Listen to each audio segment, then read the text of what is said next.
nothing wrong with your television set. Do not attempt to adjust the picture. We are controlling transmission. If we wish to make it louder, we will bring up the volume. If we wish to make it softer, we will tune it to a whisper. We will control the horizontal. We will control the vertical. We can roll the image, make it flutter. We can change the focus to a soft blur, or sharpen it to crystal clarity. For the next hour, sit quietly and we will control all that you see and hear. We repeat, there is nothing wrong with your television set. You are about to participate in a great adventure. You are about to experience the awe and mystery which reaches from the inner mind to 420.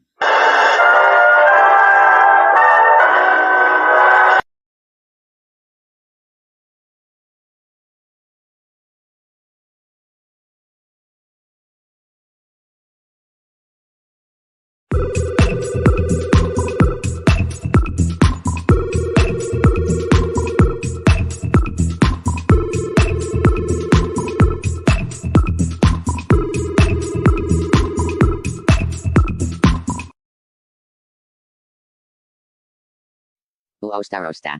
Huh. Uostarosta. What's he doing? That's odd. Booster. I'm sure I can fix it. I think.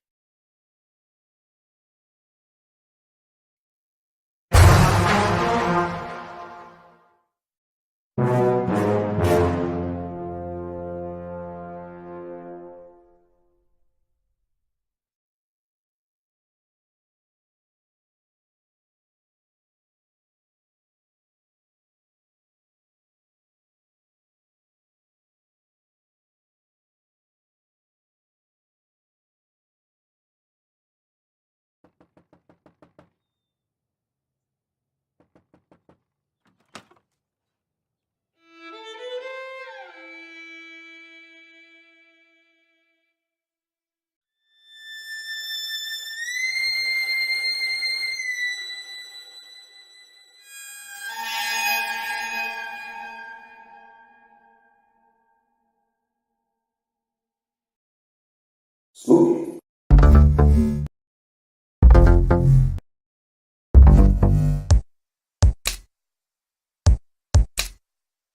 Wanna get high? Wanna get high?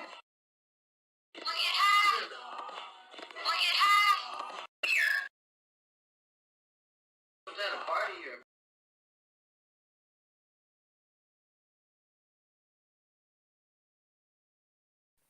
ho ho ho.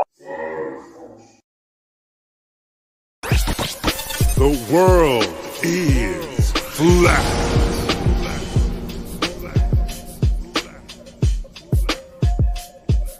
I'm here to ring the alarm with my puppet like charm, straight from the barn. I'm talking about Flat Earth Farms, cause most don't know. They think we live on a globe, a ball that floats. So listen and take notes, and take it to a higher plane. Imagine yourself in all it contains, in all its glory and flair. Flat Earth Farms can take you there. Open your mind outside the box. No more staring at NASA's Photoshop. No more moon landings, no line to ya. No more people standing backwards in Australia. Just facts and pure truth, planning straight to the roots. Flat Earth Farms help you understand. A magical place on a wondrous land. The world is flat, and that's a fact. Tell your friends next time you chat. Let them know a ball ain't that. Let's stay playing with the baseball bat.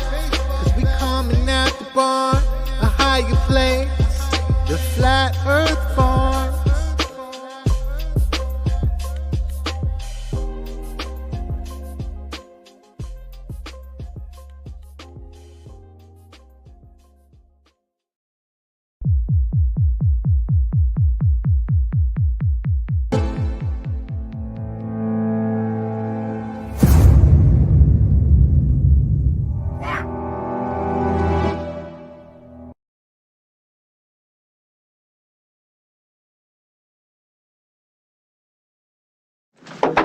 This could be it, Harry. Pass the word along. Tell the men it's time to shoot the moon. Shoot the moon! Not out there on the microphone. On the microphone. Shoot the moon. Shoot the moon.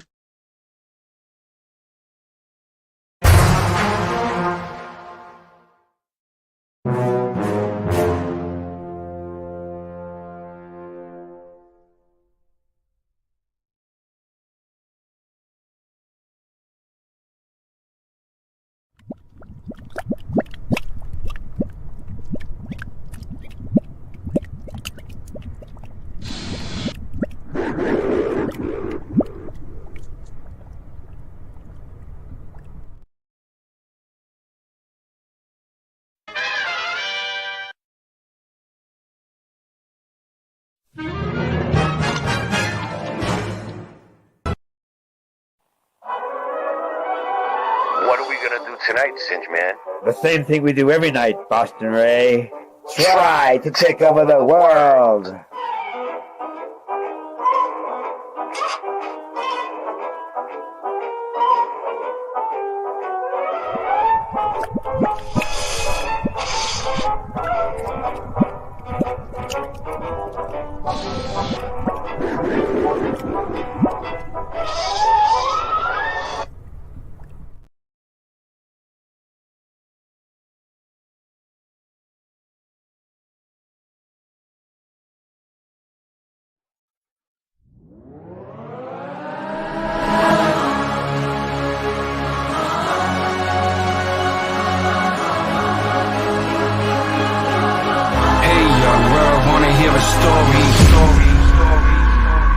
How's it feel to be overlooked, underrated and hated? Stomach pains in the belly of a city hungry. If one of us made it to prominence, is a mentality of crabs in a barrel. Reality is pretty ugly. But let's back up, cause my story ain't a fairy tale, it's really real. Ain't had a chance, I ain't have nothing, I could barely fail. All I had was these neighborhoods I know very well. In a 5-wheel, some pages in my diary I would spill. Lyrics on my paper, violence around me, it's on me. I blindly fill my books like a zombie. Measuring these stories with my bare hands. Pictures of this grimy game. I style it like a paladin in a kamikaze plane. A decade of paying dues, now I'm a grown man. I live my life holding death inside my own hands. The kids that I grew up with locked up are inside a box. There ain't no one in here, your only choice is fight a box. The music pushed me through, the ghosts in the hall. Toasters in the dope sickness, ferociousness and all. The hopelessness of watching overdoses in the horror. Suicides and murders, I can't take this shit no more. I had these posters on my wall and this music in my room. It took me out my world, it would shoot me to the moon. Use a fire burning, I'm determined from this high. Learning put me on a different road. Engine revving, tires turning. Ever since I'm 7, I just know where I gotta go. Trapped in this vicious stone, but I'm back, this is home. They say I could have been a star, but I lost my logic. My heart is hotter than the bricks in a Boston project. Project.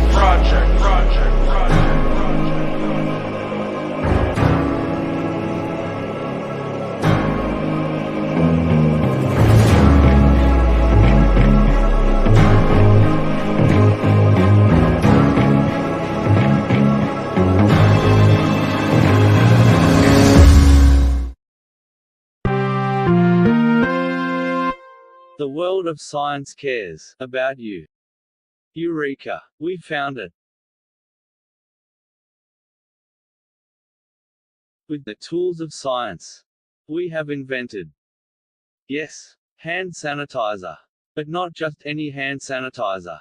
This hand sanitizer was developed and approved by the Dark One himself.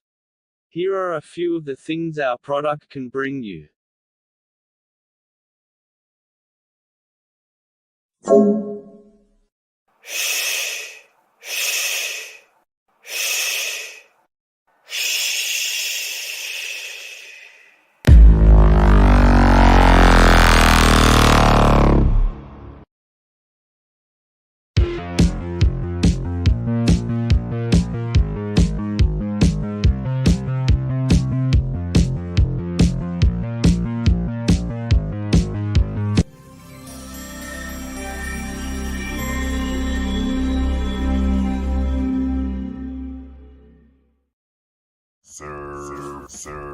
Serve, wow, run.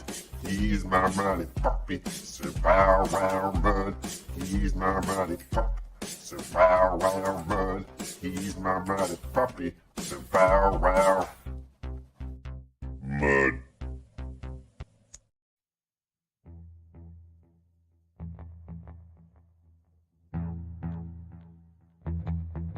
You slept.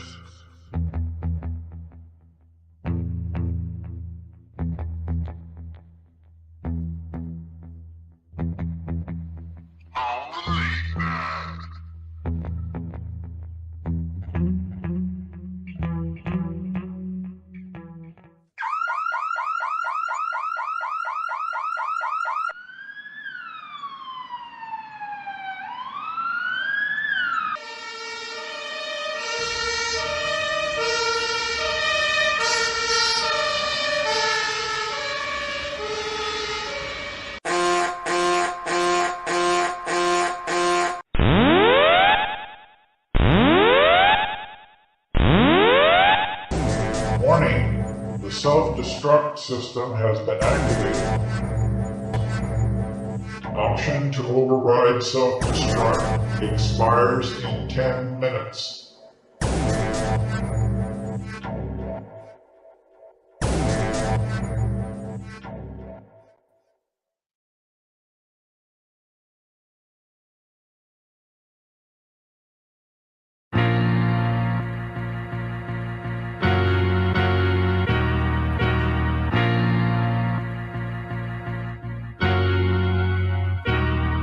Coming soon to a theater near you.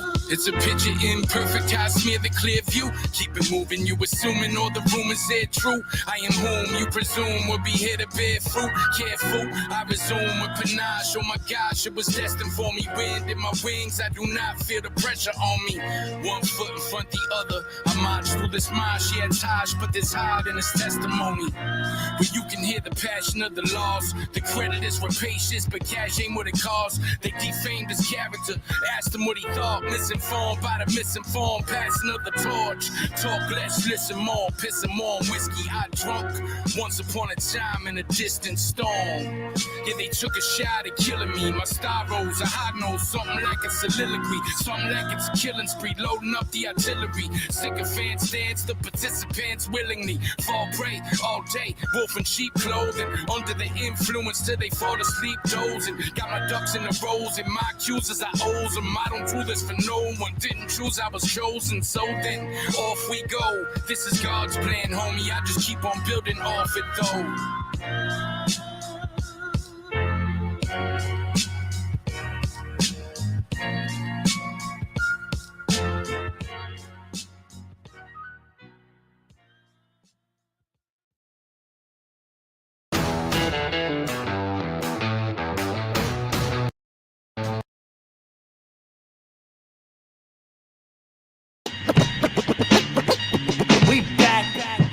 Thought it was over, stupid?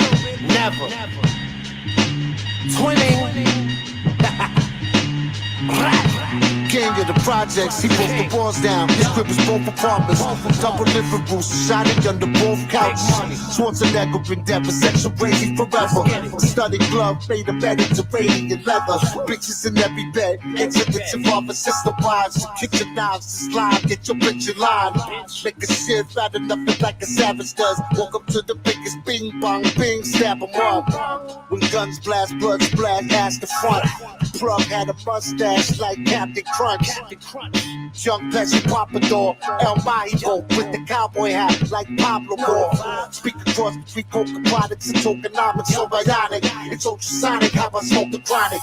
Pistolero, call me Billy Bolero. Barrel wrapped in aluminum foil like a meatball hero. Oh, you better smarten up, but you know it's not enough. Bottom up, saw the shot in your half, shot him up. You better smarten up, but you know it's not enough. Line him up, for the body and laugh, you out of luck. You better smarten up, but you know it's not enough. Bottom up, saw the shot in your half, and shot him up. You better smarten up, but you know it's not enough. Line him up, for the body and laugh, you out of luck. You fucking shitting me? Yeah, we back. Big Brooklyn shit, yo. Gorilla Twins ethos. Bing bong. Yow, yow, yow. Don't ever in your life disrespect me. I'm on Jamaica Bay getting brain riding jet skis. Paper coming hefty. Keep my money in my right pocket, cause the devil was a lefty. See, and if I was you, I wouldn't trust me. Catholic school uniforms, I rock the Huskies. Shorty, you kinda dusty. I know if we fuck, that pussy must be. It must be. I know your mother, she a custody. Gave her credit when she was sick, and now she loved me. Now we getting awards and setting up tours. My Averex in 98 was better than yours. That's a fact of it. Took it back and put the bat of it. Walking up and down Mermaid, who wanna battle me? You don't know no rap as hard as us. Put the barrel to your forehead, you better smarten up. Know the fucking vibes. Gorilla Twins is back. Like we never left, stupid. Brooklyn. Yo, Bill, let's get it.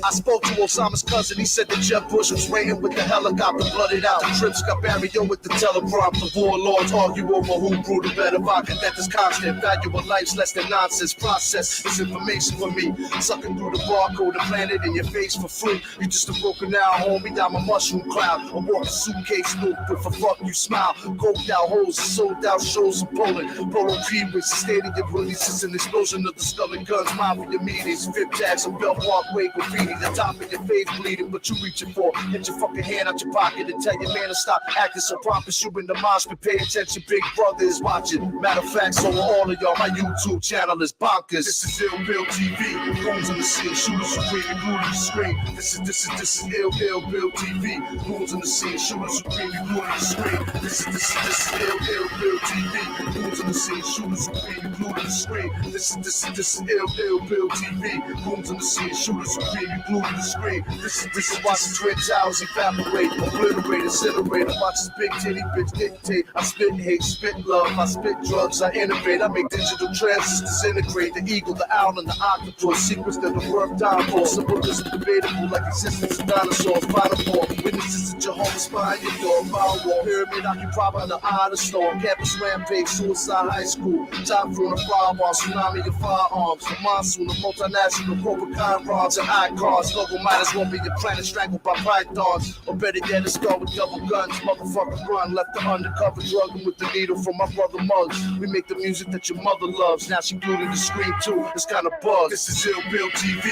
Goons on the scene, shooters supreme, you glued to the screen. This is Ill Bill TV. Goons on the scene, shooters supreme, you glued to the screen. This is Ill Bill TV. Goons on the scene, shooters supreme, you glued to the screen. This is Ill Bill TV. Goons on the scene, shooters supreme, you glued to the screen. This is.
Hello. What's going on? All right. Can you guys hear me? I should have people up here with me. I don't know where everybody is, but there's people showing up. I gave them enough time. So let's see. We give a shout out. Quick, I have a good show tonight. Hopefully, it's going to turn out to be a good show. You never know with these live streams how it's going to go. Angela, boom, baby. Timothy, what up? Good to see you. Mr. Super Sidewinder. Oh, no. That's Angela. Sorry, that's not Mr. Super Sidewinder. That's Mr. Super Sidewinder. Okay. What else we got? Rasta, my man. Kim Ray. Paul Revere. What's up? So we're on 3 channels. We're on Boston Ray Levelhead. We're on Boston Ray Mudflood Adventures. And we're on Late Night Live. 1, 2, 3. Sub all 3 of these channels. Austin. No One's Flower. You made it. Let's see. Rebel Snarfle.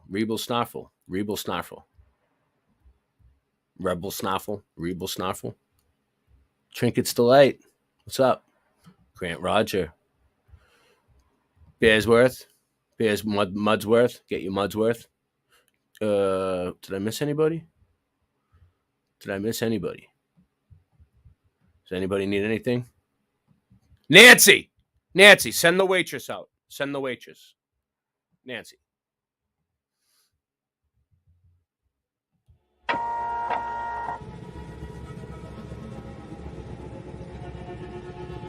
Please, don't forget to tip your waitress. So, all right. Let me see where how I want to start this, because it's just going to be this. I'm going deep with this. All right. Let me see. I have a few things already looked up, but this is what I'm trying to prove. All right. What I'm trying to prove. All right. What I'm going to prove.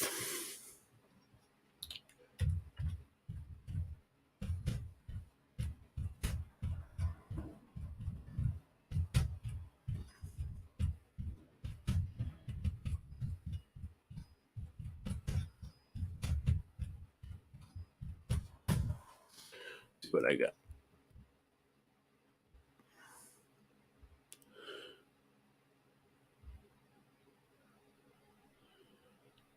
All right.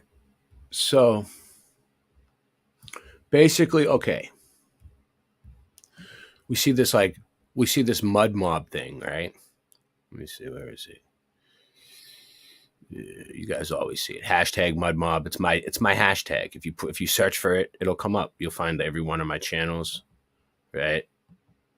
I can't find it right now. It's somewhere. Here it is. This one.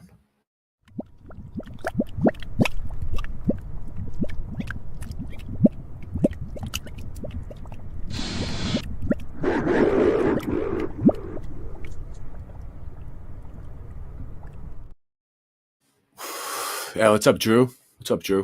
So, all right. So the mudmob. What is it? Is it a cult? No, it's not. Is it a gang? No, it's not. The mudmob, for me, is the orphans who created the mob, who was brought over here by the Masons, the Oddfellows. We're going to cover a little bit of it today. So the Irish and the Italian mob. So see this up. Should I allow it? No. Deny. All right. Irish famine immigrants created a lasting legacy in the city of Boston that shaped the future for many Irish Americans. Learn how the Irish famine immigrants created a lasting impact in Boston and influenced American politics, culture, and music. So, in 1847, the first big year of famine immigration from Ireland to America, the city of Boston was overwhelmed with the arrival of 7,000 Irish Catholics arriving at this port. In 1885, Irish immigrants and their native-born children totaled 154,861, more than the entire population of the city in 1845. Arriving in Boston, the Irish immediately settled into the lowest rung of the society and fought a daily battle of survival. At first discriminated against, these immigrants built a strong community centered on family, church, schools, business, and political organizations. How the Irish changed Boston. Most immigrants during this period were poor Irish citizens, the rural backgrounds who settled in the areas that became exclusively Irish near the Boston waterfront along Battery March and Broad Streets, then the North End section in East Boston. Irish men took any unskilled jobs they could find, such as cleaning yards and stables, unloading ships, and pushing carts, while many Irish women became domestic servants.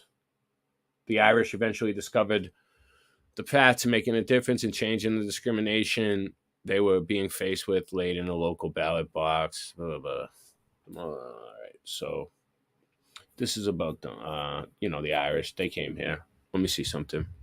See if I can get any historic photos of it. I'll see what they got for images. Here we go.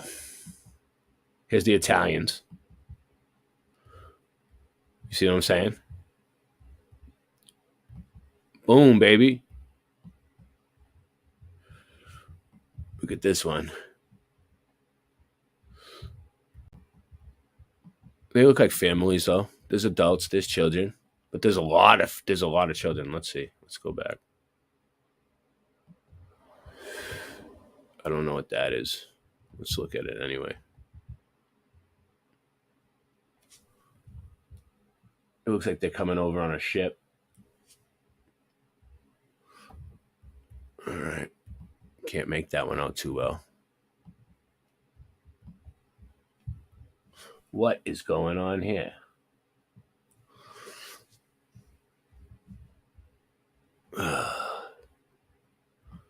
This dude's smoking a pipe. They're coming off the boats. It looks like they're trying to get in. These people are like coming in. This lady's like trying to hug the kid, maybe. I don't know. This guy with the top hat, he looks kind of creepy. Look at he's like standing behind her. He's like, hey. Like if I was that lady, I'd be like, take a few steps back, please. Like, look, he's like under her dress. Look at that. Whoa. That is everybody okay with this? Is everybody okay with this picture? Well, we're gonna see what happens. We're gonna get into it. I mean, if Scott, I sent you the link. Scott. What's this? How the immigrants came to New England. There's the cobblestones.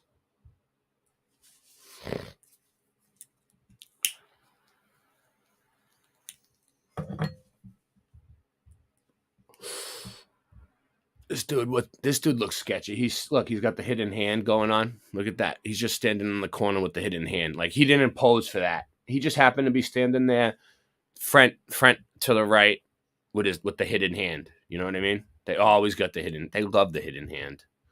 All right, let's see what else we got here. A history of immigration to Boston, ethnic groups and places. So this is supposed to be seen on the South Boston Bridge. Okay. This is in South Boston. Look, you can see it says South Boston up there with a horse and a guy riding it. And they look like they're coming over on boats, maybe, or no, they're probably just fishing. I don't know. Let's see. What is he doing?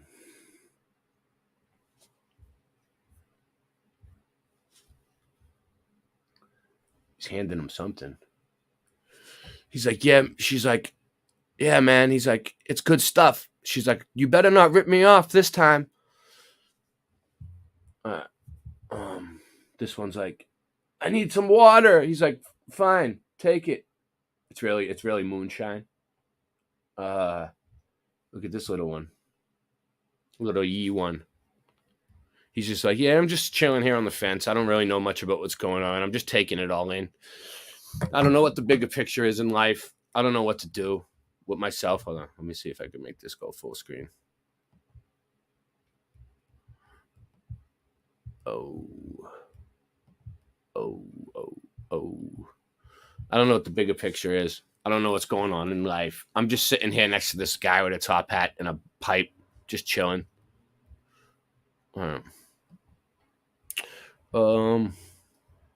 The Irish. Here we go. Not found. Not found. Not allowed. Oakman Italian immigrants. Wow, that's a lot. That's a lot.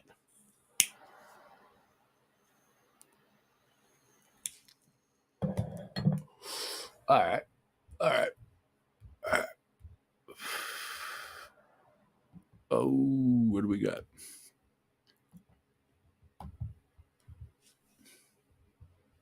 Irish Boston. Irish history in Boston. So it looks like they're coming off the boat, right? They're like, well, they got like a sick or a dead person right there. They have some dead people. Look at that. There's one or sick people or something. These people look like, yeah, this looks like the sick tent. Or it's some sort of tent like what they set up nowadays. And then they got these ones are like, all right, you guys can go. Look, these ones are all right. You guys can go. You guys can go. Look, they got a nun or something. Maybe not a nun. I don't know. Looks like a nun. Maybe not. They're all wearing headdresses, so I have no clue. And then we got like the sick ones over here, it looks like. Well, maybe not. She looks sick. He looks like he's helping her. These ones look dead. Right there. That must be the people they didn't make the trip. They didn't survive the voyage. Look, and there's more boats coming too. Look, we got 1, 2, 3, 4, 5, 6 ships coming in. Oh, what's going on over here?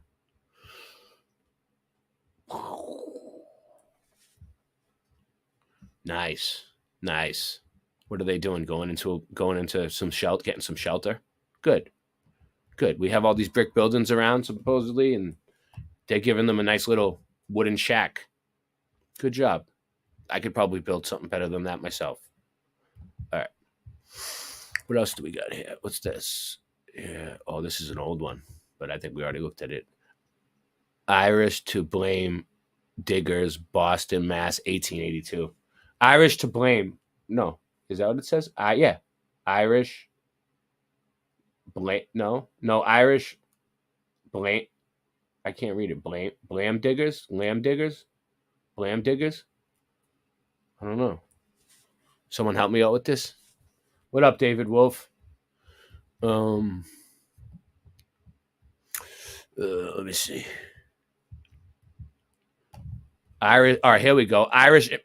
Irish immigrant girls were in demand despite hard times. Wow. Let's see. Orphans? No. They're a little, orphans. Look. Let's see what we got. We have young ones here. Looks like we have older ones in the back. It looks like the youngest ones are in the front. And then as you get back there, you got the guys with the top hats. See what I'm saying? Always got the guys with the top hats.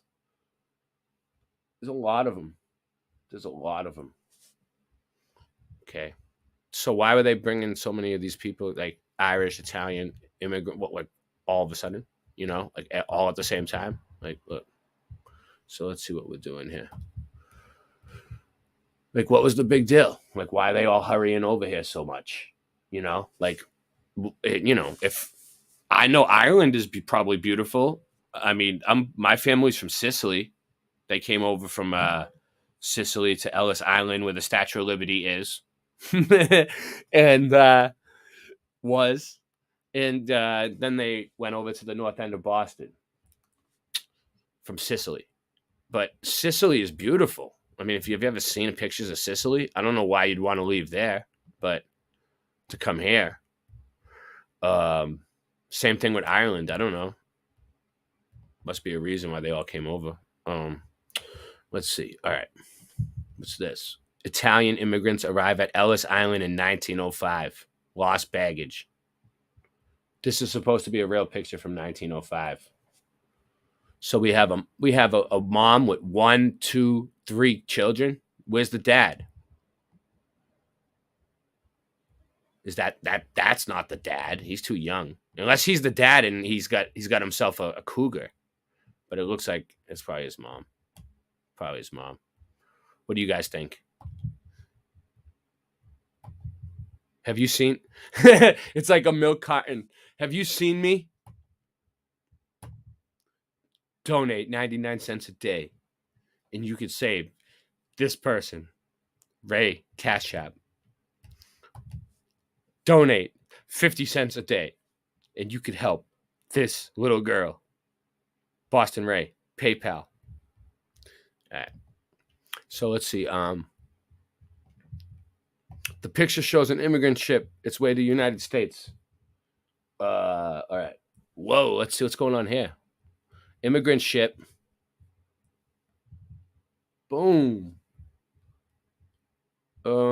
Just some kids, a lot of adults. Top hats. Any poses?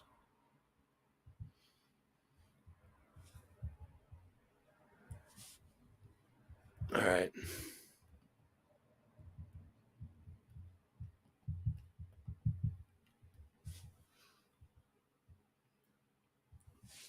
That's cool. This dude's climbing up. These dudes are climbing up. They're like, yeah! They're getting bored. They're getting antsy. They're like, we've been riding for 3 months. Look at this one. He knew they were taking a picture. This motherfucker. Look at this. He's got his cane there. It's like fucking the Monopoly guy without the monocle. Maybe he's the captain. Maybe that's the captain. I doubt it, though. What's this guy doing? What the fuck is he doing with it? He's throwing up a 3. He's like, 3's up. 3's up for Boston.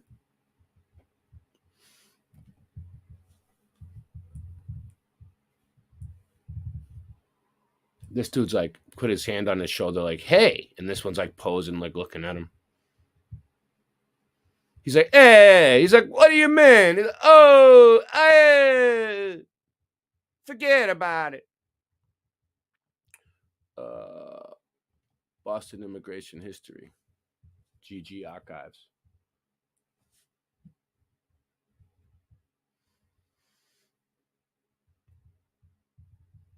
Look at the buildings. U.S. Customs. 1914.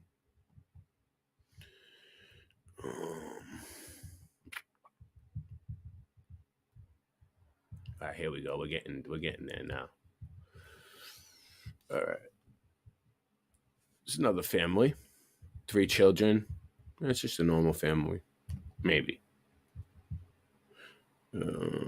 Irish immigration. This one's like, oh no. Oh dear. This one's like, why me? Why? Something obviously bad happened to these two. Or they just like, get me off of this place. Just please. All right. Homes wanted for children. Homes wanted for children. A company of orphan children. In different ages. I can't read it. I can't make it all out. But they wanted orphan. They had orphan children. Lots of orphan children.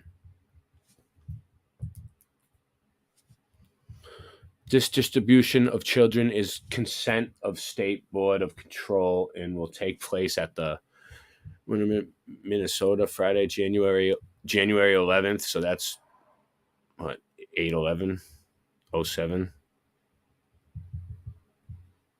Get there, be there, be square. Orphan trains. Here you go. So there's some orphans. This one looks happy. This one looks like they don't really know. This one doesn't know what it is. They're not sure. All right. What's going on here? There's chilling. There's hanging out. Oh, Boston, Italian immigrants to America.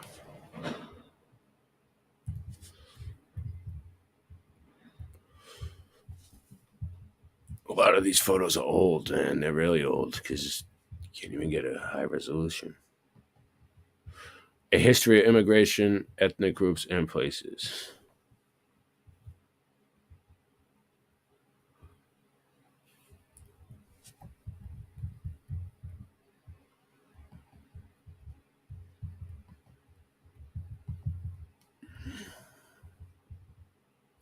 So this is what was going on. There was like, you know, all these Irish and Italians coming to Boston. Well, everywhere, but Boston, New York.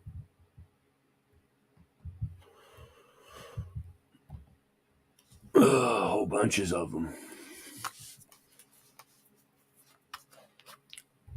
Supposedly. So,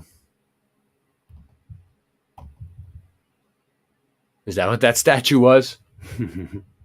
I think we saw that somewhere. Shit. Assisted immigrant from Kerry Workhouse. Who am I? A pauper will be burden upon the country. To Kalamazoo. I want to go to Kalamazoo. That'd be so much fun. Here you go. Immigration ship. You guys enjoying this? What's... Oh, here we go.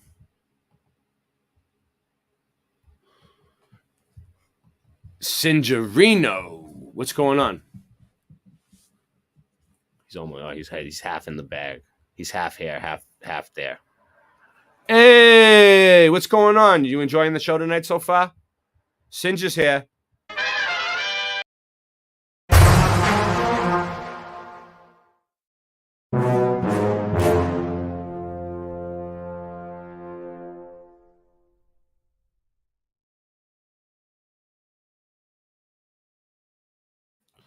What's up? What's up, Singerino? This is to my parents.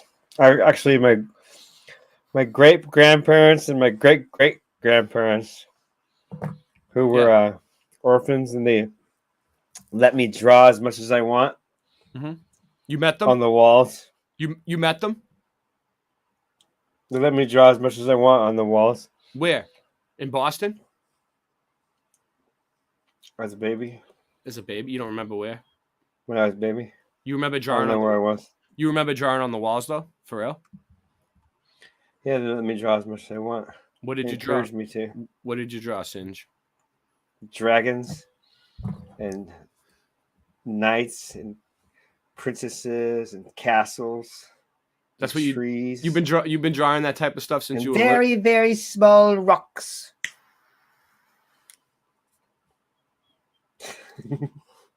Nice. Woo-hoo. I can't argue with that. Party on, Wayne. Have you been paying Party attention? on, Waynettes and Garthettes. Have you been paying attention? I'm just going over some immigration photos, but we're gonna Amitabha bless us all. I have not. We're gonna dig into this a little more, a lot more. Look at this: Irish immigration orphan trains. Irish immigration orphan trains. My great grandfather. Yeah. Okay. We're gonna have to change this background for that. Wow, I've seen this picture before. Okay. But that's all Irish immigrants, supposedly. What? There's my great grandpa. I know, right? Right there on the far left. I was thinking the same thing from the Sicilian ones. Like, that's my uncle. All right, so we have my great uncle. Look, Irish immigrants. Look at them sitting around sewing. Do I have a mudmob one?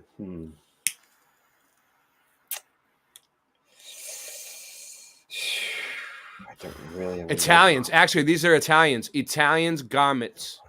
So these are the Italians. You see what I'm saying? They mixed them together. I'm sorry. No insult to the Irish. I didn't mean to insult you. All right. Italian immigrants. Need for orphan trains. Look at this. Look at that. She's making their clothes. Look, these are all orphans, dude. But Headphones are dying. Hold on, let me check Dude. This is a ship full of Right. orphans. It says need for orphan trains. Will you let that Hey, person? my audio is about to change. Will you let that person? Now change to my audio through my mic, so it's gonna sound different. Okay. All right, but can you put that person in? Whoever just popped in, can you let them in? I don't know who it is. Oh, I thought that was my headphones. It might be, but it might be. It's not my headphones. Okay. I gave out the link, so. It is Mr. Lavelle. All right, look at that. Hello, Mr. Lavelle. That's French. Lavelle. How you doing, did that, Scott? right? I can't hear you, Scott. Muted. No, we'll see. We're on the night shift. What? Hey, party on. Mr. Lavelle from France. No. Nice. Come on. A live rim shot. Oh, all right. Yeah, that's the point. No, it's supposed to be what is funny. Yeah, I'm looking. Still digging. Yeah, you're looking. I'm still digging. I'm going to. Oh no! Sit here, do some artwork, maybe, or I don't really want two screens open at the same time. You know what I mean? Not to mention that I do have this drawing pad, so technically it'd be three screens open at the same time. What does he got in the bag? Clothes? Not that. This guy's got bags, bags and bags and bags. Bags for days. Bags for days. Hey, look at all the Irish slaves. Okay, everybody, look at your screen. What do you think about it? You think they're slaves, Scott? I gotta make sure you're safe. No, I think this is photo off. You see? Oh, yeah. I think we were slaves before the I think I was just telling Ray that we're like cattle. This is them moving. We're all cattle, yeah. This is a major movement of the cattle, and right now, we're on the farm known as United States. We're sheep. We're sheeple. We're on a pretty good farm, luckily, but a farm it be. A gilded choose your. Hold on. Choose your farm correctly. All right, so this is where they came in. That's South Boston. Boston. Farm commercial, by the way. There's Charlestown. That's where I'm at. Mystic River. That's where I'm at. Right. This is where I am right now. Right around. You can tell it's old by the way it's mapped out. I mean, the borders look old. You know? This is where I'm at. I'll show you. Just the bordering looks like, hey, this is ours. This is ours. No, this is ours. This is ours. Somewhere around here. This is ours. This is ours. This land. This is ours. This land. No, that's not yours. That's mine. It has an old feel to it. You know what I mean? All the borders being like that, kind of like Europe. You know what I mean? So listen to this: Irish immigrants percent of population by ward, city of Boston, 1910. There you go. Like you don't see that many borders when you get to the West Coast. Is my point. Yeah. See the difference? It's really kind of England. It's New England. Yeah, you know what I mean? It's thieves. Feeble.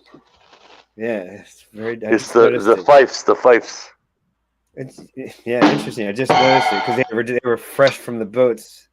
And they started their land right there. The train. Irishmen to the rescue. What are they doing? Yeah.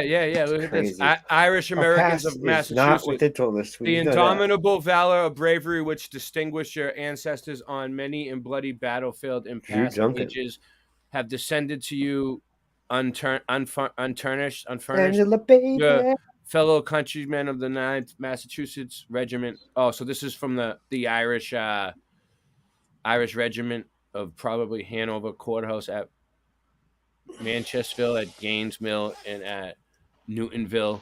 That is not degenerated. They are worthy inheritors of the courage. Look, they are worthy inheritors of the courage of powerless, of the heroes who fought. So they fought in some sort of war. Yep, they did. Seems like that. Irish. Wow, look at this. Irish orphan girls at High Park Barracks. Dude, Stitch Man, dude, us Irish people are freaking hardcore, dude. Hardcore, son. Hardcore. Yeah. Oh yeah, you guys are hardcore. Yeah. Definitely. You're hardcore too, though. No, we're gonna get to the Italians too. I'm just looking up as much stuff as I can. Might as well. All right. Single file, guys. Single file.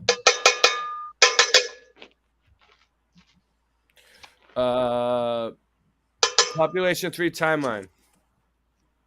He's in La California. La California. That's French. La California. Okay. La California.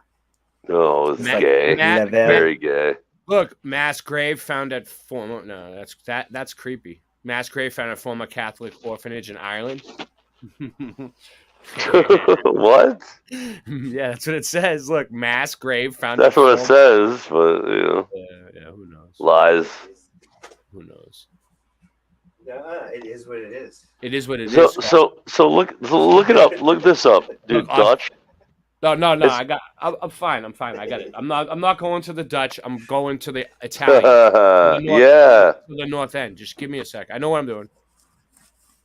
Ray's not mad at me. I'm just looking. Ray, are you mad at me? No, I'm not mad at you. What are you mad at? It says, I think Ray's mad at me. Calm down. Everyone just calm down. No, I'm reading it. It says, why would I think Ray is mad at me. Oh, no.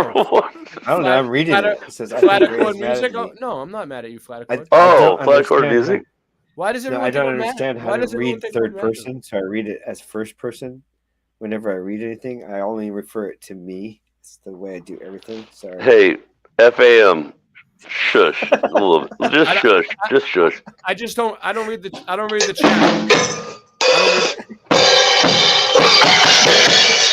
All right. Hey, Scott. I never read my comments.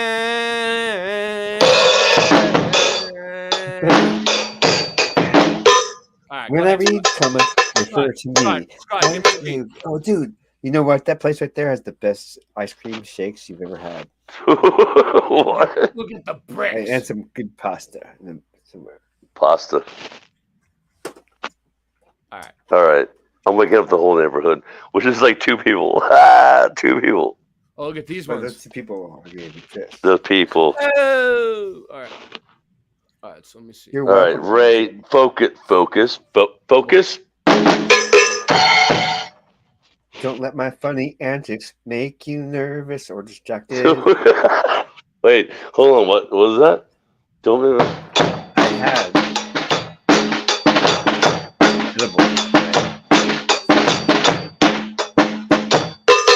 I ate some edibles. Now I'm floating up here. It's pretty cool. You'll see. All right. Let's see. Yeah, we're getting Ray off track.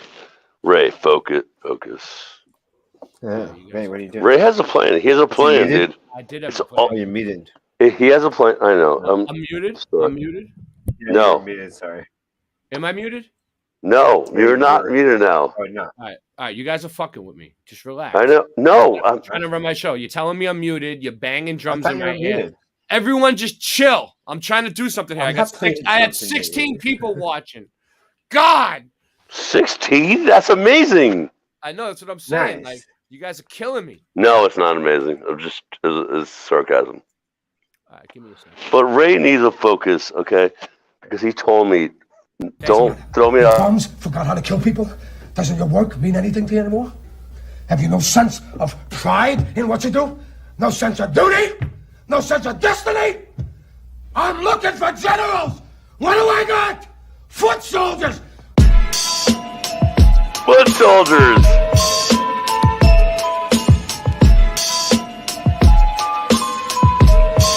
Yeah.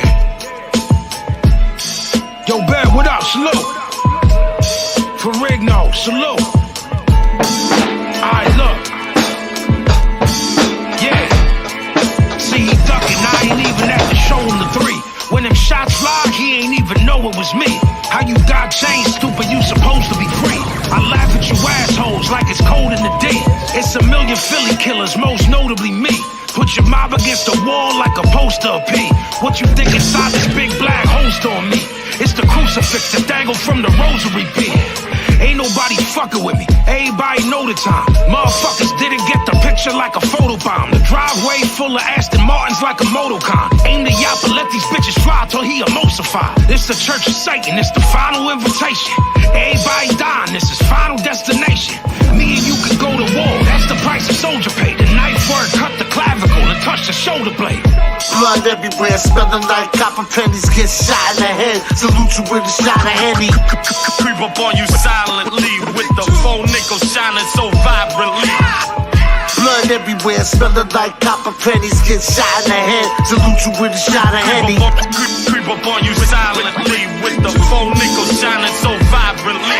Killers with Phil down in you eyes. I kill the mob of you guys. Fuck the fries, shish kebab you with knives. Everybody got mafia ties. White castles at the bar, mixed the appetizer, shotties and knives. Gucci gooses on display, shooters on the way, Bruce's on the bay. The Farrah pizza buffet, an exclusive day.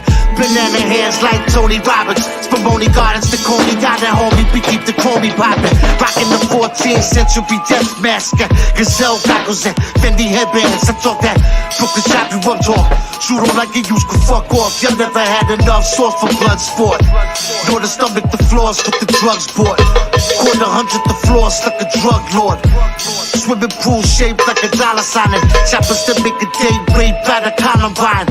Raiders of the laws, cocaine singing mass. Papers of the floors, coalesce with the ancient math.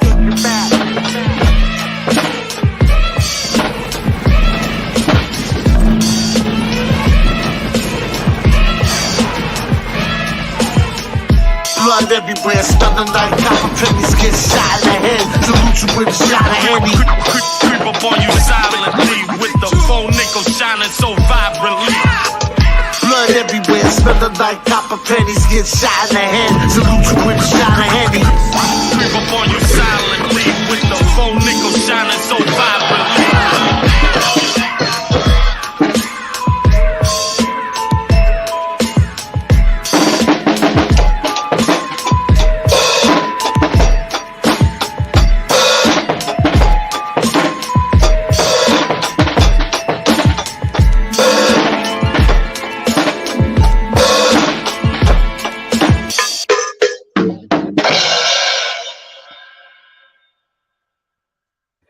Had it going. Do it again. So the orphan trained children ran factories. Ready? Hold on. Keep going. Right. The earth's flat. What you gonna do about it? The earth's flat. Now what you gonna do about it? The earth's flat. Now what you gonna do about it? The earth's flat. Now tell me what you gonna do about it. What you gonna do about it? Now what you gonna do about it?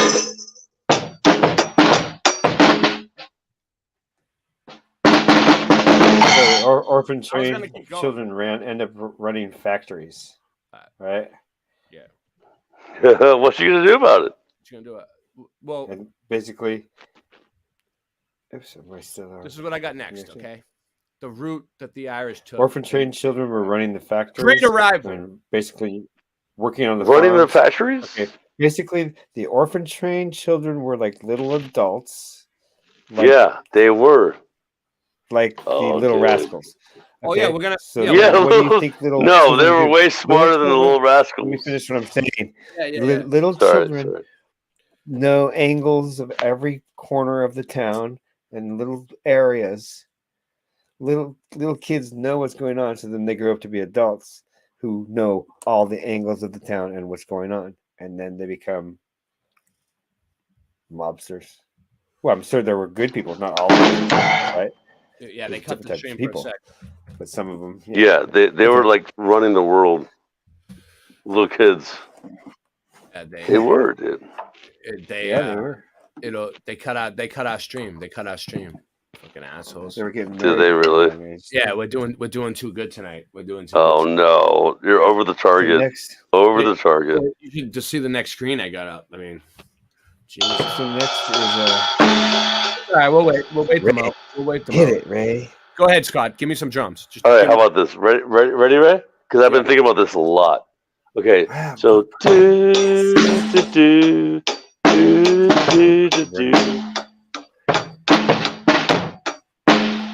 All right. Good to burn some books these days. Ready? Keep going. If first is fair, then can you reproduce after the Big Bang? For me, explosions don't create, they destroy things. There was a time when science used to prove within the scientific method. Now it's all just a bunch of bullshit.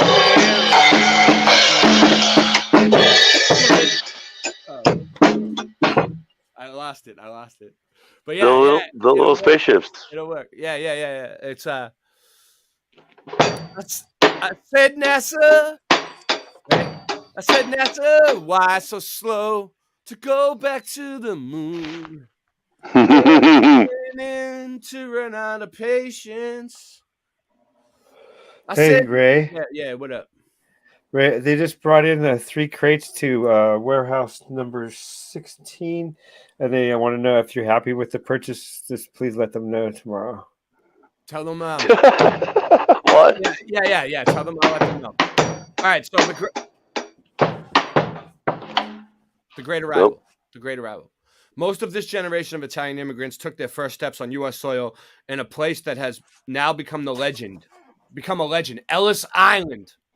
Mm-hmm. Just like I said, my great grandparents told me.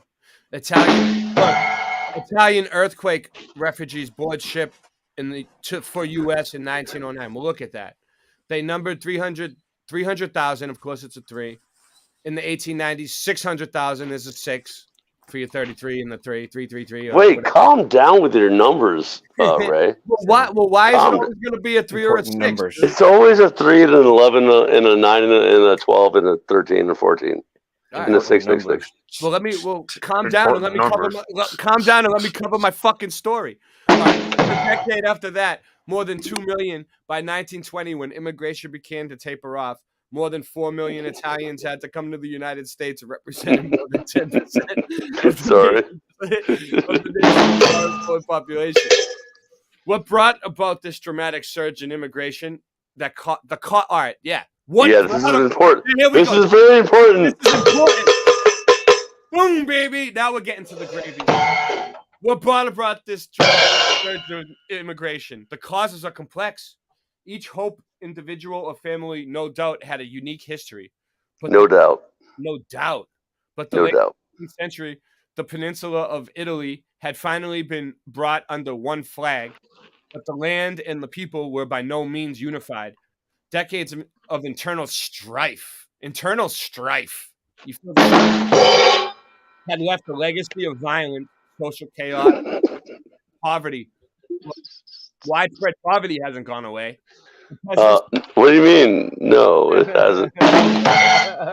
The peasants in the primarily poor, mostly rural south of Italy and on the island of Sicily had little hope of improving their lot. See, that's where my great-grandparents came from, Sicily.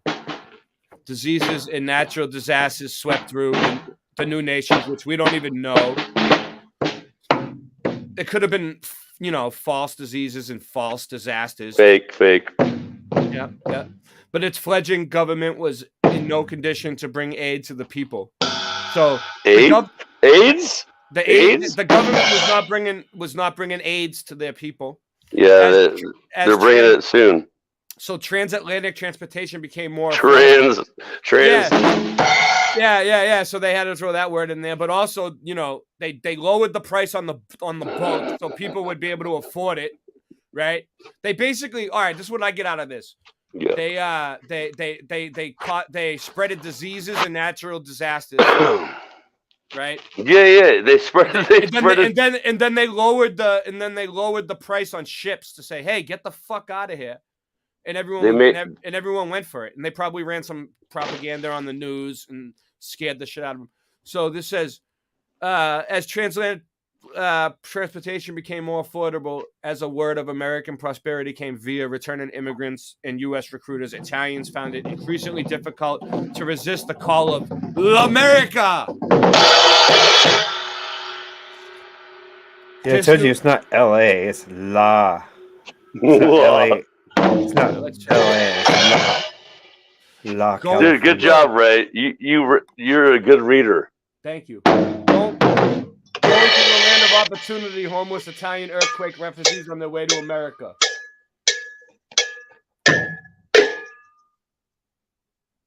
There you go.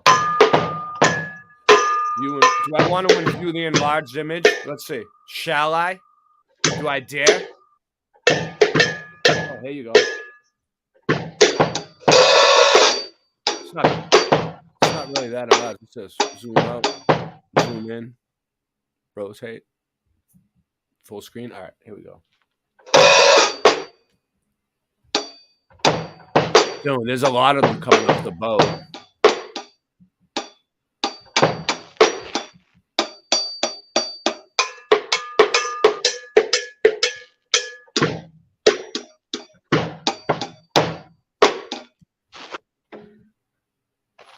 All right, so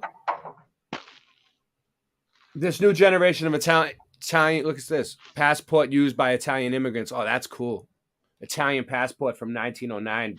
This is what the immigrants had for a passport. That's gangsta. That's gangsta. Oh, really? Italian gangsters? Come on, who's scary? Who's scarier, Italian or Irish? I don't know. You guys are both scary. You guys are all scary. Yeah. Wait, what do you mean? I'm not Italian. I know. I'm Italian. I'm just messing with you. All right. Oh, I lost it. I was on a roll there. All right. Well, what was that anyway? Sorry. It's all right. It's not your fault. I clicked the X. All right. We'll get back there. All right. I know what I searched for. We'll get back there, guys. We'll find it. We might even find something better this time. All right. Sometimes everything happens for a reason.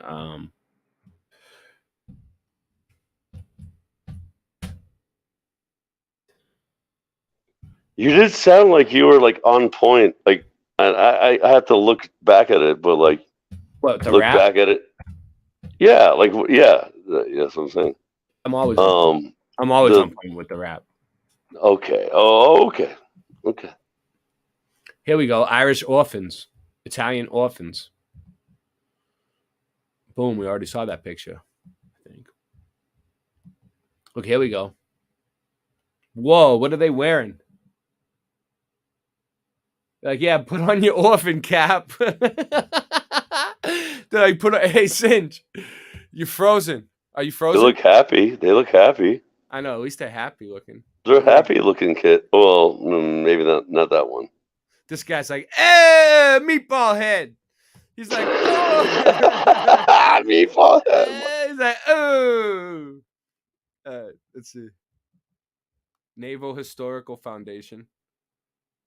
No. Tumblr. No, I don't trust the name. What's this?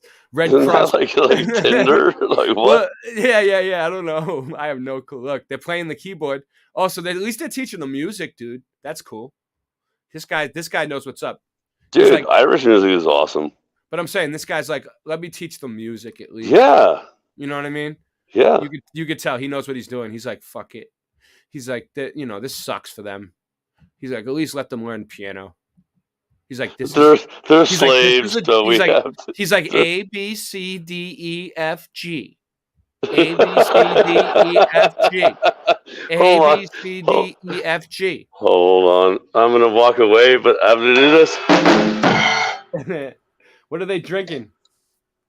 I want some. Whiskey. Whiskey? You think they're giving the kids whiskey? You think so? Irish whiskey? I don't know. I'm just guessing. Out here. He's like, sure, have some Baileys. Yeah. Here, it makes you feel better.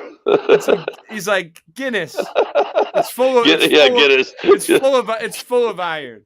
7 pints of Guinness will do you right. This dude looks like he's going to the military already. They're like, all right. They're like, yeah. They're like, we already enlisted him. They're like, he's already drafted. They're like, you're drafted. They're like, we're throwing you in the deep end, son. He's looking at his eyes. He's like, he has no idea what he's about to go through this one. I'm about to go into the military, the IRA. It's definitely not a Boy Scout uniform. I mean, look, there's an older one. He's like, yep, we're bringing him to war, baby. They're like, get ready. They're like, put him on your shoulders. Yeah. Oh, shit. Dude, remember that song, like, what was that lady? She's dead now. She dead now. But the song about the Irish wars. Dude, the orphan is military police. The orphan is what? Oh, in their bombs, in their guns. Yes, in yeah. What's it called? Zombie. Yeah, zombie. Yeah, it's because they're all like, dude, Irish people are like just war. They wanted okay. World War II, Italy. So many orphans. What's her name? Italian World War II orphans. Is that Bjork? No, it's not Bjork. It's freaking, what do you call it? Bjork. No. I wonder what the food is Bjork? like. It's funny you say that. Bjork is Swedish. Swedish. What are they feeding them, dude, in this place? Is it any good? Look at this. A Bjork. No, it was freaking what? After I ate, the cranberries. The cranberries. It was. Berries. It was the cranberries. You're right. Yes, it was the cranberries. So that's that. Imagine what the kids have to go through. Orphans of Italian fallen in the Spanish War. Don't bring your and kids white. to social indoctrination camp. Look at this. Teach them. Dude, line them all up and send them Teach to them- the military. No. Huh? Get them ready to fight it. Like, look how old these kids. This is like how old my son is. Like 5. Jesus. Send 5-year-olds to war. All right, what do we got? Hey, some vino. I want some right now. That looks good. Imagine if we still had that bottle of wine right now, how much it would be worth. If someone saved like that bottle. Dude, Ray, the Oddfellows place I drive by all the time. I want to talk to them, but they're all old dudes. Like there's still Oddfellows in there? Yeah, well, they're probably the original old guys. Like they're all old. I saw them. Like they're like having like a little bonfire, or not a bonfire, but like a little, like a festival. I don't know what they call it. It was a ritual, probably. Well, maybe, but like I want to drive up there. Yeah, let's go. Next time I come visit you, let's go in there, me and you, and we'll go ask questions. And No. I won't. I don't want to bother. I won't. Think about this. Think about it, though. Do you want to bother people? No. I mean, I know you do, but like, do you really want to bother people? No, I don't really. No, I don't want to bother people. Not. You know what I'm saying? But I want to ask them questions, like nicely. Yeah. Well, they have a website, but it pretty much answers everything. Look how skinny they are, dude. Whoa. What, the Irish slaves? No, the orphans. Look at them, like they're half naked. Like, look, he's wearing like rags, and they're all like bony, like Somalian. Dude, just like Sidgman was just saying, like they ran the country, not the country, but like they ran things. Look at them; they're like old. They're hungry. Yeah. Oh yeah. But they're hungry. That's why they're freaking like they're survivors. Yeah, man. That's what made them so strong, right? They're badasses. That's why Irish run a mob. That's not a far. See, it's not far-reaching. It's not far-reached because there's, you end up on the streets. You end up knowing to be a street person and knowing all the ins and outs. You grow up fast. And you know all the connections. And you know everybody, and you happen to live through some crap and get. Yep, you grow up fast, dude. So they basically, let me see. Is there any videos on it? Let's see what kind of videos we got. Incubators. All right, let's do it.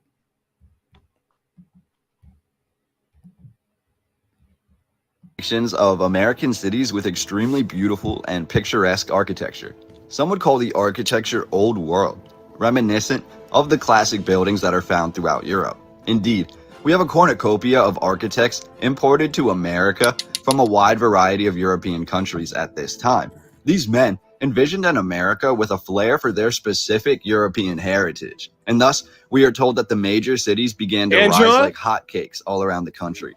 As we dive into the photography from the 19th century and into the turn of the century into the early 1900s, we have a few things that become abundantly clear. Today, I'd like to tie together the often misconstrued atmosphere of the mid-1800s in America, supplying you with ample information taken directly from the currently accepted resources to provide you with a definitive look at one of the strangest and seldom discussed events of the mid-1800s. That is, the orphan trains.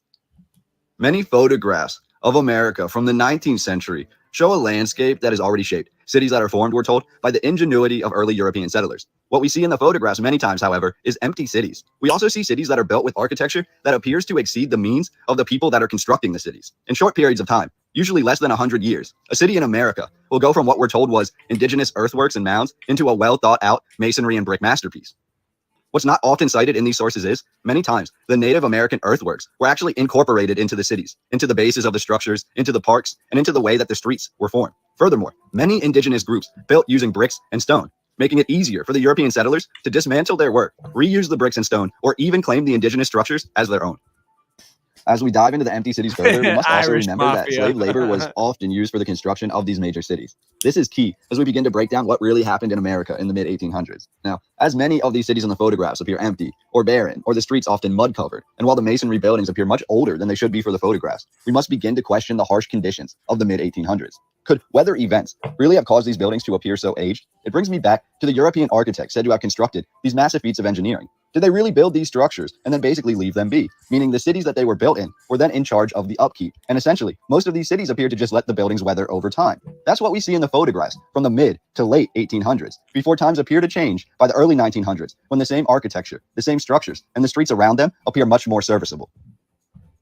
Again, the question becomes, where are the people? And the answer may be more shocking than you expect. I haven't said the tunnels yet.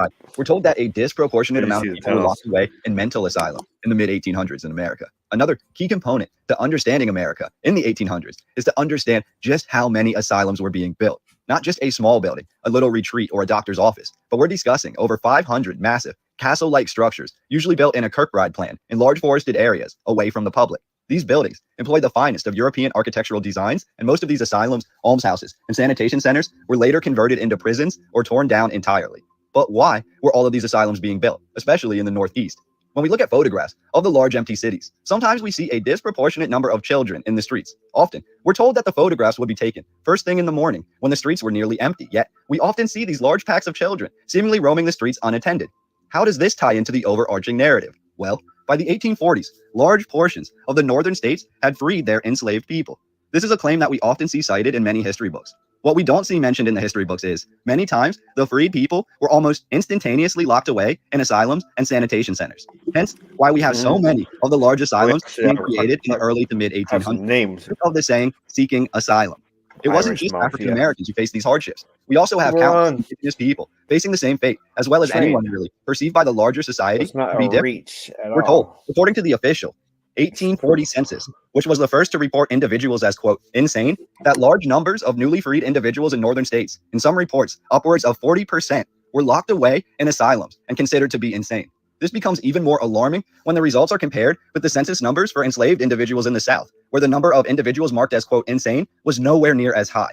Politics aside, we can see how even when the freedmen were freed, they never really achieved their freedom from the tyrants and often faced even more hardships. The tragedy becomes the children of these individuals. And this is where our story really begins to come full circle. Before 1853, there was essentially no place for the children of the insane to be housed. Many times, according to this narrative, these children would have to commit crimes just to get locked up and be taken off of the streets.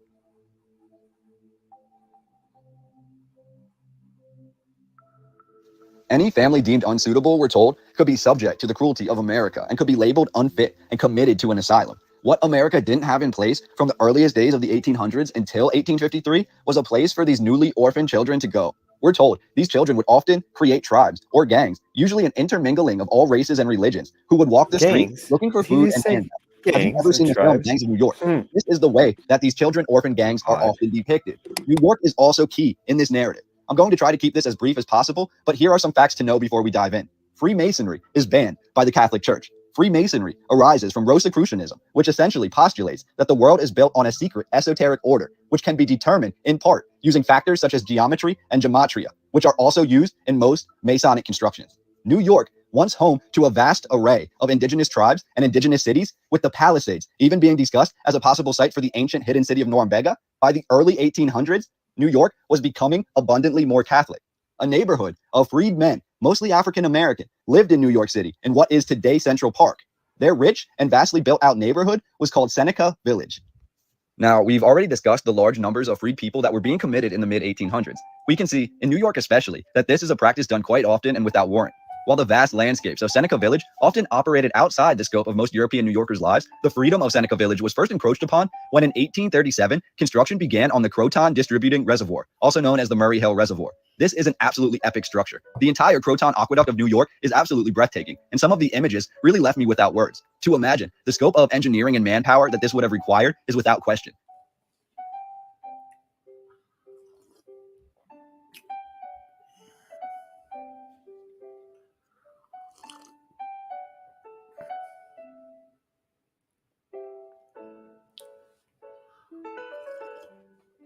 So these orphan trains were going on everywhere. What happened to the sound? All right. All right. We don't have to watch this whole thing. We really don't. Okay. So the orphan trains equal Irish America.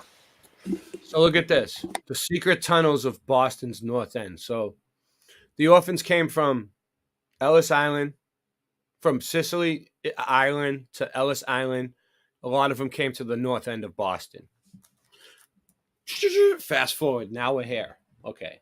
So there were secret tunnels in Boston, and there's secret tunnels in Philadelphia, and there's secret tunnels everywhere. Okay.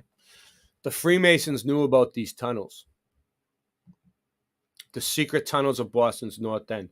If you've ever taken a walking tour of Boston's North End, or if you've talked to the old timers in the neighborhood, which I have, you've probably heard stories about the network of so-called secret pirate tunnels or smugglers. A lot of the people there, I have a Mudfoot Adventures I'll play where I went there. A lot of the people there are, they say that it's like there's tombs under there and there's bodies, and they're all freaked out. It's not tombs. There's no bodies. There's nothing under. It's tunnels. They just don't want people going down there and checking it out. They're like, oh, there's dead people. Don't go under there. The tunnels that connects the wharves to the basement of houses, Old North Church, and even crypts. See? Crypts in the Cops Hill burying ground. I don't believe it. Maybe, but I don't believe it. I don't know, man. There's a chance of dead people. I ain't going down there. You know, that's what people say. Yeah. You know, I don't care if it's true enough. There's even a chance there's exactly. That's what I'm saying, right? And when I went and was asking about the tunnels down there, they were telling me there's crypts under there. Like, you know, I know. I'll go check it out. I'm like Lara Croft. I asked them. I was like, "Do you really think that there's still bodies under there? Don't you think we would smell them?" Like, I don't know. It's like it's all open and there's like grates and stuff. And if they're ghosts, maybe they want some company. Talk to them. They took. I think they took the bodies out. They might have been crypt. They might have put crypts under there. But there is a burying ground. But I don't think there's spirits there. Just be cool. They'll be cool. Look, sometimes. Oh, you know this guy. Sometimes the tunnels are attributed to Captain Grucci. You remember Captain Grucci, right? You remember him, Singe, right? The way he would limp on his wooden peg leg. It was so grutchy the way he used to act all the time. That's what the true captain on a peg leg. I used to call him Grutcho, but he didn't like it. He didn't like when I called him Grutcho. Who's often called a pirate or a smuggler, and who is portrayed as a shadowy figure. Oh yeah, remember back in high school we used to call him the Shadow Man because like everyone used to think he was like so black that he was like a shadow. We're like, dude, you can only see him when he's smiling. You know what I mean? And I'm like, oh man, it's like you need some sleep. You got such bags under your eyes. Yeah. You look like you need some sleep. It doesn't take much. It doesn't take much research to debunk this version of the story, of course. Yeah, I know. I'm not doing any research on it. And yet there is a historical evidence for tunnels. And yet there is historical evidence for tunnels under the streets of the North End. This week, we'll take a look at the evidence and try to separate fact from fiction. This week on Late Night Live, a topographical plane and historical description of Boston. Cool. Let's check that out. Oh, cool. This is old. This is old stuff. Oh, no, hold on. No thanks. All right. Description of Boston, which had formerly ran into the river. The arch bad the same width with the house and was continued under the street to the cellar wall of the building on the southern side of the street. What time is it right now? Oh wait, hold on. 2:22. It's 2:20. I gotta take my temperature. Dude, that's weird. It's 2:22. You gotta take your temperature? Is it time? Okay, I'm okay. All right. I gotta take my vital. I gotta take my vitals. Vitals or medication.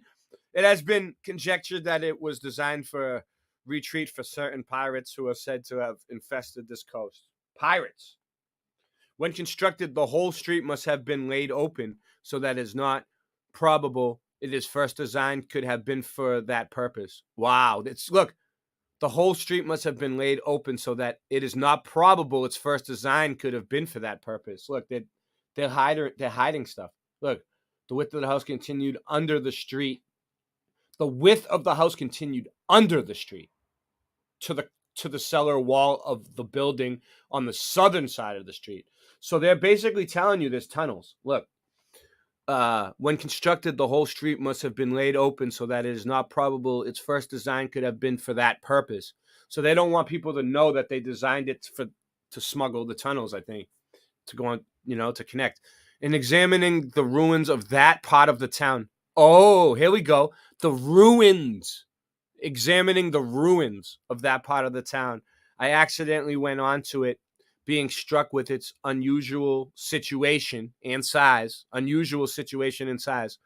made an inquiry of age friend respecting it. He informed Mick, Mick MC, that all the Irish people, that he had long knows of the arch, that the estate had formerly belonged to a merchant named Cheever, who was a ruling elder at one of the churches at the north end, and who had been suspected of having concern in the smuggling trade. We're talking about the north end of Boston, guys. And this arch communicating so directly with his wharf was supposed to have been very convenient for that purpose. When construction, he could not tell. We shall state that the different periods of time, which has much correctness as our materials will allow.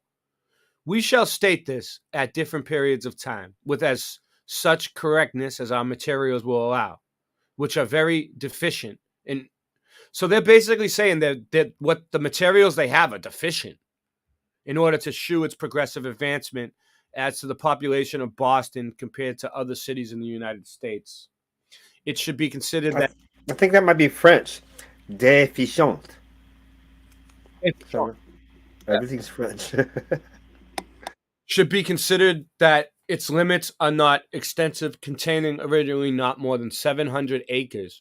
In a commercial view, Charlestown, is where I'm at, is a part of Boston, and so are Cambridgeport and Roxbury.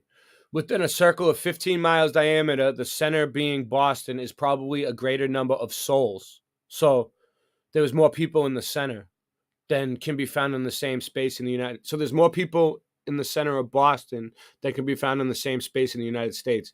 Neil says that the number of planters that went over to New England before the year 1640 was about 4,000. So we had planters, after which for the next 20 years they had... So they in 1640, this is going back, they sent over 4,000 planters. That's weird. So they needed people to plant things.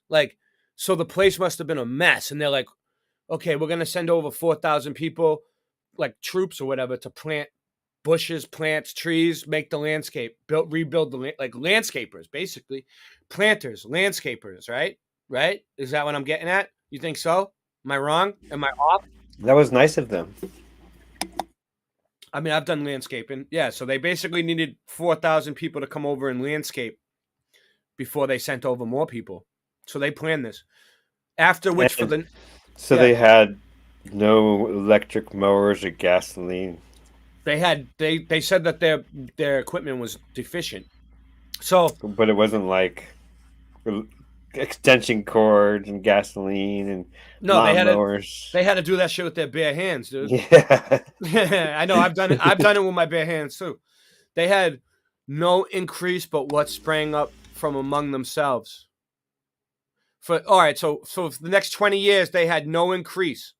So they went from 1640 to 1700 planting for 20 years, 4,000 people planting for 20 years, and they had no increase. But what sprang up from among themselves. So what? That means they only had enough for themselves? It reminds They me all- of Johnny Appleseed. They came over here in 1640, planted for 20 years, and after 20 years, they only grew enough for themselves. Angela, what do you think? Because she's a planter. Of this number, the greater part probably settled in Boston in his vicinity. The inhabitants did not extend their settlement, but much into the country until the year 1635.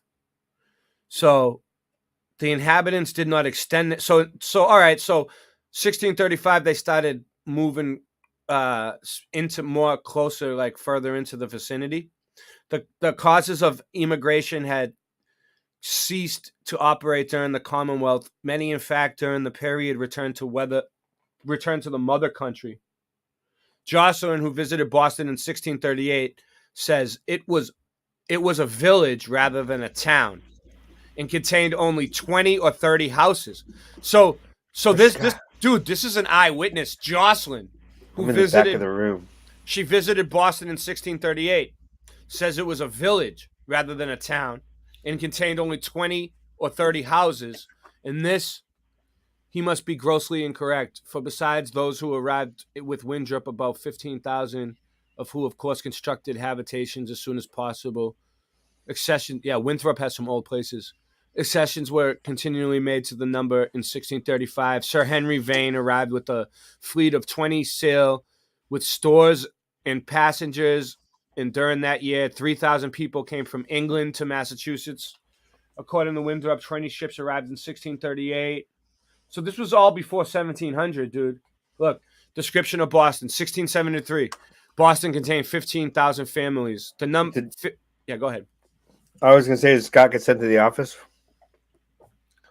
I don't know. He has bad reception. He got in trouble. Went to the office. No, he has bad reception now where he's at. But at least he came on for a little while. That was cool. The teachers said, "Stop playing the drums and send him to the office." No, he'll probably come back. Boston contained 1,500 families. The number of inhabitants were estimated at 16,017. So 1,500 to 16,000 between 100 years. Well, less than 100 years. Look, 1673, 1,500 families. 1735. So that put us here. 16,000. We're their farm, so they're cedars too. Look, they seeded us. 1742, 18,000. Look, the numbers are going up. No, then 1752, it was under 18,000. It contained 1676 homes and 1765 families and 15,520 souls. The census 1791. The census of that year gives the number of dwelling houses 2,376. The number, so 19,000. It went up by 1794. Look at this, 33,250, 332. 1810, 332. 1817. No census haven't. That's Skull and Bones numbers right there, baby. No census haven't been taken. No census haven't been taken. We cannot state the number with certainty. In 1817, they didn't take a census. Those who are best acquainted with the town estimate at 40,000. So we have no idea. After 1817, we have no idea. It just went crazy after then. So between 1635 and 1817 is pretty much the timeline of when all this, before they were starting to really come over and take things, make things run. Our limits, however, confine us to the following summary. The first vessel built in Massachusetts was named the Blessing of the Bay and was launched at the Mystic River. That's right where I'm at. She was 30 tons. Yeah, go ahead. Go ahead, Sin. I'm just reading it. What's that say? Ha ha, Austin. I see. It's more French.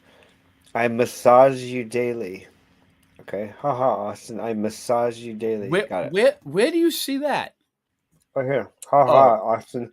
I massage you daily. Oh, in the chat, you're saying? Yep. I don't pay attention. I never read my comments. And don't ever read my comments. That's what He is French. The increase of the trade was so great that from Christmas in 1747 to 1748, 500 vessels cleared out from this port of foreign ports. All right, so the Revolution, the business of the ship building was carried on here to great extent. 1633. So basically, okay, cool. All right. All right. So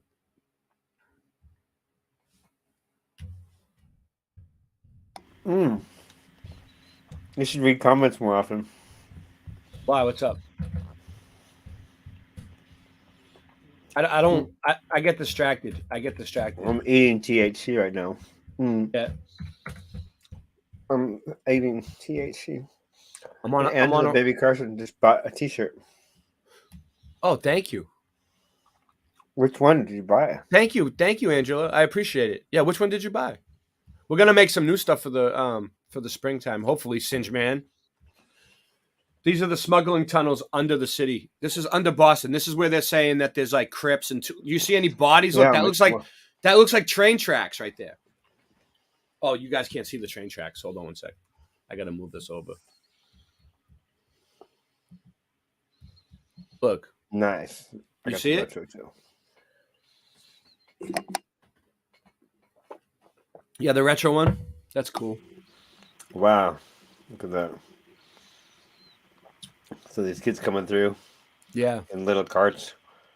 Crying, hungry, thirsty. Yeah, I try not to make my, I've lost it. I'll find it. All right. I try not to make my t-shirt prices on there too expensive, but it's like, it's not me. It's Teespring. Like, you know what I mean? Like they pretty much set the price and I add on like $1 or $2. You know what I mean? It's like nothing. But I just like getting the t-shirts out there. And thanks for the support. And it's cool because, you know, Singe Man makes a lot of the designs. Flatter-Day Saints made some of my designs. Shout out to Flatter-Day. Flat Nasty. Yeah. What's this? Pipes. Oh my God, Singe, it's a pipe. Singe, it's a pipe. Oh my God, there's a pipe. Going around the ground? Is it going around the ground? Yeah. It's going around the ground. Yeah, there's a pipe. Oh my God, there's a pipe coming out of the ground. Oh my God. Big deal. What do you do when there's a big deal? Look, there's bricks under there though. Do I have anything for big deals? Is that a brick? I don't know. So this is under the north end of Boston. I tried to get down there myself, but they wouldn't let me in. They told me they was dead bodies. But look, I don't see any dead bodies. Look, they let this motherfucker in. The walls are actually made. I wouldn't want to look. I wouldn't want to walk through that water though. Look at that shit. It's like, whoa. It's just like. Hey, Singe Man, remember the day that you dyed your beard? Me. No, Singe Man. This was Singe Man. This was Singe Man back in 1994. He used to have a gray beard. He was jacked. Singe Man used to go to the gym a lot. He still does, but he was a lot bigger than he was. He dyed his beard like a black color, so he looks younger now. But he was getting a little older, and he used to always Singe Man used to always walk around with this thing on his eye, right? Singe Man, he used to always walk around with this thing on his eye. Turn off my background. And we all used to make fun of him because of it. You know what I mean? But I didn't know he was in the tunnels doing this type of work. Like I didn't know that's why. But yeah, that's Singe Man back in '94. Okay, so here he is again. In '98, look at wow, you're really good at changing your appearance. What the fuck is this guy doing? Look, he's like planting a bomb. See? He's like, we found it. He's like military. What does he got? What is he doing? Is he military? He looks like he's military. Yeah, he's definitely military. Was that a gun? Is that a pistol? Is that a blicker? A burner? Look at this one. Bill would bolster efforts to this is in Texas. Look, they have tunnels in Texas too.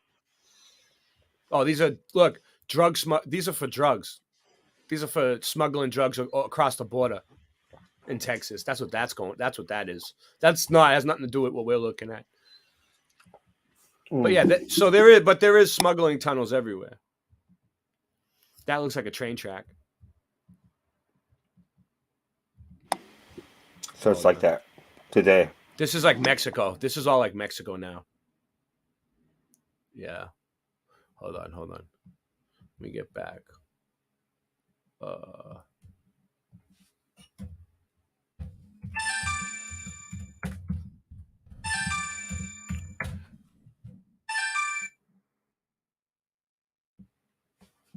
Jesus. Yeah. You know, one of the lies that they told us that really kind of irritates me? Yeah. It's the missing children on milk cartons. That bullshit. That's really low blow. Tug at people's heartstrings like that.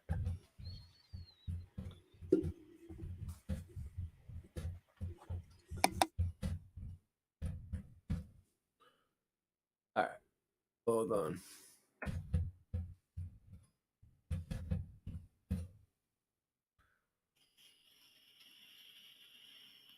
Here we go. The Blue Line. Oh, this is cool. Was named for the Boston Harbor. So this is the Blue Line tunnel for the. Wow, that's an old car. And they say that parts of it go under the water. Well, that's from the Boston Public Library. That's official. So Batman. On the Blue Line, Batman lives down there, I think. On the Blue Line, you can smell water. You can smell salt water when you're on the train because part of it goes under the water. That's cool. All right. The Secret Tunnels of Boston. That's just a drawing. That doesn't really. I think Batman lives down there, and the Penguin. Singeman. The Penguin lives in the towers. I think Singeman drew this actually. All right. No one's breaking out the feminine. Wow. Brookline Connection, the Liberty Tunnels, constructed in the North End. Oh, here we go. Look at this. Giant Pittsburgh End. No one's getting out. You so silly chap. You this must be Pennsylvania, though. Back. That looks like a Boston Tunnel leak, September 2004. Tell me floods can't happen. Tell me there's no such thing as floods. Look at that. That was 2004. I don't think anyone has ever said that. I know. Taking it to the next level. Look, 14 American cities with crazy underground tunnel systems. Chicago. Boom. So we got these, bricks. We got these underground tunnels everywhere. One side is Lex Luthor, and the other side is Batman. Boston's North End, truly the best. Lex Luthor's Superman. The best neighborhood, 2020. It is the best neighborhood. I love the North End. Look how old these friggin' buildings are. Yeah. I was there. I was actually here the other Perfect day. Example of This is where all the underground tunnels are. This is the neighborhood. Mob area. Just look at this is a heavy mafia area. It still is, yeah. It still is. Well, not as much as it was before, but see, I used to live up there on the left, on that far top. What street? Left. Let me see. Actually, Prince Street. This is where my family lived, on Prince Street. Look, that's Prince Street. Now go all the way up. Dude, that's fucked up that you said that. This is where my great grandparents lived in one of these. I went up to one of these houses before, and I was inside. It was like, I think it was over here. Actually, that's 4 stories, dude. What's that room like? I swear, this is where they lived, in this building right here. So what's the room like? Is it all wood? Wood and cold? What's it like? This is such a trip. This is really where my radiator. I'm not fucking this. I'm not making this up. My I know. I'm just asking a question. Is it heated by a house. radiator? Is it cold? Is it made of wood? What's it like in there? I don't know. It was small. I walked out. I remember I was a little boy, right? I came to Prince Street. It was for St. Anthony's feast, right? My mom was like, "Hey, you're gonna go meet your great grandma, my mom's mother, Nice. or your great grandmother." I'm like, not grandma. She's like, "No, I want to go in there." I'm like, "Okay." So I go there, and my great grandfather and my great grandmother were there, and they were like really old, but they were like Italian, like Sicilian. They couldn't speak English very good at all, but they could a little bit. They're like, "Hey, what's the matter for you? What's the matter for you?" Right? And I'm like, "Oh," and I walked in, and they're like, they made us Sicilian pizzas, right? But like they had the pizza ready, right? But they have like They put like anchovies, sardines, like everything you could possibly think of, they put on the friggin' pizza. Like, and I was a little kid and I only like cheese pizza. And I was like, they're like, what's the matter for you? You don't want no pizza? And I was like, no, I only like cheese. My mom was like, he only likes cheese. So you know what they did? They made a whole cheese pizza just for me. My great-grandparents. Yeah, they made a whole other pizza, dude, just for me. I was like, wow. The cheese pizza they make and is it was, good. and it was, and it was, and it's square, and it's a big square pizza. And it's got just the sauce and the cheese. I love that. And this That's is a good one. And this is where they were in one of these houses right here. She's like, oh, I know that pizza. I think it's this one. Too. I'm pretty sure it's this one on the left, but it was Prince Street. Yeah, that's Prince Street. You don't like a cheese pizza? I better like a cheese pizza. Come my get mom, a cheese actually, my mom would, if my mom was in the chat, she would know exactly what house it was. I gotta go to sleep. My roommates are yelling at me. But that's a trip. That's a trip. Prince Street in the North End is a trip. So I'm picturing it as wood inside and cold and heated by a radiator. Look at this. Whoa. They have radiators there? Whoa, what's this? This was, look at that. It's a portal to another Brick flood. Portal. Magic. Okay. 4 people displaced after partial building collapse in the North End. The buildings collapsed. Historic home that forced. I gotta go now, dude. Sorry. Well, I just gotta stop talking at least. Yeah, whatever. Just hang on. Yeah. I'm not. I didn't even get into the mafia stuff yet. I'm still looking. Over here, quiet. All right. There it is again, the North End and the tunnels. Okay. So, all right. So I made my point. There's the North End. All right, let me see. Let me see if there's any.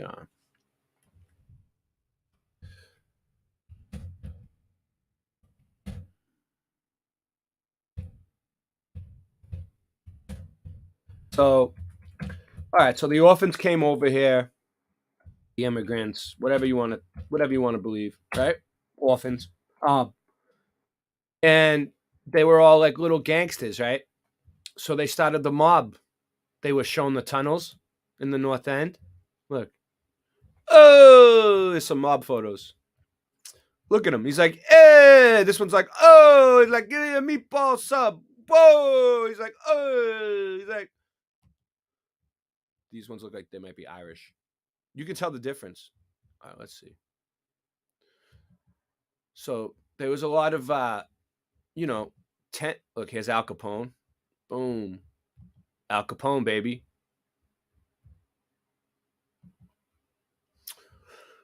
Chicago.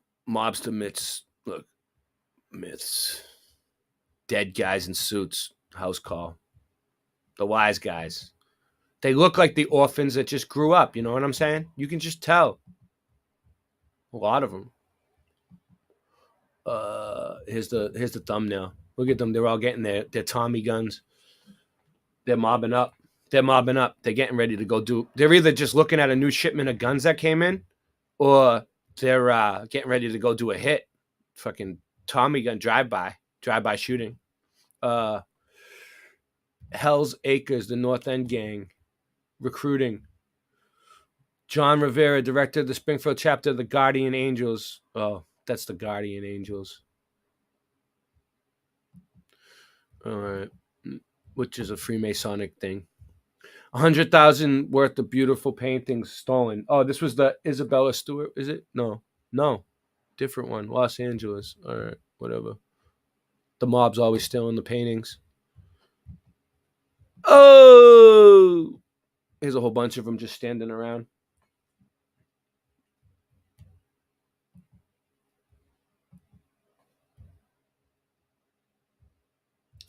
Philadelphia Mafia.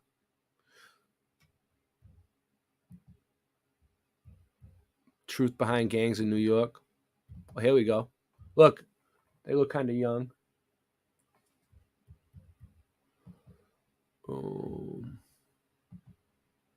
Dusting off a police trove of photographs. Look at this one. Boom.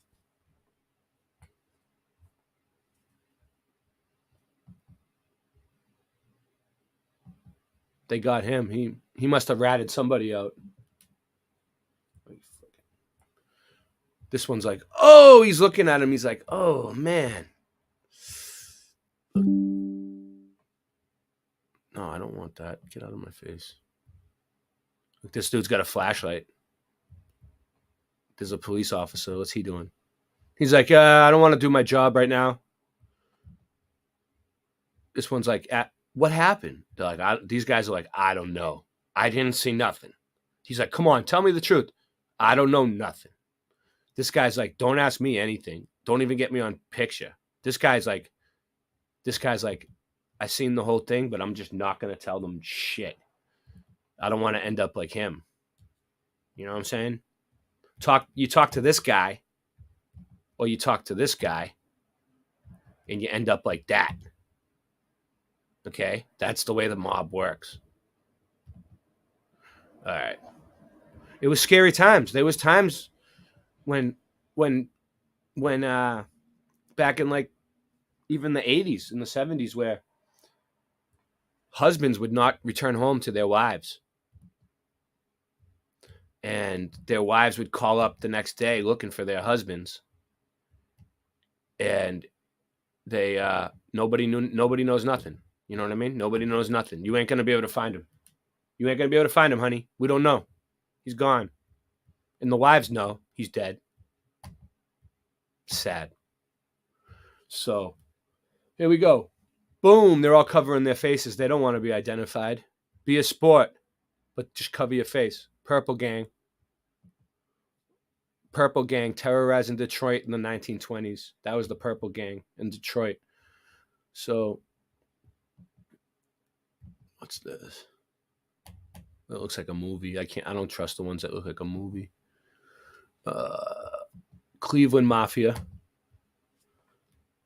Oh, it's happening in Cleveland too. Cash and carry grocery and meat market. Oh, anything else look good?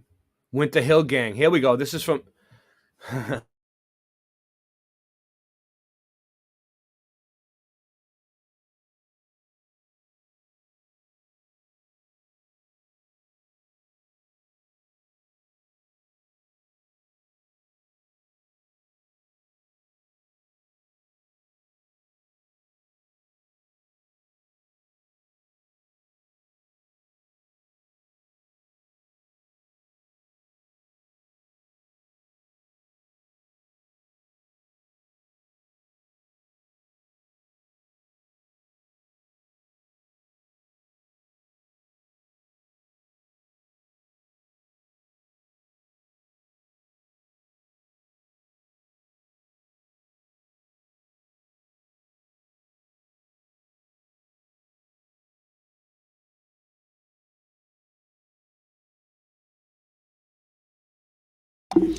Chat says you're muted, Ray.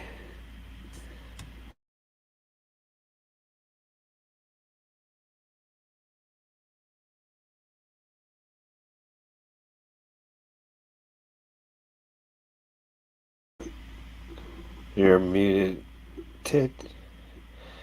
So, when these people were like showing their school pictures, this is what they look like. And they look like nerds, like all of us.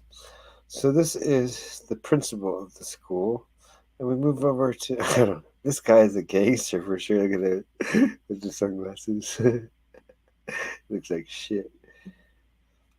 Hey, you're muted. That guy looks like he's from the 70s, hardcore. Right there on the right with the red glasses. Look, there's a Kaufman. Look, there's George Kaufman. Wonder if he notices. He doesn't read chat, he said. Well, he does sometimes, but he's not the greatest chat reader. It's funny. Here, I'll come back. He should. You are muted. How long was I muted for? About 5 hours. Minutes. Really? You didn't hear anything I just said? No, about 3 minutes. Yeah, about 3 minutes. What was the last thing you heard me saying? Chat. It was very recent. All right, I'll start over. Random fans laughed at something I said. Okay, this is the Winter Hill Gang. Okay, the Winter Hill organization. Okay, this is Whitey Bulger. Okay, this is Stephen Flemmy, the rifleman. This was his right-hand man. He was called the Rifleman Flemmy. Okay, he was the shooter. All right, my landlord, George, who passed away, was cellmates with this guy in Alcatraz. All right, all right. My girl's dad is friends with this guy. I don't know if the guy that they showed on the news was really him. You know what I'm saying? I don't think it was. I think that was a psyop. I don't think they really caught him. He got away. This guy, Stephen Flemmy, he's a real dude. He's a rifleman. Jod Monorano. All these guys are real. Now this. What about Kaufman? George Kaufman. I don't know much about him, but Kaufman. Howie Winter. This guy, Howie Winter. Howard Winter. They call him Howie. Howie Winter. He's still alive, dude. Last I heard, like that was a few years ago, and he's really old, but like this is from Somerville, Massachusetts, which is right there. I could step out my door and walk outside. So this is the Winter Hill Gang. And what happened was they're like Irish and Italian, right? They had connections with the IRA and the mafia, but Whitey Bulger started bringing a lot of angel dust into Boston. And he was selling a lot of angel dust and a lot of different drugs that the mafia didn't like. So they started getting on him about that. And he had connections, you know, his brother Billy is a big politician, and Billy Bulger. And he basically had political connections, and he had feds looking out for him. Then he started supposedly ratting on the mafia because they were fucking with him about the angel dust and all the murders too. Because they found bodies and bodies and bodies around here where Whitey Bulger used to bury people. You know what I mean? There's still bodies showing up from Whitey Bulger. They say that Whitey Bulger, this guy, he used to drive around and shoot black people for no reason. Just drive around and just shoot them because they're black. That's what he used to do. He was a bad person. When he used to murder somebody, he would feel relaxed after and take a nap. Who the fuck kills somebody and then takes a nap? You know, like they're like relieved afterwards. Like he used to, when people used to owe him money, he would take your hand and he would put it down on a table and take a hatchet and try to slam the fucking hatchet on your fucking hand and sometimes he would chop your fucking hand off. This guy did not fuck around. He ruled with an iron fist. But he was also a rat. Supposedly. Allegedly. I don't really know for sure. You know, there's a lot of speculation and stuff, but I know what I know from people on the street. You know what I'm saying? I hear what I hear from the real people. I don't go by what the movies say. This is Hell's Angels. North End. Hell's Angels. They're also, connected. What do we got here? 28 serial killer scene mob photo. Whoa.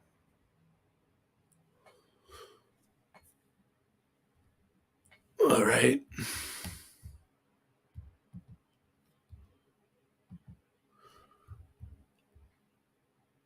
Boston police officer investigates scene of murder. What's this one? They shot up that car. Look at that. They're like, boom, boom, boom, boom, boom. Tommy gun. Look how old the police car is.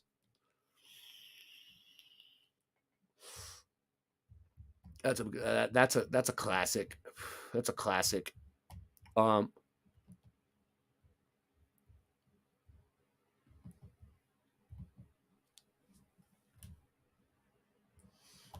They look like the orphans, you know what I mean? They still dress the same.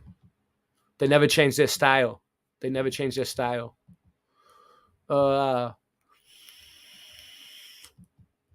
Look, Whitey Bulger in his own words. Look, does this look like the same fucking guy? That looks like Howie Winter, though, to me. I think that's Howie Winter. That's him. I don't think that's Whitey. That's the Fed that Whitey was snitching to, though. I think that was like his handler. All right. Al Capone. Anything else that was good? The Chicago mob versus the street gangs. Look like orphans. See? See how they grew up? Can you see the resemblance? Mud mob, baby. Mud mobbing. We're mud mobbing tonight. These ones, look. Oh, hey! All right. Official. Oh, what's this? Official NYPD crime scene photo.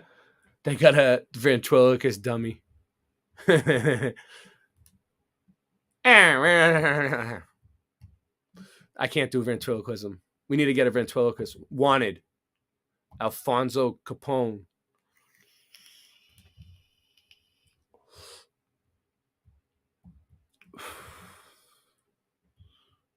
Wow.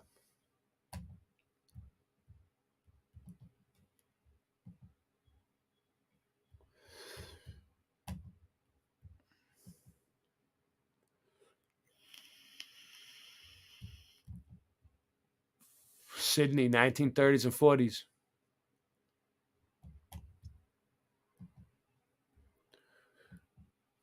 All right.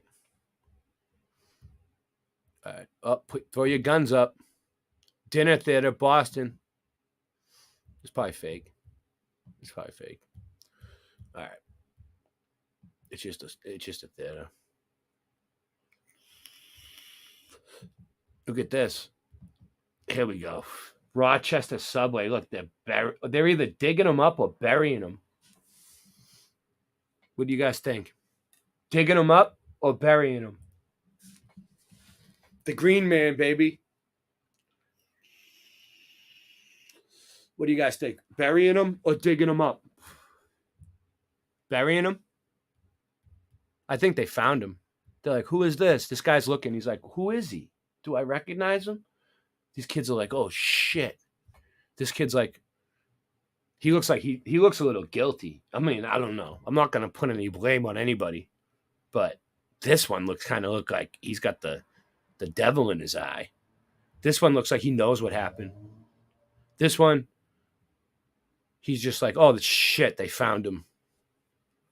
Well, fuck now. This guy's like, nah, we'll just make it disappear. He's smoking a cigar. He's like, don't worry about it. We got a basket right here for him.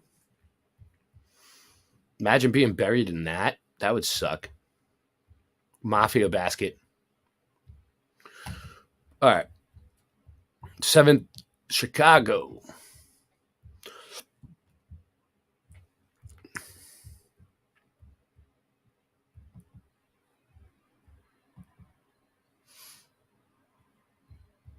Chicago gangland crime scene. Crime scene. Gangland. No. What's this? The Commission. Mafia. Fandom. Lucky Luciano. Up top. Al Capone. Stefano Magadino. Joseph Bonanno. Vincent Mangano. Tommy.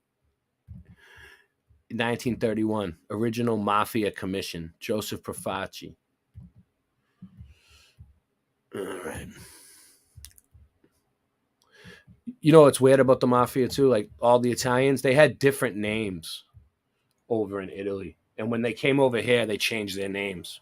So like every Mafia family, a lot of the names are like slightly different over. I don't know if it's the same for the Irish, but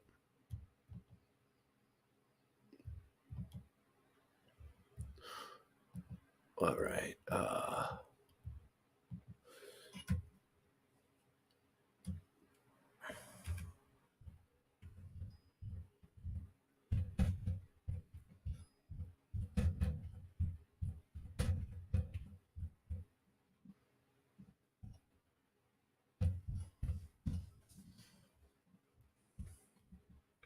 There we go.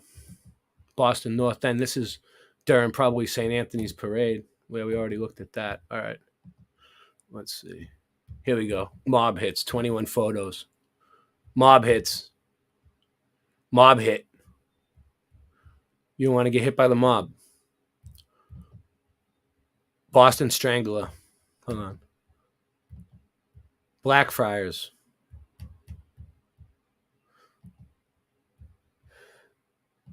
Boston mobster Whitey Bulge's murder trial. Look, here's one of the... They found this guy dead in a phone booth. They shot him while he was in the phone booth. You see that?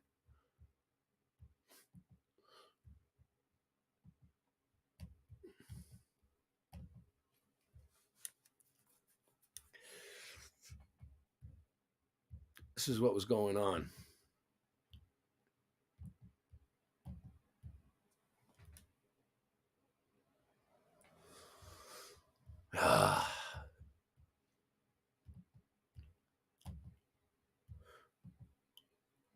Bugsy Siegel. 40 of the victims of the Irish Gang War, 1961 and 1967.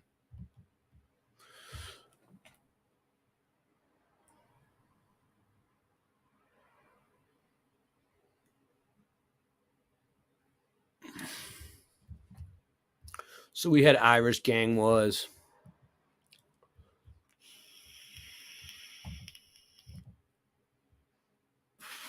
What did they do to this guy? Jesus, look at his face. Yikes.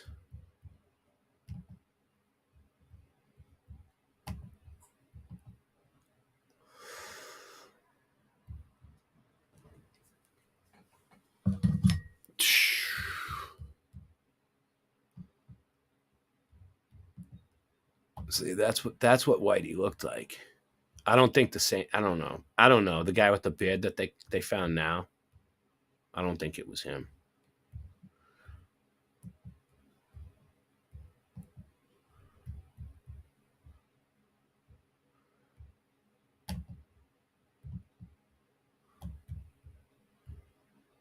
That kind of looks like him, but I don't know.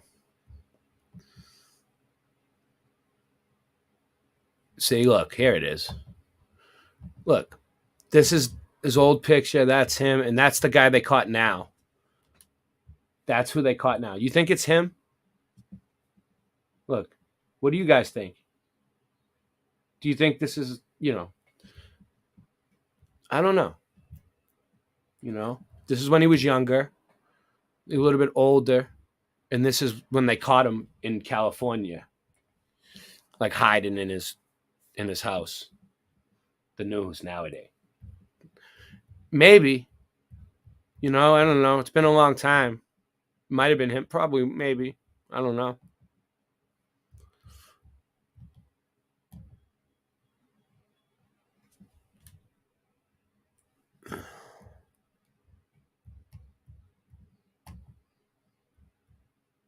Let's see.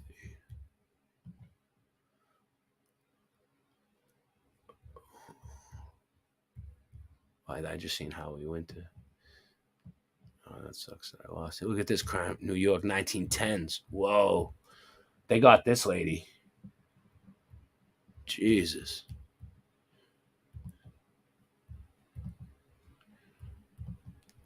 Tampa.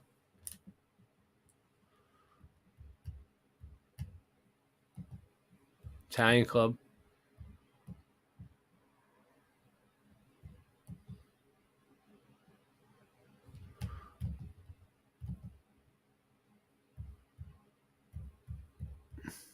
East Village.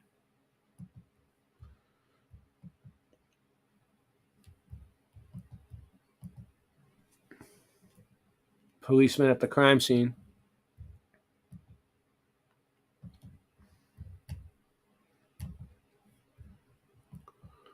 All right. All right.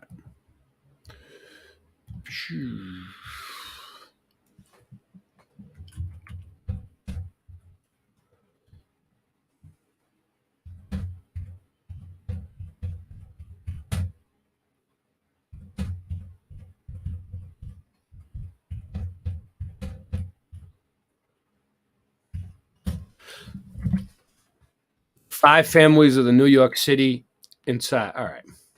So this is what happened. So in New York, there was 5 boroughs and 5 mafia families. In 1931, following the decades of Brooklyn bootlegger Salvatore established the leaders of New York City's 5 largest. So Salvatore Maranzano established the leaders of New York City's 5 largest Italian-American criminal organizations and declared himself Capo di Tutti Capi, the boss of all bosses. Maranzano was soon killed off.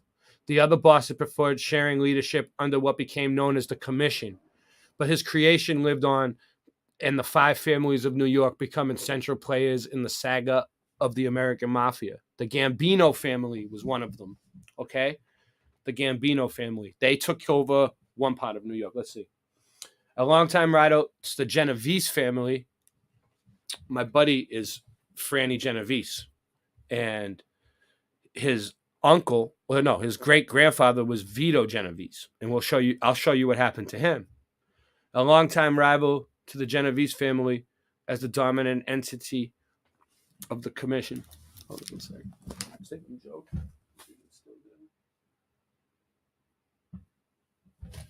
One second.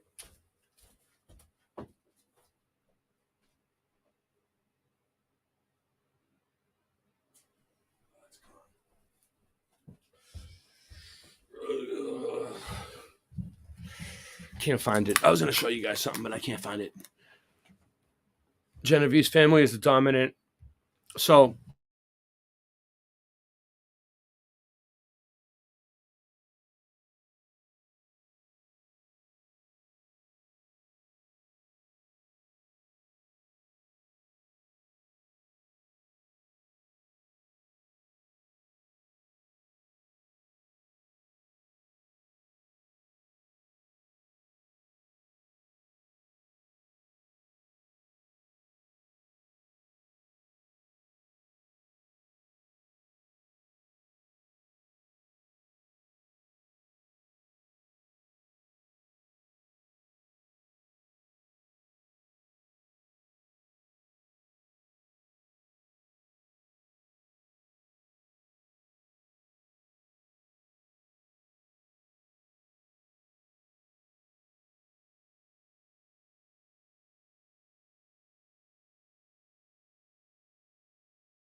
That sucks.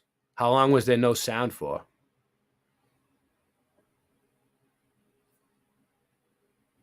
Jesus. It's terrible. Can you hear me now?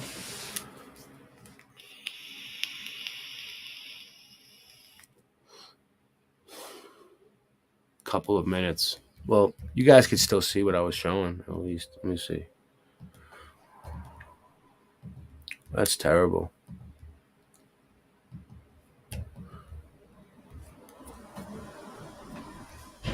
Vito Genovese, by name, Don Vitone, born November 27th, 1897. So his name was Don Vitone, but when he came over here, it was Vito Genovese. Died February 14th, Springfield, Missouri. One of the most popular 1950s and major Genovese. Yeah. A friend in the U.S. boss black market. So it's this power in New York City arranged the murder of several rivals, such as Willie Moretti in 1951. He murdered Anastasia in 1957 in an attempt on Frank Costello and commanded gunman Trey. All right, so Anastasia was the one that got shot in the back of the head. Anastasia, he was one of Maciera's executioners in 1931 at Lucky Luciano's command. So this guy was an executioner. In the late 1930s, he became active head of Murder, Inc., and Notorious Murder for Hire organization. In the late 1940s, became boss of one of the 5 families. Yeah, look, he was murdered by 2 gunmen hired by Vito Genovese as he sat in a barber chair in the Park Sheridan Hotel. So this motherfucker, Anastasio, he was an executioner, and he killed a lot of people. And then the Genoveses shot him. I heard the story myself from the Genoveses. My buddy is a Genovese, and he told me that they walked up and they shot him in the back of the head while he was sitting in the barber chair. Like, he was sitting there getting his hair cut, and they walked up and just popped him in the back of the head while he was getting he didn't see it coming. You know what I mean? He had no idea. He was getting his hair cut, and boom.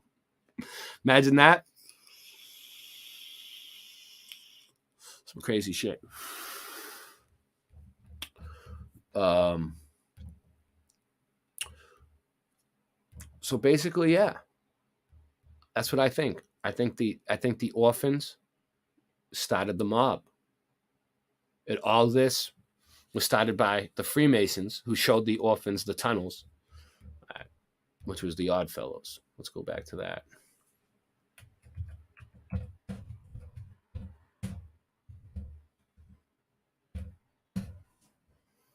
See if I can find it.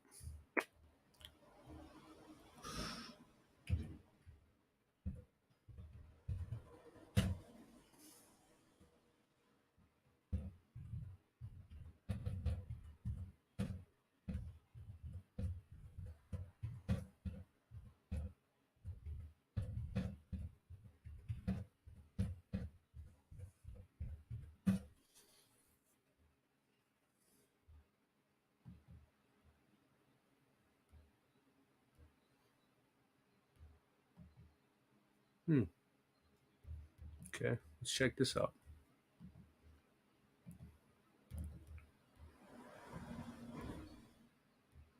Yep, order out of chaos. Yep. All right, let's do this.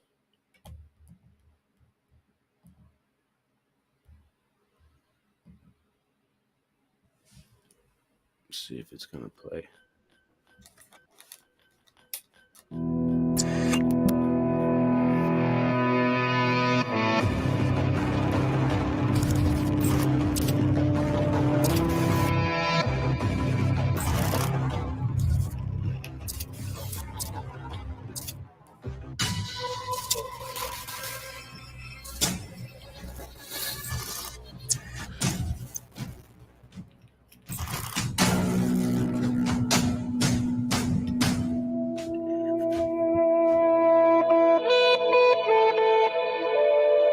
Greetings in the name of our Messiah, Christ Jesus. You're watching Breaking Babylon right here on Now You See TV. As you've seen in the descriptions, it's the Order of the Odd Fellows. And tonight we're going to hear words like Tartaria, orphans, mud floods, and the reset, which is not a new word. Tonight we've got a special guest coming on who was a former Grand Noble at one of the largest lodges in Texas. His duties, according to the website, he oversaw the lodge program in advance, the programs.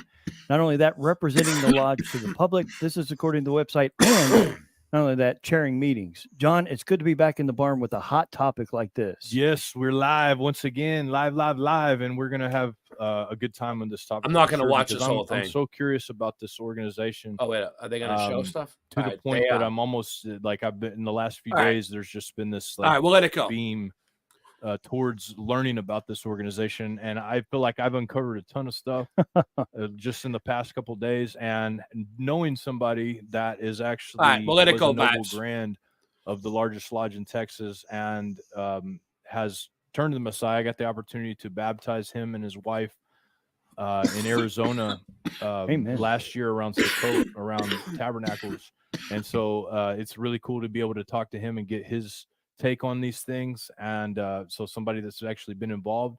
And also here towards the end, we're going to hear what happened, why he left, and what his life is like now, why he turned to the Messiah and has changed his life. So this is going to be interesting. And so if you guys have any questions too, put them in the chat, and I will try to kind of every now and then keep an eye on the chat. You might have a more interesting question than I do, but right now, like I can tell you that this is going to be a very interesting show. One of the more interesting shows I think that you guys have ever seen on Breaking Babylon, and this is going to be cool. Well, the thing about it is in the description, as soon as I got here, the topic has been nonstop. Tartaria, if you watch Now You See TV at all, you'll see many topics covered like Tartaria here. The orphans caught my attention because the last thing that I heard. Yeah, this is from a channel called Now You See TV. And we talked about a little bit, was the orphans that were uncovered. I don't know if it was in Ireland or Canada, but it was under the Catholic. And orphanages, when you brought that up, how are we going to tie that into Tartari, the mud floods, and the Great Reset? Well, we've talked about that, but that's nothing new. Something's going on here, and this odd fellow secret society is more powerful than I thought, and that's what is intriguing. Yes, it is, and totally. And so before we get started on all of this, because the first you talked about orphans, this is one of the first subjects I wanted to bring up, because it's a fact that Oddfellows owned orphanages all over the country around this time, the 1800s, and also asylums and all of different kinds of places all over the country. And I've got pictures of these places we're going to talk about. But before we do that, I'd like to bring Cody, our guest, on to tell us basically just the history of the Oddfellows and just a truncated version of what the Oddfellows is, just a very short description, and just kind of introduce yourself. Cody, welcome to Breaking Babylon. How's it going? What's going on, brothers? I am so excited to be on the show tonight, man. I'm honored that you are having me on. So thank you so much. Well, yeah, fantastic, man. We so tell me this. Tell me what is, to a lay person that's never heard of the Oddfellows. Now, believe this or not, John had never heard of the Oddfellows until I mentioned it to him today. That man, John, is somebody that does research and tries to look into this stuff. Has listened to a lot of different broadcasts and read books, and he's never heard of this. Now, this is an organization, obviously very ancient, has very prestigious members that have been a part of it. But if I were coming to the lodge and saying, I want to join, what is this? What would they tell me? Well, lodges today are night and day different than the lodges of the past. So if you were to go up to a lodge today, they'd probably invite you to a dinner. That's one of the big things, is breaking bread. So they would invite you to come up and enjoy dinner with all of the members of the lodge, and kind of probably show you around a little bit, tell you a little bit about the surface mission statement of the lodge, kind of let you get a feel, maybe play some pool. And it's a very laid back organization. It's almost kind of in juxtaposition to Freemasonry, in the sense of it's more of kind of a group of odd fellows. Truly, this is where it kind of pulls back its name in its ancient derivatives. But honestly, it would seem more like a social club. If you were to walk into a lodge today, it would be just a bunch of probably very welcoming guys that made you feel at home, cooked you a good dinner, and then just talked about how they did kind of charity work in local community charities, and just helped kind of better their community. Very good. So yeah, this is what this is the kind of information you get generally when you look this up, and this is when you talk to an Odd Fellow, it's going to be the same kind of information that you're going to get. Now, obviously, the Odd Fellows, we're going to start kind of going back a little bit in history. Tell us a little bit about the founder of the Odd Fellows, and if you have that information in front of you. If not, I have a little bit of information on him as well. But he, in fact, was an orphan himself, which founded this organization. Tell us a little bit about why he founded it and what it meant and what kind of person this guy was, if there's any information you have on that. Yeah, for sure. So the official historical narrative of the Odd Fellows, they would say that it was lost in the foggy memory of time. So a big thing with it was lost in the foggy memory of time. Claim deep, far-reaching antiquity. There's legends in some of the lodges that it dates all the way back to the time of Nero. A lot of their, I guess, fraternal symbology has been found in areas. There was a legend that the soldiers in Nero's army were gilded together in a group and then would use some of the symbols that were indicative of the Odd Fellows. Others, I guess, a lot of historians would trace the roots back to the medieval ages, like 12 and 1300s. We can see that there were guild associations as well that were going along during that time, like blacksmith guilds and different things that were forming fraternal organizations in the 12th and 13th century. But there's also, it really is kind of spotty, because there were the early beginnings of this fraternal order in the 12th, 13th, 1400s. But it wasn't until, I guess it would be probably the 1700s, there was a group called the Loyal Ancient Order of Odd Fellows. And they were established, but they really got hit hard during the late 1700s because governments of that time were worried about sedition, and they were worrying about these groups that were meeting in secret, and they didn't know what was going on in the meetings. They were worried about them possibly rebelling against the kings and stuff like that. So they put out things like the Unlawful Oath Acts and Unlawful Societies Acts. And so you would see a lot of these organizations kind of dissolve. But through that dissolving, certain things like Freemasonry would dissolve, and you would see Odd Fellows kind of grow stronger and stronger. They would absorb some of these members. So it would be probably the 1800s where we would see a really heavy hitting of lodges over in like England and the French journeyman associations. But basically what it would be is, at first in France and England, it would be based on your trade or whatever guild you were in. So like if you were a blacksmith, the journeyman associations would naturally be all blacksmiths. And so the Odd Fellows, in a sense, they accepted men who weren't of just one trade. And so this is how they started to get men of all odd jobs, odd organizations, and were kind of all inclusive. And it wasn't until the late 1800s that the American founder, Thomas Wildey, he came to the United States, and he wanted to kind of separate from the lodge in England. And so that's what you kind of see is a schism in American Odd Fellowship and British Odd Fellowship. So it would have been the 1800s whenever Thomas Wildey would have founded the first lodge in America, and would subsequently put a newspaper ad out, try to see if any other immigrants had come over from England or France and were Odd Fellows, and then they would form the first lodge. So the American lodges did have humble beginnings, but I would say that they started going strong because of Thomas Wildey, and he eventually was able to gain a charter independent of the Manchester Unity Orders in England. So he was actually able to kind of play by a different rule book in a sense. So that would be the late or mid 1800s that happened. So as soon as I got here, Cody, this has been a whirlwind since I've been here. As John said, I'd never heard of the Oddfellows until this morning. Freemasonry, out the yin yang, Tartaria. I hang out with David and John. I've seen all the shows and watched them alongside you guys.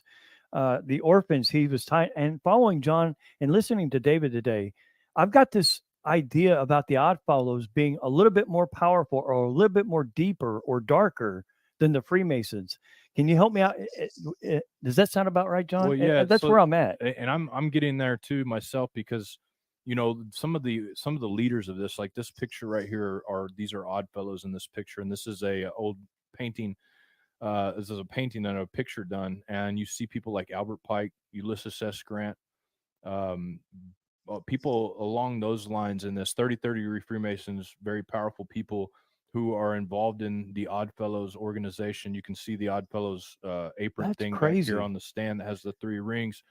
These people are integrated into this. They were put in charge of multi-million-dollar. Let me find a slide for you guys real quick. I mean, these guys were put in charge or built or were funded somehow, or they inherited this for some reason way or another, but they had buildings like this all over the United States, these orphanages and asylums and different places like this, where they were educating children according to the information that I've seen on this, and this is information just coming from directly from the website, but also committing people to asylums and also doing other things as well. But these guys also have, I mean, there's a lot we're going to talk about, but man, like I'm starting to think myself, they actually are probably way more hidden than the Freemasons. Well, here's the thing, John, as far as secret societies go, but they have power and people in their power that are beyond what you would expect to find in there. I mean, you have 3 high-ranking KKK 33rd degree Freemasons. You have Robert Byrd, the senator, which was a KKK 33rd degree Freemason. You have Albert Pike, 33rd degree, also Grand Dragon Freemason. You have all of these different things. So there's something powerful about them. Now let's point that back to Cody, unless John, you had something you want to say before I Well, that's over. exactly where I'm going. Listening to this and watching the rabbit trails open up, listening to you and David talk and your history with Tartaria, and then you bring in the Orphans. I'm going, is this entity more powerful than the Freemasons, or is it deeper and their tentacles are far reaching? These topics of Tartaria, the Orphans, of course, the Catholics that were uncovered, Orphans go back, and the way you presented it, the mudfloods, the buildings, the way they've been built on top of each other, and the reset, and tying these all to Oddfellow. I'm like, my mind is blown today. Yeah, my mind's blown today. But anyways, let's hear what Cody's got to say about all that. Man, well, so that's what the thing is most people, like you said, it is more of a hidden organization, and on the outside, it doesn't seem like that is an intentional thing, because they do want members to join. It's not out in the open. I mean, it's not hidden. It's out in the open. There's typically, especially in the South. It's not out in the open. In every state. I mean, a lot of times in these smaller towns, it's like the event centers is an Oddfellows Hall or the dance hall, or like the Rebeccas have built the Rebeccas are the females.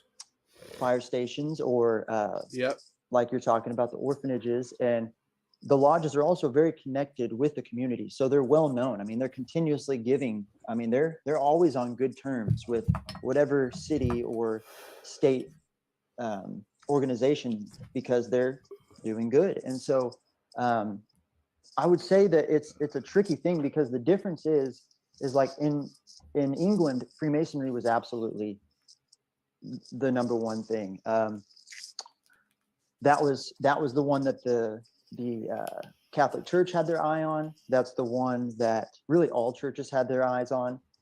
They started making legislations against it. And that's really, I mean, the Oddfellows met, but they were meeting in taverns. Like they were meeting in very small pubs and different things like that. They weren't even holding meetings in their own lodges. They didn't have any degree work. They just would do an initiation, or they would call it making, initiation or whatever. But you would have your initiatory degree, and really they would call it making. They were also one of the few fraternal societies that allowed drinking. So like they would have some pints of beer and talk about how they could help each other, but it was mainly like a social security fund for the members. So like they were just, their dues weren't necessarily even 100% going to the community. Like a lot of them were just going into a pot to where if a member died, they would bury him and they would take care of his widow or let her come stay in the lodge with their family. So it seems in origin that it was a small organization, but it's interesting because it's when the Freemasons started coming under direct fire that you started to see the regalia of the order kind of come out. You would see the layout of the lodge building. They all of a sudden are getting their own lodges, getting their ritual work set in a manner to where it's exactly like Freemasonry. They have their Noble Grand's chair in the east, the Past Grand in the north.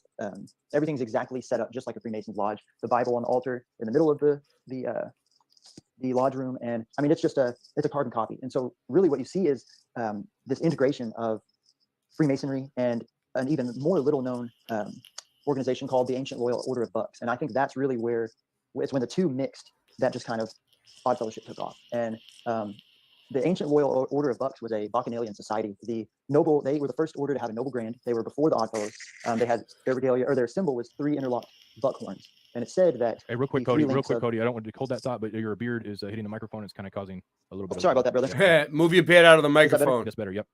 Thank you. Okay, sorry about that, man. But we see that the 3 antlers is where more than likely the 3 links in the Odd Fellowship chain come from, and these guys would have the 3 their antlers wearing horns, 3 making antlers. a toast to Nimrod, singing "Hail Nimrod," and they disbanded, and these guys joined Odd Fellowship. So it's almost like it was a pagan amalgamation, and Odd Fellows was just enough under the radar to where they were able to, with open arms, accept these.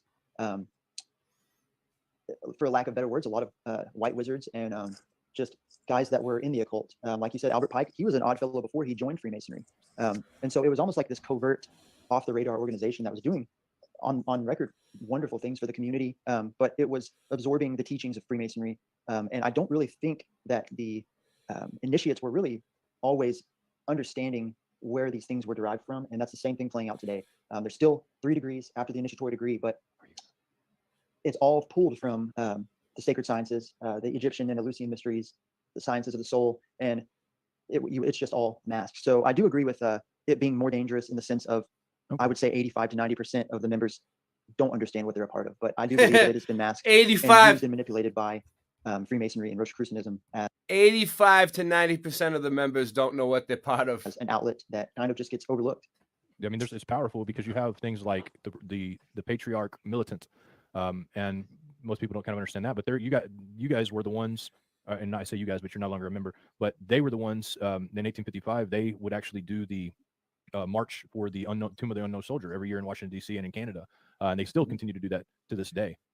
And so that's, I mean, that's absolutely. Oh, wow. They're the ones who do the Tomb of the And it's Unknown actually an Soldier. Odd Fellow who's one of the only people allowed to present that, which is interesting. And like you said, a lot of presidents were members. The Social Security system was based on the principles and the tenets of Odd Fellowship. Man, it just goes, the list goes on of the influences, especially in the United States. It was every single law. That's crazy because my brother is military, and that's where he said he wants to be buried, at the Tomb of the Unknown Soldier. In the United States donated a slab of marble to build the largest obelisk in the world, I believe, the Washington Monument. Yeah. So they've definitely had their hands getting a little dirty for sure. So coming into this, there's a lot of folks who are watching tonight, Cody, that are like me. I've gone down so many rabbit trails. You've actually lived in a lodge like this, but not hearing about the Odd Fellows and giving us the history of it, it's helping me, formulate just who these people are, and how far they go. John had pulled up some things, and hopefully he'll show them here in just a second. The Tartaria connection to the Odd Fellows is eerie, and I hope you bring that up. I'm like many of you guys. I'm trying to piece this together, and coming into this is just interesting that it's passed me by, and I'm like most of you folks, never heard of them. And it's good to know, being that watchman on the wall, like you said last night, it's good to know the enemy.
Sorry, guys. My microphone sucks. Support me so I can get a new microphone. Thank you. All right, let's do this. All right, here we go. All right. Oh, I got a baby on the way. I can't be paying for fight coming in. You There would be the initiatory degree, and there would be certain characters and certain roles played out in.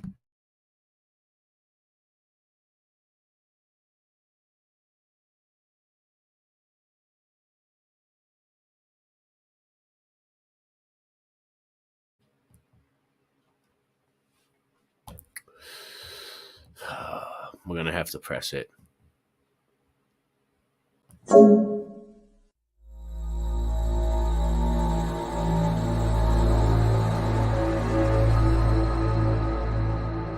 Wait.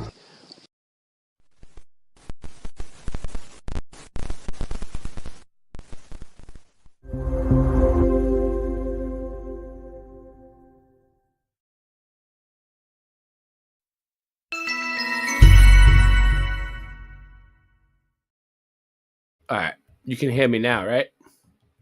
All right, cool. Thanks. Just keep reminding me when the sound goes out because I need a new mic. Can you see that? All right. So I think that they're trying to say is, look, what the Oddfellows wore almost looks like what the Tartarians wore.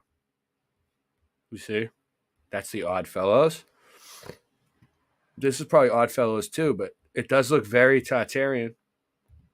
Guys couldn't read and they weren't as illiterate. And so one of the things that Oddfellows did, and they've driven it home just like every fraternal organization, is they believe in symbols being a language that can be spoken across the world. And so along with symbols, they act these things out. So the degrees are dramatizations where these men are wearing different characters' attire. So you would see different, like the skull and bones on the, I think it's the second image. Yeah, the top right like image. That would be in. Yeah, so like that, I can't really read the font, it's kind of small, but like that would be from the initiatory degree. And you would see specific things being worn during the different degrees. And then some of like the sashes on the bottom left that these gentlemen are wearing, sometimes sashes would be worn. This is something that these people would be extremely proud of. And so some of the sashes would be worn during like city parades or stuff like that. But yeah, this is definitely some of the ancient Oddfellows attire. And most lodges today are lucky if they have any of the costumes. Like the lodge I was a part of had all of them and had taken on a lodge nearby that had burned down, and they had given over their stuff. So pretty much if a lodge shuts down or something like that, it's distributed to the closest lodges in that state or that district. But you would definitely see all of this stuff. Okay, so this next image I'm going to show you, this is image number 4 there. This is Tartarian attire. Now, this is not all that I could find. There's a bunch of them in different maps of ancient merchants and sea kings, but this is some of the attire that they wear, and it reminded me of it quite a bit, and it's really interesting, too, because let me show you guys another one here, too. Let me find this. So, and we're going to get to orphans here in a minute. I know there's a lot of people very interested in the idea of the orphans because there is something associated with Tartaria, the orphans, the reset, the mudflood, and we're going to get to that, but I want to show kind of connections to that a little bit first, and we're going to get to it. So let me find this here. So okay, so here is one of, okay, so I looked at this Oddfellows skull and bones robe. This is slide number 11 here. And you have these same things, dates back from 1900s, vintage bow crossbones, visor helmet. Wow. And you have these symbols here, which are interesting. You have the skull and bones, but in the middle, this one struck me big time. And also the fachet, the fachet on the bottom struck me because this is one of the main symbols of Tartaria and all of these different symbols, one of the symbols, but this tent in the middle. And right here, this, if you look at this picture of Tartarian women, I got this from the BritishMuseum.org, and this production date 1669. Now I'm going to go back and forth between Tartarian woman here, but these are the tents. There's a tent here, and you can see the ball at the top, the same, pretty much same tracing, same the way it's open with these two same images. tent. And so the connections here are staggering. And what we do know about Tartaria is we're learning more and more about Tartaria as the time goes on, but we do know that it was classified to be hidden. And I'll show you guys this real quick. Hold on one second. Here we go. This is a CIA document, and I'm just going to read the whole thing real quick. It says, and you can tell me if anything here clicks and makes sense to you. It says, or let us take the matter of history, which along with religion, language, and literature constitute the core of people's cultural heritage. Here again, the communists have interfered in a shameless manner. For example, on 9th of August, 1944, the Central Committee of the Communist Party sitting in Moscow issued a directive order to parties Tartar Provincial Committee to proceed to a scientific revised of the history of Tartaria to liquidate serious shortcomings and mistakes of a nationalistic character committed by individual writers and historians in dealing with Tartar history. In other words, Tartar history was to be rewritten. Let us be frank was to be falsified in order to eliminate references to the Great Russian Aggression and to hide the facts of the real course of the Tartar-Russian relations. And this was no isolated case. In every Muslim area within the USSR, historians on orders of the Communist Party have rewritten history to distort the facts so that the Russians appear always in a good light. Needless to say, histories which represent the facts truthfully have been withdrawn and destroyed so that the present and future generations of Muslims are forever denied the chance of learning the true fact of their nation's past. Now, does any of that stuff like strike you because you've been in this, you were in this organization and you saw all these things, you were, noble grand of this organization? Does any of this stuff bring any light to anything that you have, been a part of or researched?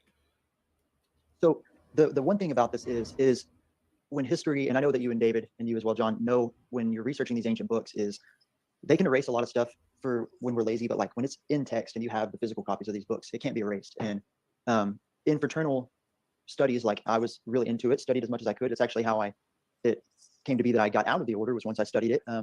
But a lot of these ancient books talk about Tartaria and the things that you're saying, like as far as history being rewritten and stuff like that. I'm not sure if you're familiar with this, but there is it's an unofficial appendant body of the Independent Order of Oddfellows, and it's newer, but it's actually called the Imperial Order of Muscovites. Yes, I've heard of that. Have you ever heard of that? Samaritan group as well, but yeah, I've heard of them as well. Yes, sir. So that whole thing, it's and it's a interfraternal thing. So like you could be a member of the Fraternal Order of Eagles or the Lions Club, or you just had to be a member of a fraternal order to be able to join the Muscovites. But basically, it's all based around the Kremlin. Instead of a noble grand, they have a czar, and it's all based on Russian nobility. Yeah, and, they have actual bears on their symbol. There's a bear on their symbol, yeah, I believe. Yeah, that's one of their symbols is the bear claw symbol. But yeah, so that I've always thought that was interesting because I didn't ever get into like the ancient mystic Order of Samaritans. I didn't get into that because even with my dim of what I was a part of, the symbology in that really stuck out to me with the scythe and the pyramid and most of like that. So, most of those Muscovites actually, once they were kind of dissolved from the Oddfellows, when that kind of schism happened there, they went to the ancient mystics Order of the Samaritans, and that's why you see that, Yeah, for sure. Oh, absolutely. But I think it ties in what you're talking about. Like I didn't, it doesn't come on in American Odd Fellowship much because, especially after the '60s, the degree work became so dumbed down. They took all the white magic out of it. They took all of the Gnostic principles that were just blatant out of it and really just honed in on universalist pastors writing degrees pulled out of scripture, where it didn't mention Christ. It didn't mention any certain specific Messiah figure, but it was like something that the Jews, Muslims, and Christians could agree on. So they really don't talk about any of this stuff anymore. It's really just, a 3-degree thing where it's based on Judeo-Christian values, but none of this rich history is ever talked about at all. Interesting. Well, Jesus said, he said, there's only one way to the Father. He's the way, he is the truth, the way, the truth, and the life, and there's no other way. And so we read in Revelations chapter 20, in the last verse, it said, and whosoever was not found written in the book of life was cast in the lake of fire. Now, a lot of these societies, a lot of these groups do good. Of course, we're going to be talking about orphans in a minute. People have been talking about the Shriners in the chat room and the donations that these groups make. But when you get inside these lodges, it's not about Jesus Christ. It's not about the God of Abraham, Isaac, and Jacob. But folks are misled by the good deeds that they do, and they don't realize how ancient and old these groups are. The symbols that they use are part of the witchcraft magic that we read in the Old Testament. But when you see it tied together the way I've seen it today, this is another society I did not know existed. But when you look at it, and I followed John and listened to David today, this goes deeper and farther than I realized, and I'm just now waking up to it. And people will hear this, Cody and John. Sure. They'll hear the good deeds that these groups do, but then all of a sudden, they're not following Jesus Christ. It's believe in a higher power, a supreme being. What do you guys think about that? Vibes. Man, that's the biggest danger of it. The biggest allure. We're surrounded by so many churches, especially where I'm at in the Bible Belt. We are surrounded by beautiful, ornate churches full of very wealthy people who could not care less about helping others. And I think that just from my lodge that I was a part of, most of those guys had been burned by churches. So these are dudes who believed in Christ, would call themselves Christians, but really had a bad taste in their mouth from church. So coming into a place that's all inclusive with open arms and you're seeing good stuff done every single day, the deception isn't just on the community being able to, right in front of your face, see the good that they're doing. Because I will say that, man, they do a lot of good. They really do. And they're active. And every single one of those guys has a servant's heart. And so it's very confusing because it's hard to find anything negative about it. But like you said, man, we can't be deceived by the good works because it's hiding it's like a whitewashed tomb full of dead man's bones. And if we don't have the Son, then we don't have the Father. And so it's all in vain. And so you really see, and I don't ever want to offend any of the men in my life that I'm trying to witness that are maybe still involved in this. I would never want to be offensive, but this is the danger whenever you deal with men who are in a vulnerable and broken place, because we do want to be accepted. We do want to be loved, and we want to be a part of something that's bigger than ourselves, but that we can back it up and be proud of it to others. And then if we brag about it, it's going to be something that holds up. And that's what these organizations do. The kind of in your face charity just fills that hole and draws you in to become a family member. And then by the time, if you ever have your eyes open to some of this stuff, you're so invested, it's become part of your life to where you end up choosing either losing all your family, or you choose, leaving the only thing you know. So it's very deceiving and it's sad. Yeah, and that's why a lot of these organizations, they draw people in this way because this is what people crave, right? They crave a brotherhood, they crave a society, they crave people that are going to look out for them.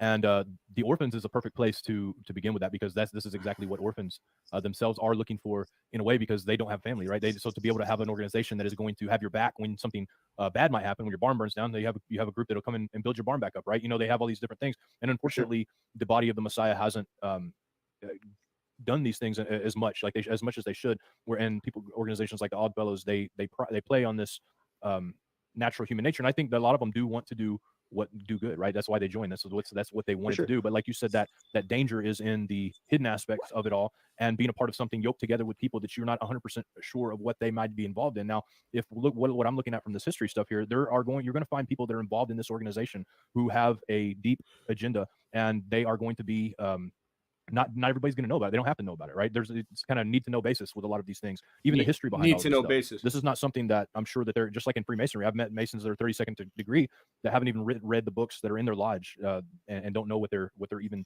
doing there. So much they've gone through the rituals. Of course, the rituals tell a little bit of the story, but they've never really deeply dove in to what they're involved in. And these organizations are perfect like that. Just like if you go to a university, you can go to the university and graduate with a degree, or if you're there and you show promise and you show that you're somebody that really wants to figure things out, they're going to induct you into a more elite version of that university, right? You're going to get involved in fraternities, and these fraternities are going to carry you on through life. So this is what the idea of a secret society is. It's kind of a catch-all for people that are really, really impressive and talented. And also you're going to have people that are down and dirty, and people that are dark and evil. And you're going to have people that are just normal people that like to hang out with other people. You're going to have all of that. Now, the thing that it gets me the most about all of this stuff is because I've researched Tartaria pretty extensively over the last 2 years, just really intensively, more than I care to disclose, because it's just too much time spending looking at it. But around the 1800s and around before that time, you start to see something interesting take place. Now, of course, we have the established history that we have in our schools, that we hear this established history about all of these different things that are going on. Over time, being somebody who studies history, and this is this is my job, right? I study these things. I start to see discrepancies in the past and in the history that is being portrayed to us that doesn't make sense. And then I start seeing these other things that are even older books and older things that come together, and they start to build a puzzle, and this puzzle pieces start popping together.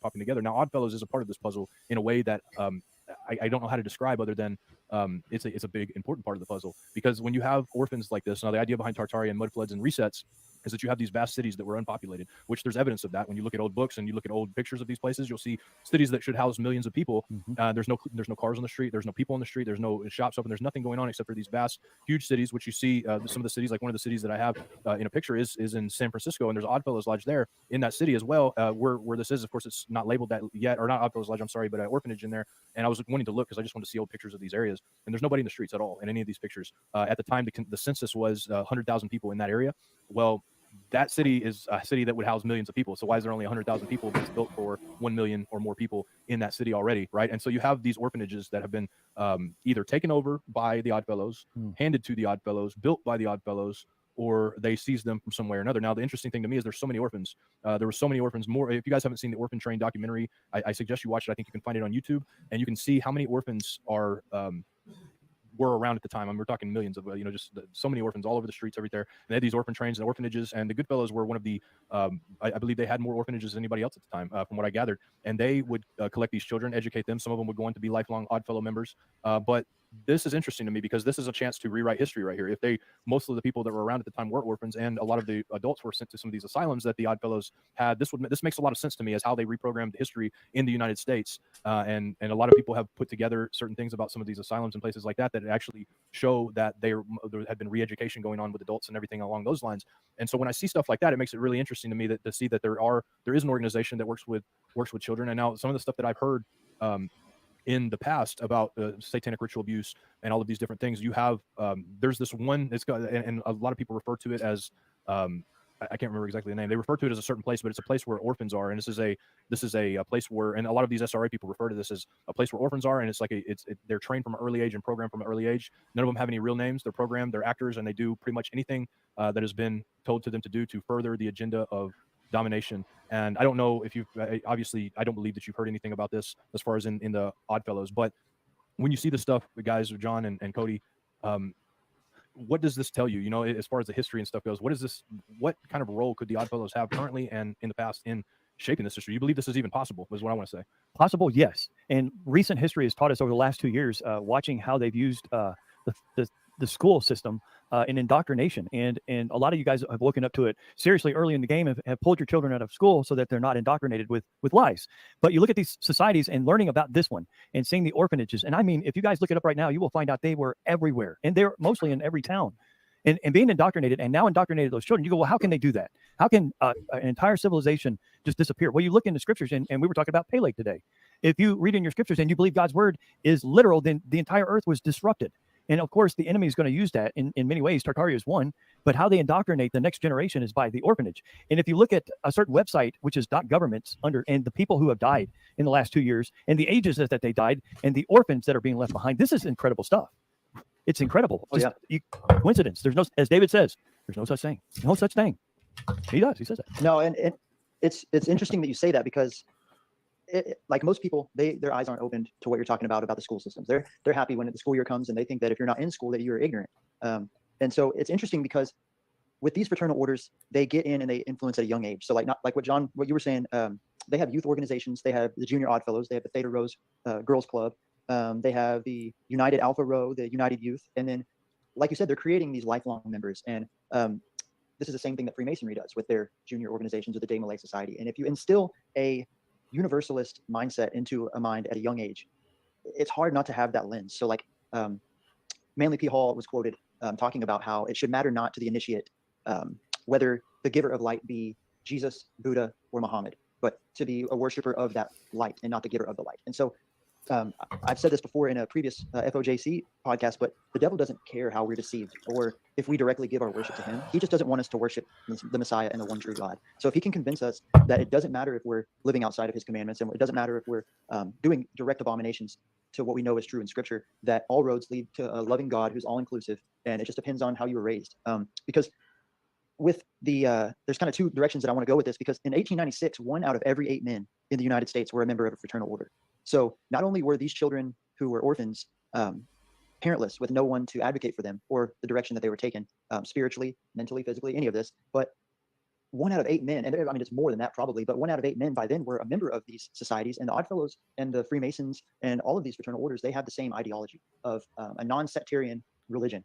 And so no one's going to object to the way that they're handling this. This is somewhere for you to put all of these children. And the other thing that's very interesting is tying back to the founding father of the American order. He was an orphan, but he was also a member of the Druidic order in New York. And so if we look all the way back to the history of the Druids and we look into Arianism, which is, Tartarian, we see this Aryan ideology as well. And I don't think it's a coincidence that this man was a part of the Druidic order. I don't think it's a coincidence that the patriotic order of Oddfellows in England used to do white magic in their steps and use wands in their rituals while they were singing praise to Jesus, and some bizarre Druidic practices that crept over into America. And then we see that it's these fraternities that, like Oddfellows, they didn't allow it was 1962 before they allowed a pure-blooded Asian race to join. And it wasn't until the 1970s and late 1980s that the first African-American was allowed to join. So we're seeing that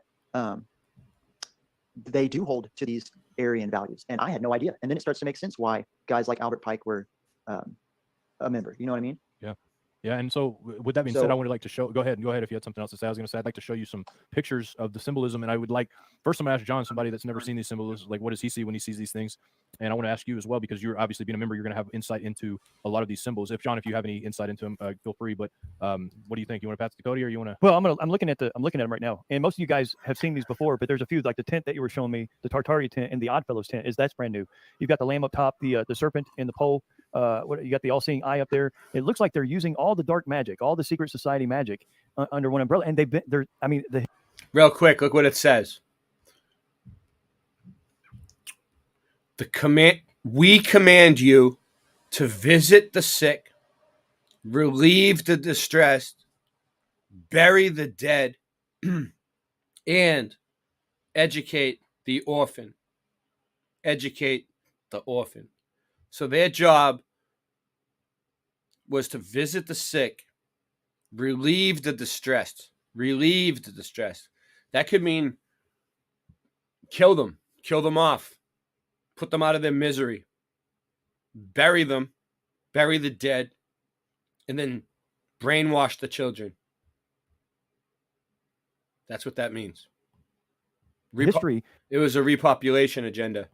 As you said, Cody, goes back to the 13th, 14th century, to medieval times, and prominently here in the United States in the 1800s, if I'm right. But looking at these emblems, it's all interchanging to me.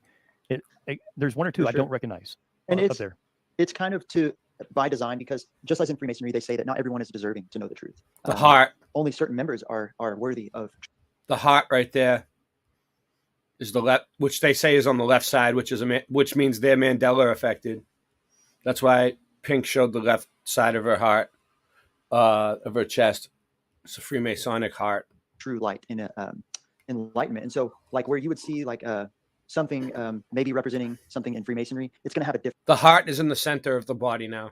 Different biblical spin on it in Odd Fellowship. So everything that is a symbol of Odd Fellowship is going to be coded with a biblical derivative, but rooted in skull and bones. Everything that you can imagine. I mean, back to the three rings, the soul science religions of the antediluvian people. Really, I mean, it's definitely all in. There's that medical thing that could with the snake around it.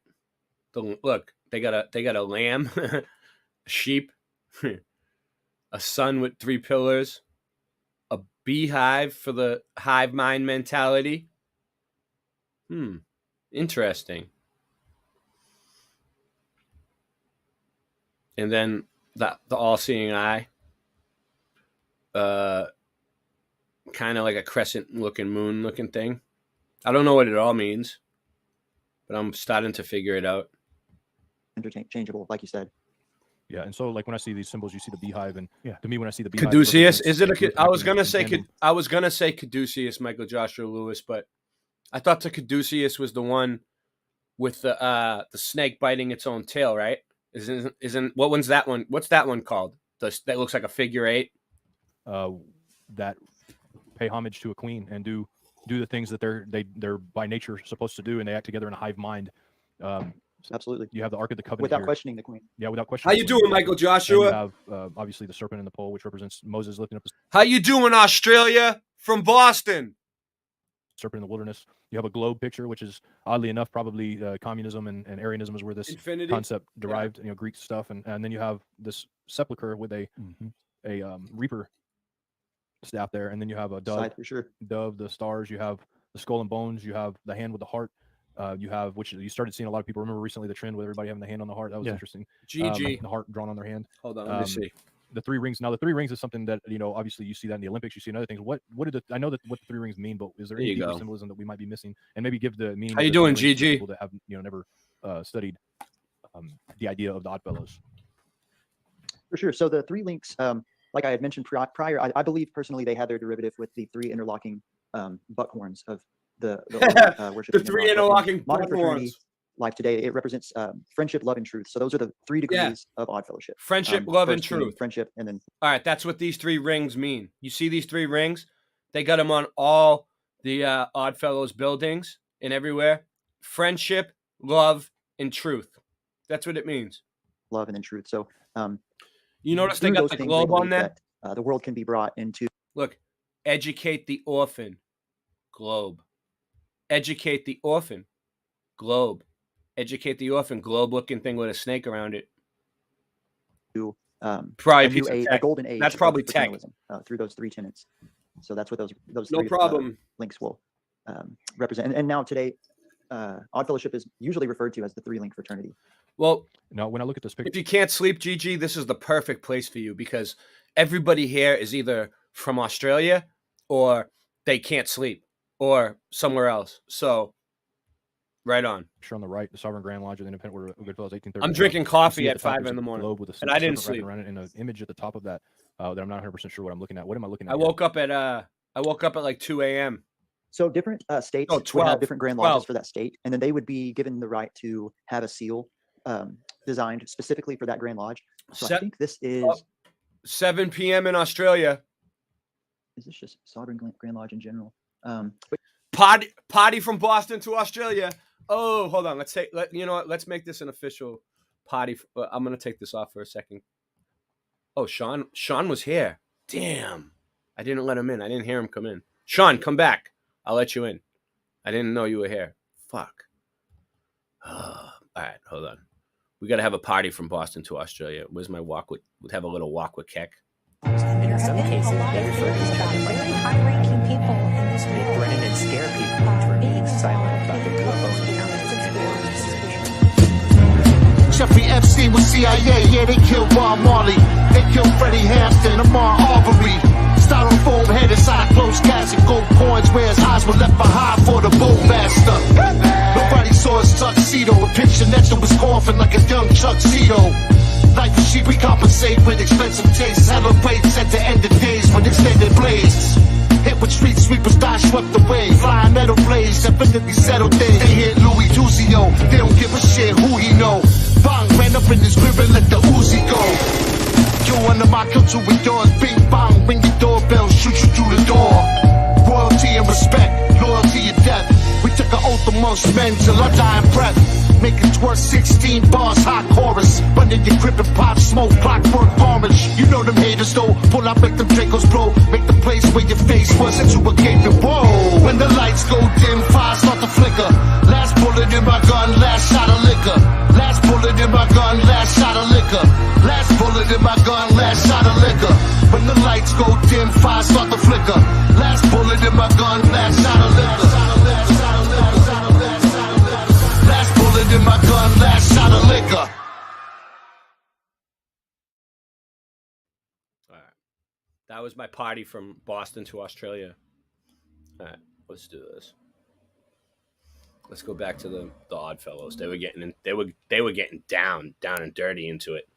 This guy is a former Oddfellow, supposedly. I don't know. But yeah, so the serpent around the globe, it's wild because they'll put a biblical spin on it, and it's really just to that this is a worldwide fraternity and that there is an Oh, the serpent around the globe. They put a biblical spin on it, but it really just means it's a worldwide fraternity, which means they took a serpent and made the globe bond through the members. And it's evil fucking globe with a serpent around it that they're teaching the orphans. The global thing, and the wisdom and understanding of friendship, love, and truth has now touched down on every continent in the friendship. The globe. And then you'll see, like, I think that they have the. I like the friendship, love, and truth idea. I mean, that's a good, that's probably like the gimmick that attracts people. You know what I mean? Beehive there. Look, 3 pillars. So what's that for the 33? Third degree. And I'm trying to see. And it looks like they have like a couple cornucopias there, and it almost looks like an octopus head there. You got 1, 2, 3, 4, 8 appendages off coming off this weird head, right underneath right in the middle of the cornucopias. And the 2 women would probably be like hope and charity. A lot of times they would like to typify their tenants. And I'm glad they're explaining this because I've seen this picture before, and I always wondered if this was a piece of tech.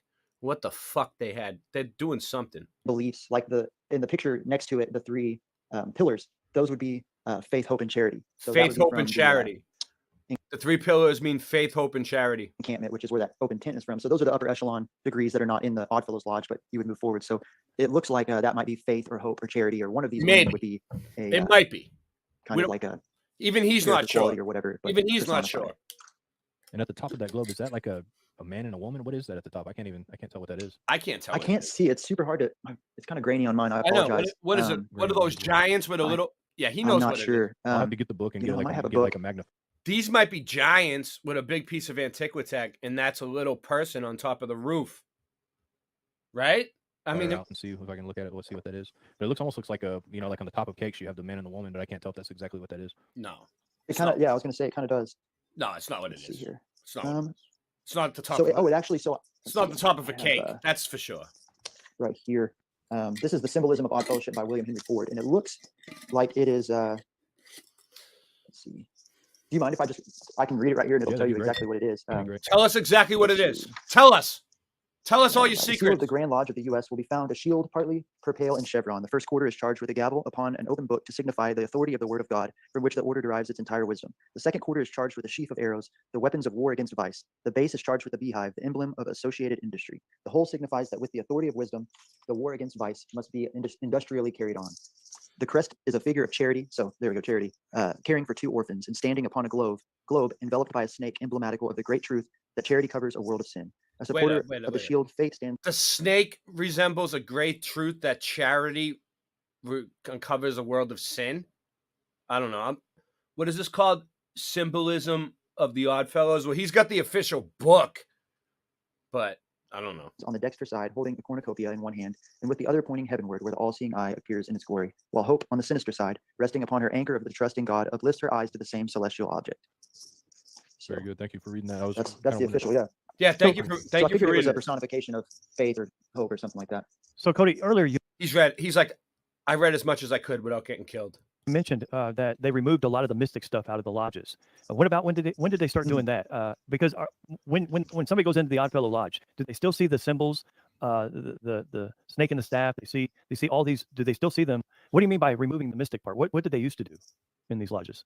So it was a lot more in detail and in depth. It was a lot more of a painstaking process to join these lodges than it is now. Like now, right now, it doesn't take long. They'll take anybody member, and at this point. A lot of times, it's kind of dwindling with lodges now, and so they're kind of hurting for members. So a lot of times they're all shut down. There's not a whole lot other than having dinner with them a few times, and then they may initiate you after you do all your paperwork and stuff. So paperwork. It just depends on how loose. Whoa. The leadership of the lodges. So if you're in I'll have dinner with them, but when they ask me to fill out paperwork, I don't know. That's asking a lot. I mean, I'm not even married. I've been engaged for 15 years because I don't want any paperwork. So, I mean, that might be the deal breaker right there, guys. All right, let's go on. A town where they are lucky enough to have a lodge building, then they may show you around the lodge room. And then you'll see the banners and the regalia and stuff like that. But typically, an uninitiated person would never be allowed to be in the lodge room, and so they probably would never see any of that unless somebody told them or showed them, or if they got a sneak. All right, so you can't get in the lodge room unless you're initiated, which is the initiation ritual. Tour of the lodge. But then again, like a lot of these symbols, like the snake on the pole and different things like that, they're not even presented until certain degrees. So some of the symbols you may not see in your initiatory degree, your first degree, or even your second degree. Like in my case, one of the real symbols that so they don't teach you all the symbols all at once. It's like a slow roll. They teach you a few symbols. It's like learning a new language. Look, chart depicting biblical and allegorical scenes with symbols of the independent order of Oddfellows. So they're taking biblical and allegory and mixing it. Kind of threw up a red flag for me. It wasn't until I got into the patriarchal degrees, and in the highest patriarchal degree, I started noticing the regalia of the six-pointed star. And these rituals were much, much older than 1948 Zionist Israel. So I couldn't understand why they're telling me that this is a Judeo sign, but yet it's the Star of Remphan, and this is not. So it's just stuff like that.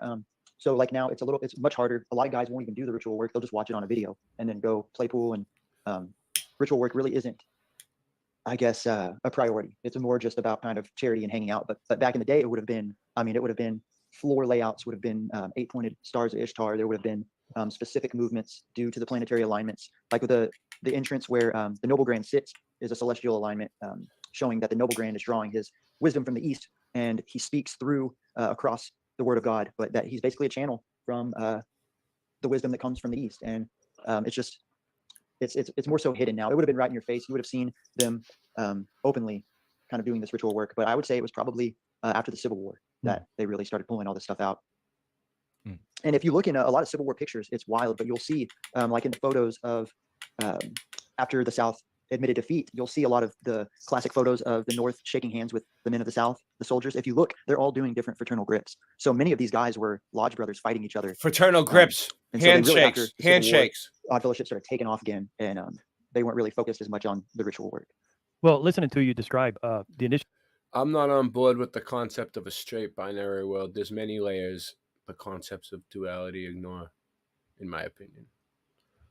Yeah, I mean, duality is just what I think duality is between the darkness and light, there's another world that exists. Like, I've seen it.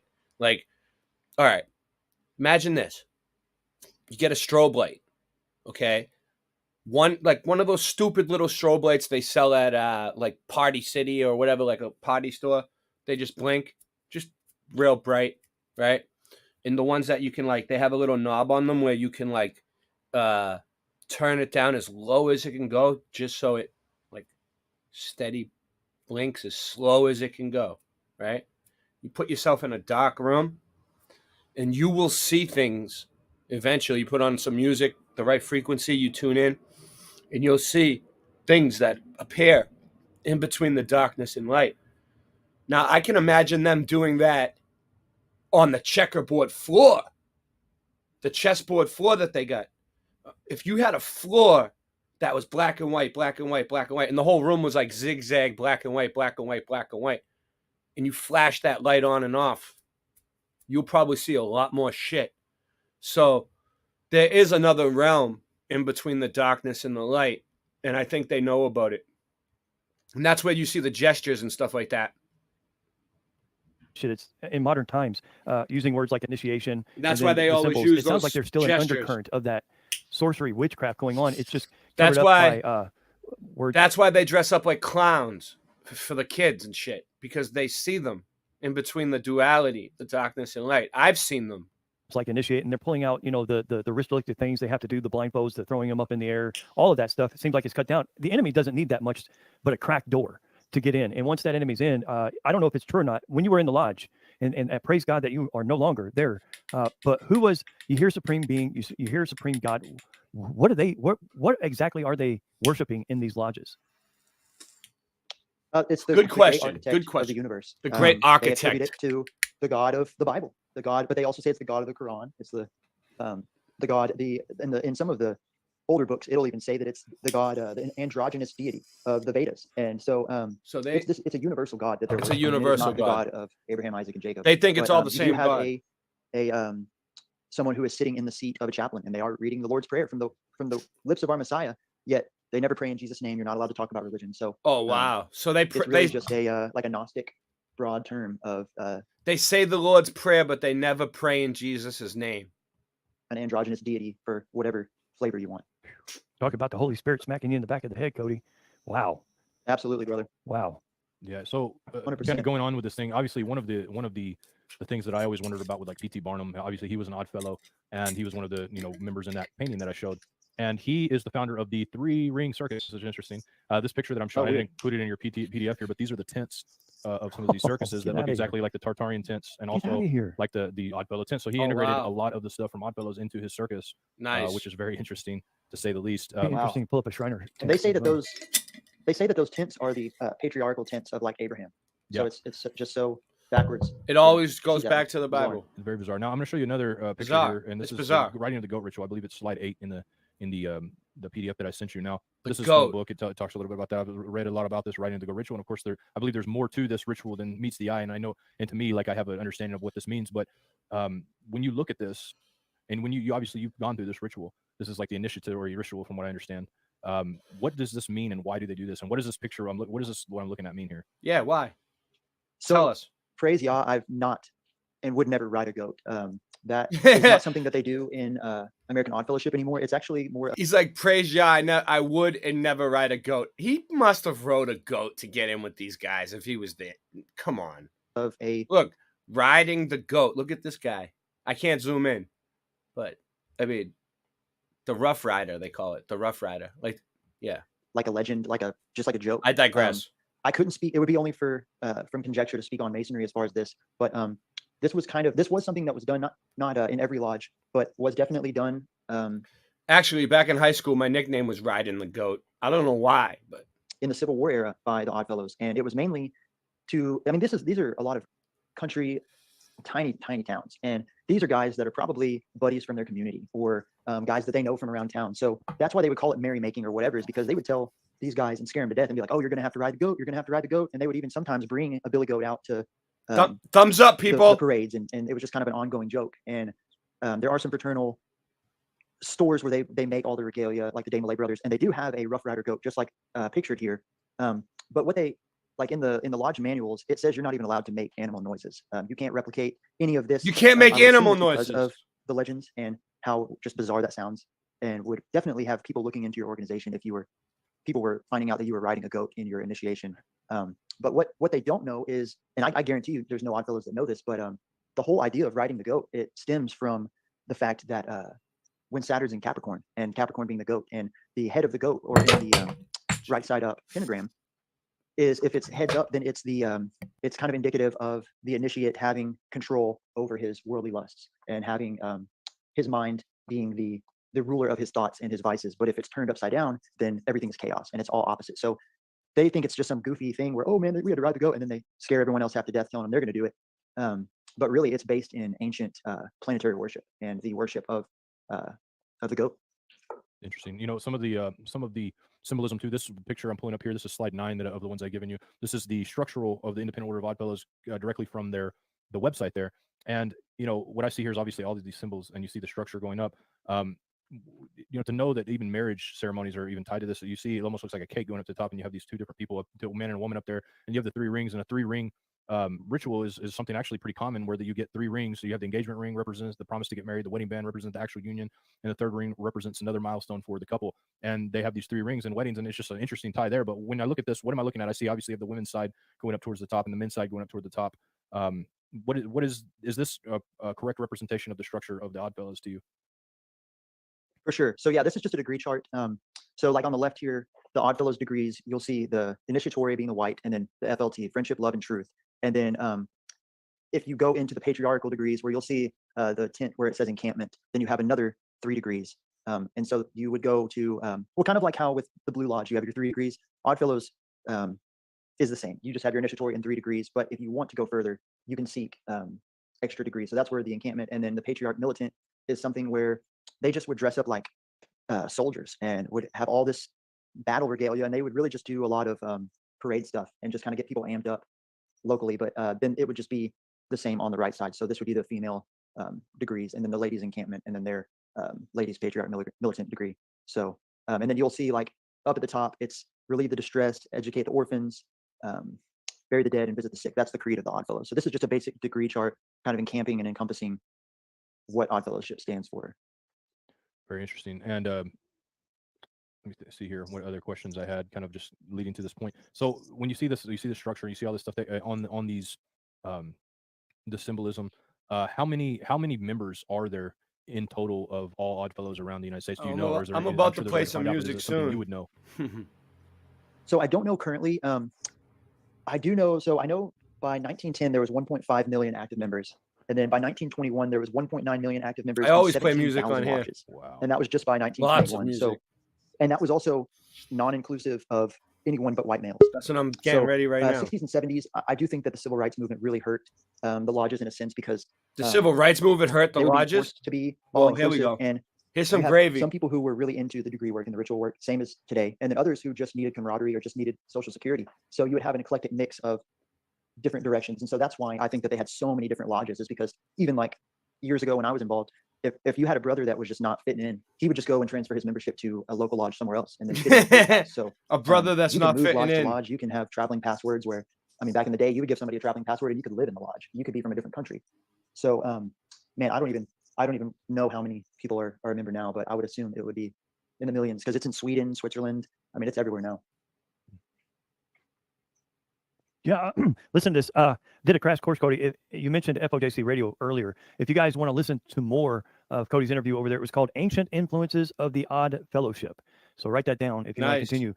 This has been a whirlwind day, John. As soon as I got here, you started talking about Tartaria and orphans. Thanks for coming on my show, John Hall. All of us have been inundated with the reset. Guys. What is it about the reset that's got your interest in Oddfellow, what we know, Klaus Schwab and the Fourth Industrial Revolution. You guys did great, Klaus Schwab. Knowing that coming, knowing that there have been resets in the past, and knowing that there's something unaccounted for. Thank you, John Pounders. Idea of history.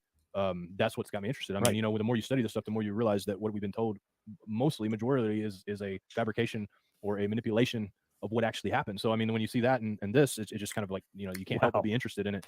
And you know, I don't think now. I know this is we don't have a whole lot of time left here, but I would like to see what happened. You went from being we don't have a lot of time left. Hurry up, guys. Big dog up in the Oddfellows. A noble grand to big dog being baptized by me, being baptized last year. And there's a lot of stuff that happened in the middle there. So what happened in between some of that? Just, you know, a short version. People can go and listen to more of your testimony at the show that John told you guys all about. But what all took place in your mind? So I don't guess know, I would Gigi. say, man, I grew up with a great. This is John Pounders. This guy's name's Cody. He's a former Oddfellow, noble grand. He's an Oddfellow supposedly that went rogue and he's kind of like telling the little bit of the secrets, but he's not telling much. He's not telling too much. You can tell he's trying to keep his lips tight. And then we have this other guy who's part of the interview, and it's from a channel. And I said the name of the channel. Let me see if I can find it. Hold on. Maybe I'll put the link in. Biblical foundation. I went to Christian school. I went to Baptist college. I had a sound biblical understanding, and I just needed that truth in my life, and I needed to see authentic people. So like I had said in the beginning, like it was that allure of I'll tell you guys in a second. I have to go back. It was when one it's of my over. teachers that I respected in high school that actually I don't have the link. Sorry. I'll figure it out.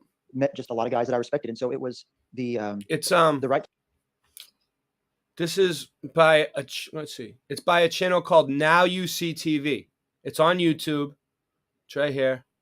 Yeah, I'll put the link in. There you go. Hold on. Just so you know, it's a good idea to put the link in, just so to cover my own ass. Hold on. Oh, airplane going over my house. Can you guys hear it? Can you hear it?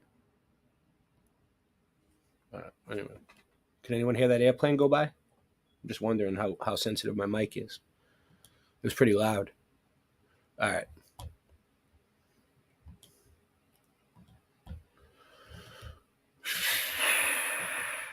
Yeah, no, you couldn't hear it? No, it was loud. All right.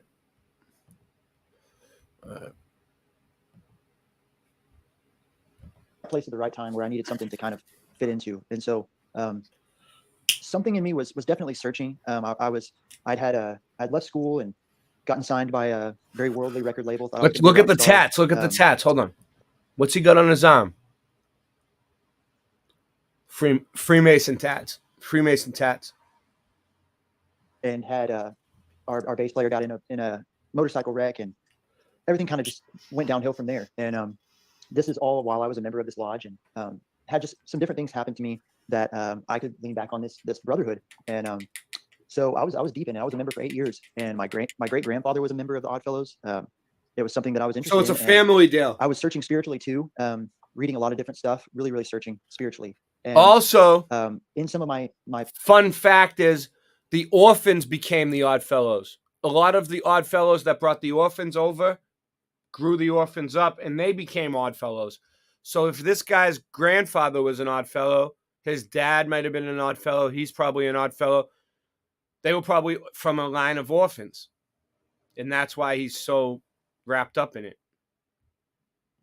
Poor choices and my wrong turns, I had an experience where I witnessed a spiritual entity. And some of the things that I've been studying and searching for truth, like these feathered serpents appearing to minds and ink. Yeah, I witnessed a spiritual entity too. What does that mean? And people on every continent, and seeing the serpentine worship. I now knew that without a doubt that the spiritual realm is real. Or demonic that entity. What these people are mistaking for beings of light are demons. And the second I started really studying my enemies. Yeah, it's a demon. That's what I saw. Searching for what God I served. Freaked me out. Wanting to have a true relationship. I believed in Jesus. I know I've never doubted his existence, never doubted God's existence, but I needed more of a firm foundation than that. I needed something more real, because my life was kind of going all over the place. And so it was whenever I actually stumbled across Rob Skiba's work. Shout out to Rob Skiba. And that stuff. I stumbled across Now You See TV. R.I.P. Started really looking into Enoch. I read all three, not knowing two of them were no good, but really started to see with some of these ancient writings that what the Bible was saying was true, and it was the true version, and everything else was just a manipulation of this. And I started seeing that language in Odd Fellowship. I started seeing that language of the serpent in Odd Fellowship. And it was really whenever I started being convicted of keeping Torah, keeping the commandments. So Rob Skiba woke this dude up out of the Oddfellows. Basically, that's what I'm getting. What's up, Ryan? Yeah. The whole you missed it, Ryan. The whole show was about the Mud Mob. You would have loved the show tonight, Ryan. You would have loved it. Ryan, where were you? Hinting, my wife and I moving from the city, getting away from poor situations for us spiritually. And it was really seeking the Father. And mind you, I'm still a member of this lodge. Not yet a noble grand, but I'm climbing the ranks and really getting involved. And then God starts to show me that like there is a separation that needs to take place with his beloved. And if we're the bride, we need to be set apart. And I was not set apart in the least bit. And it broke my heart. And now I'm bound by pledging my sacred honor to this. I'm leading this lodge full of people who I've been trying to be a witness to these guys and be a good example, and thinking that this is, a Christian organization, and just began to just be sick to my stomach with conviction and seeing all this stuff and reading all these different books, reading about Freemasonry, and for like 2 years talking to different members and being like, no, this isn't, they'll say to you, this isn't like Freemasonry. We don't do any of that weird stuff. And there's nothing esoteric. This is all biblically based. And that's what my ears wanted to hear. I didn't want to leave. And so I was looking for reasons not to. And so it was just really when. So they tell you, this is not esoteric. This is all biblically based. I really started praying to the Father to give me a heart of flesh and not of stone, and started reading these scriptures talking about being separate, not communing with darkness, and realizing that all of these guys that I call my brothers, whether or not they're good people or not, if they don't have the Son, they don't have the Father. And Christ says that, he said that his mother and his brother and his family were those who kept his Father's commandments. And I started realizing that I needed to be separate. And if I was going to witness to these guys, it was going to be without having to be bound in covenant with them. And so I finished out my term, and I never went back, and I never received my past grand degree because I refused to put that regalia on me. And he ran away. So yeah, God, I asked for it. I asked him to shake me and to hit me with that refiner's fire, and he did hard, and I couldn't even think about anything else until I could just get out. And I'm so incredibly thankful that he was consistent and faithful and true and had patience with me. My leaving, that was the hardest thing, one of the hardest things I've ever done in life. Telling guys that I respected that what we're involved in is pagan, and showing them how, and them being like, no, well, it's not like that, having no idea what I'm even talking about. I think half the guys still think I'm nuts, but I did get calls from guys later on, a year later.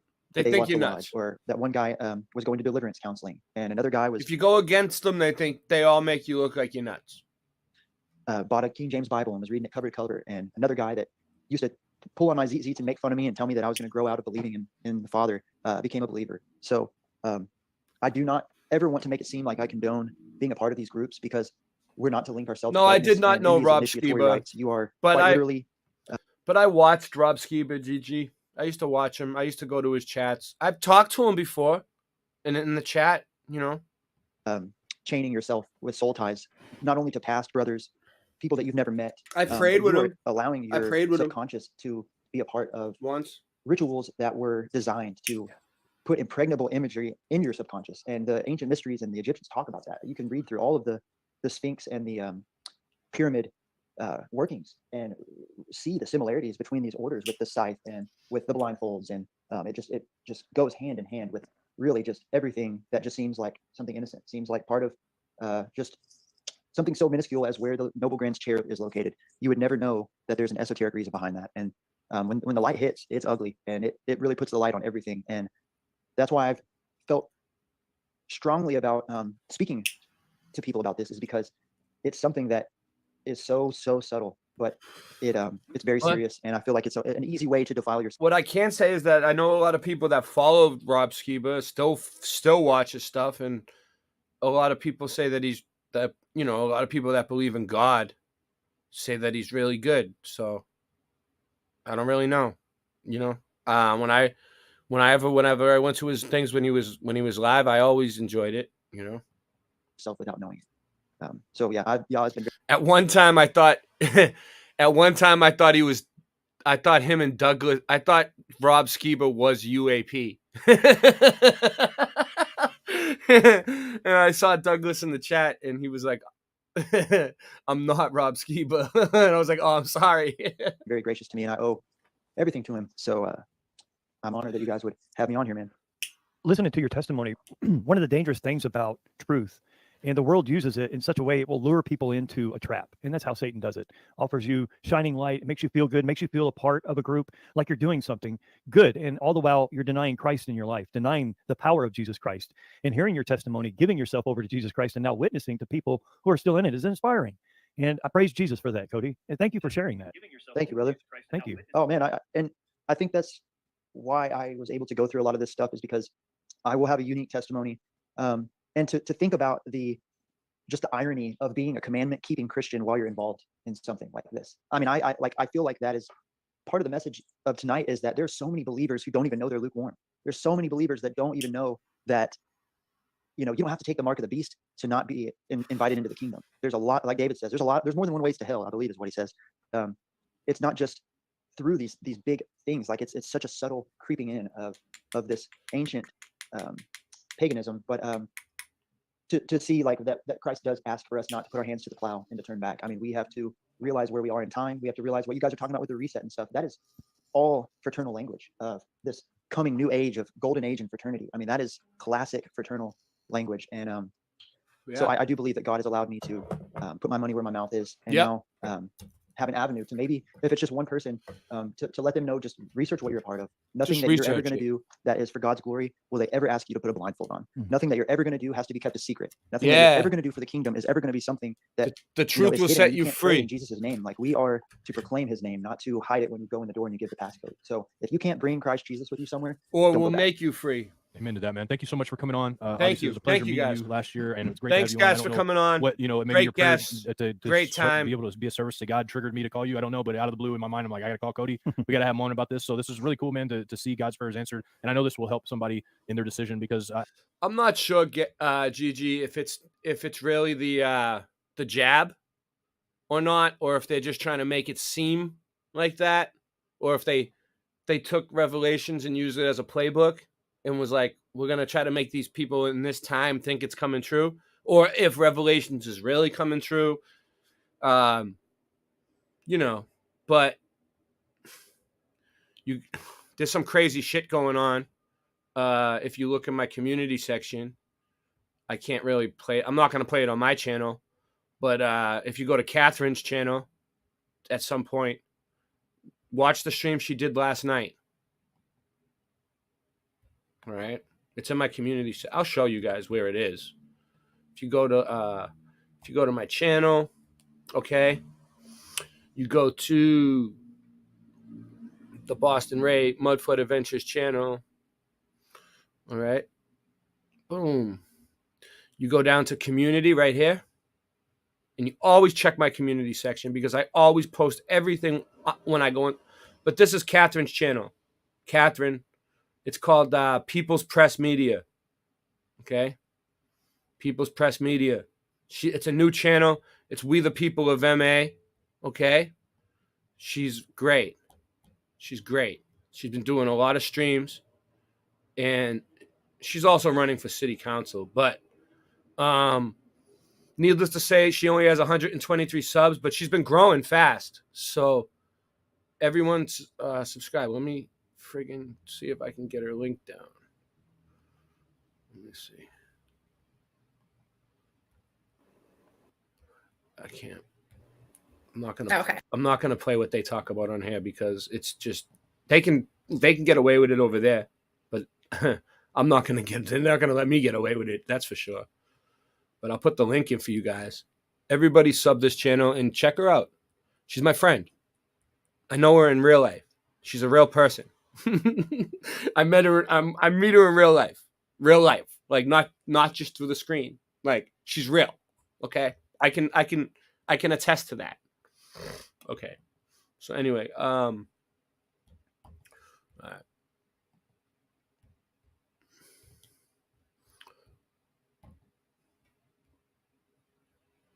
Okay, that's a good one.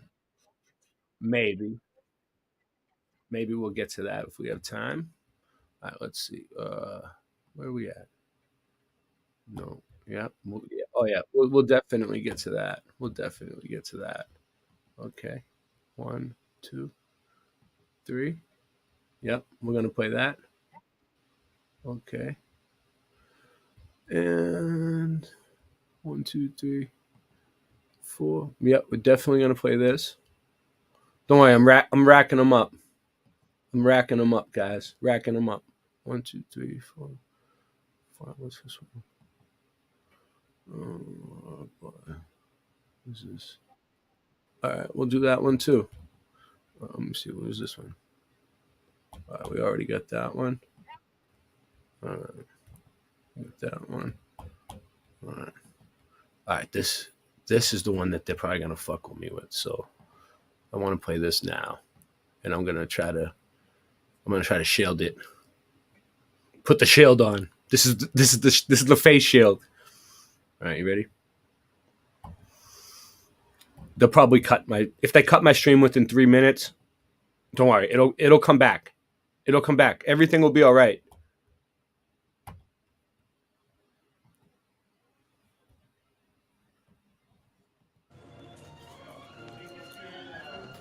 What up, Nuba?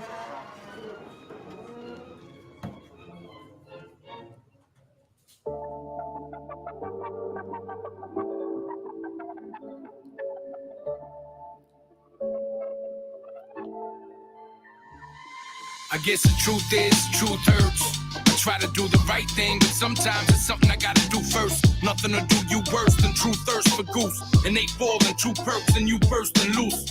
Go ahead and check out all the records in my stash. If you really wanna know the wreckage of my past, you say that shit is checkered like the neck of a giraffe, but respect it, cause I stay connected with my brass. And it only takes a second and a half to leave your head disconnected from your neck up in the trash. Bet your ass is your rival. I was reckless, I was brash, homicidal, suicidal with prerequisites attached. Back as a whippersnapper, I would sketch it up from scratch. Itching, I was pitching, I would scratch another batch. Went from sniffing in the kitchen to checks another math. Nowadays I'm moving to the next shit on my path. Everyone wanna be a gangster. Everybody acts so hard. What happens when you go too far? Everyone wanna be a gangster. You know the story all too well. Everybody hard as hell. If they tell you it's the truth, then they ass probably lying. I'ma need a little proof before I buy what you supplying. Trying to play me for a fool with some nickel-plated iron. Yeah, that's why I pack a Ruger. Paluca, you heard me fine punch shit. Yo, I hit the ground running. Did a little time now. I'm sprinting in the marathon. Never lost step. I just caught up to the rest. I'm flying with them kicks through the air like I'm Luke Kang. Damn, yeah, I'll be up some other shit. Pocket full of money, but I barely ever brag about it. Tip the fucking waiter a dollar bill and laugh at him. Irrational, practical joke of a bad table manners. Hock a loogie and serve you the main platter. Well, if I'm a dick, then that makes you an asshole. I'll fuck your ass up, bitch. It's the last straw. Hungry like a pack of wolves, I'm acting like an animal. Everyone wanna be a gangster. Everybody acts so hard. What happens when you go too far? Everyone wanna be a gangster. You know the story all too well. Everybody hard as hell. Yeah. We all have a hard time here and there, or maybe every single day of your life is a panorama, and the camera's change your life. Hand you a damn banana peel and you manage to slip it. You demand to stand it. Can you land to keep your feet planted? Man enough to see damage and defeat it. I'm beating this shit out of my weakness, damn it. Be prepared to be lethal at it. People don't need my static, never mind on it, cause when they peep it, even the Vatican witnesses evil bad as people stabbing each other, screaming at them. This is the greed of the greedy. You're creeping after you. You could be a cadaver faster than people asking you where the bathroom is in the cafeteria for the massacre. Half the crowd with a track so loud it can back them down and make them get up in the same second, and that's profound. Isn't that exactly what happens when you leave us to our own devices? We teach you to get over your crisis. Everyone wanna be a gangster. Everybody acts so hard. What happens when you go too far? Everyone wanna be a gangster. You know the story all too well. Everybody hard as hell. Oh.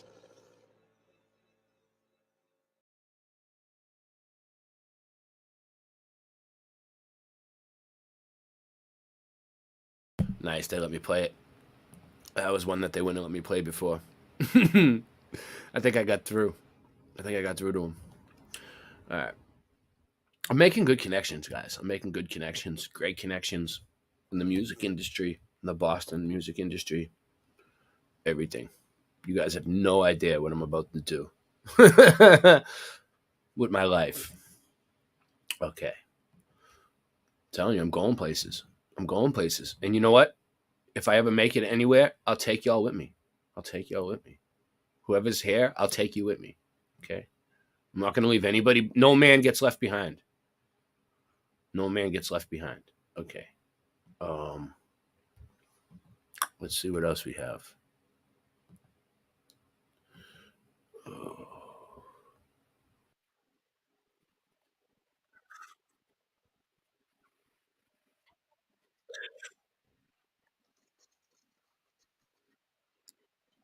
Sorry, guys. It's a commercial. It's a commercial. I got to get right through the commercials. I can't fuck around. So this guy Apathy, I think he's a Freemason. I think he is. I'm not 100% sure, but he's always rocking the Freemason stuff. He's good though. Oh, what the fuck? All right. I'm just a kid from Boston trying to do the right thing. Yeah. Come on. I was born as a loaded gun. The doctor cut the cord, slapped me on the ass, and he told me run. An outsider from the gate, that's my fate, I'm the only son. Dorchester, Mass, where it all begun. I was bent with the heart full of chaos. So as it went, it would never take a day off. So what's the upside? Tell me where's the payoff? Just a fist full of pills I can't stay off. I got a pistol to gamble with the state of Hannigan. Hear the shamrocks, and shenanigans. Old man Flanagan had another plan to win, but if I run a scam, I'll probably end up in the can with him. And I ain't trying to go to Walpole or end up on the prayers list serving all souls. Everybody on my block got these odd woes. Will I make it out alive? Only God knows.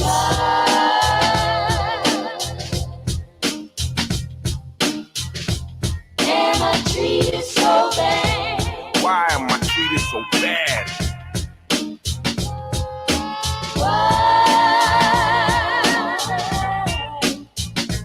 Why you treat me so bad, baby? Am I treated so bad?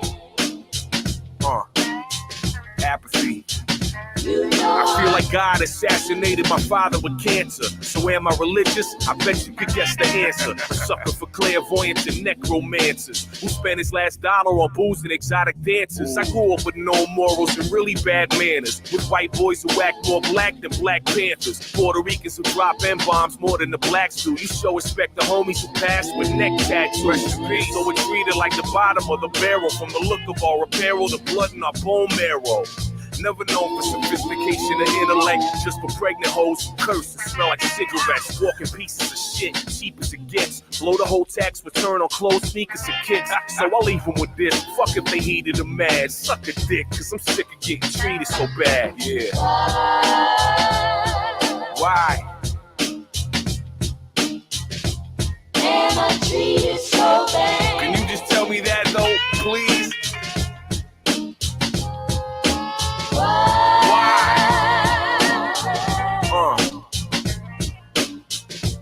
Am I treated so bad? You know I'm all alone while I sing this song.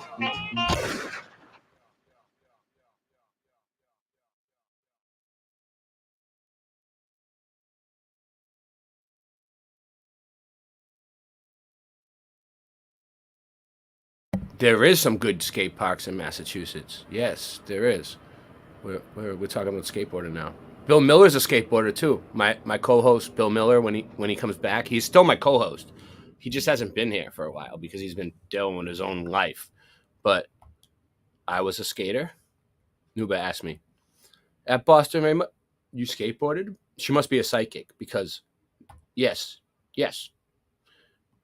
There's some good skate. Why are you in Massachusetts, Gigi? Is that the deal? Like, yeah, there are some good There are some skate parks here. There's outdoor ones. There's indoor ones. I used to go to this one. It's not there no more, but it was called ZT Maximus, and it was in Cambridge, and it was like indoor, and it was like a big one, and they had like a half pipe, quarter pipe. I had a weed pipe, but I tried to drop in on it. My first time trying to drop in on the half pipe, and it was like I think it was like a 12-foot half pipe, right? I fucking busted my fucking ass, dude. Almost broke my wrist. But then after that, I got better at it. And then we have a friend named Andrew Muddy from West Roxbury, Massachusetts. And he was pretty good. Pro skater for Burton, snowboarding too. And and now he's part of Greentown. They grow pot. But he basically he skateboarded. He had his own signature board for Burton at one point for snowboarding, and he built a half pipe in my friend's backyard in West Roxbury, right? And we had a half pipe. It was nice. We all people helped him build it, but like when it was done, it was really nice. And we used to all skate around all the time. So like growing up between the ages of like 13 into my early 20s, yeah, I skateboarded a lot. Yeah. Yeah, look up. Yeah. That's killer. After over 15, I decided to do a spring. Well, listen to this. The kid downstairs had a skateboard. And I'm like 38 now. I haven't been on a skateboard in like 20 years. But it wasn't a good skateboard. It was like a cheap one, and the wheels don't work right, and the trucks were like fucking wobbly, and I didn't realize that it was a piece of shit, right? So I thought it was like a professional skateboard. And I was like, "Oh, a skateboard?" And I go to like jump on the thing, and then the wheels didn't move. And I didn't fall down though. I caught myself. But I almost busted my fucking ass at 38 years old. I thought I was like 13 again. I was like ready to jump on the thing, and the thing didn't move. It was like a week or two ago, like a month ago. All right. All right. So, all right. Let's see what this is all about. The North, since we were covering the North End.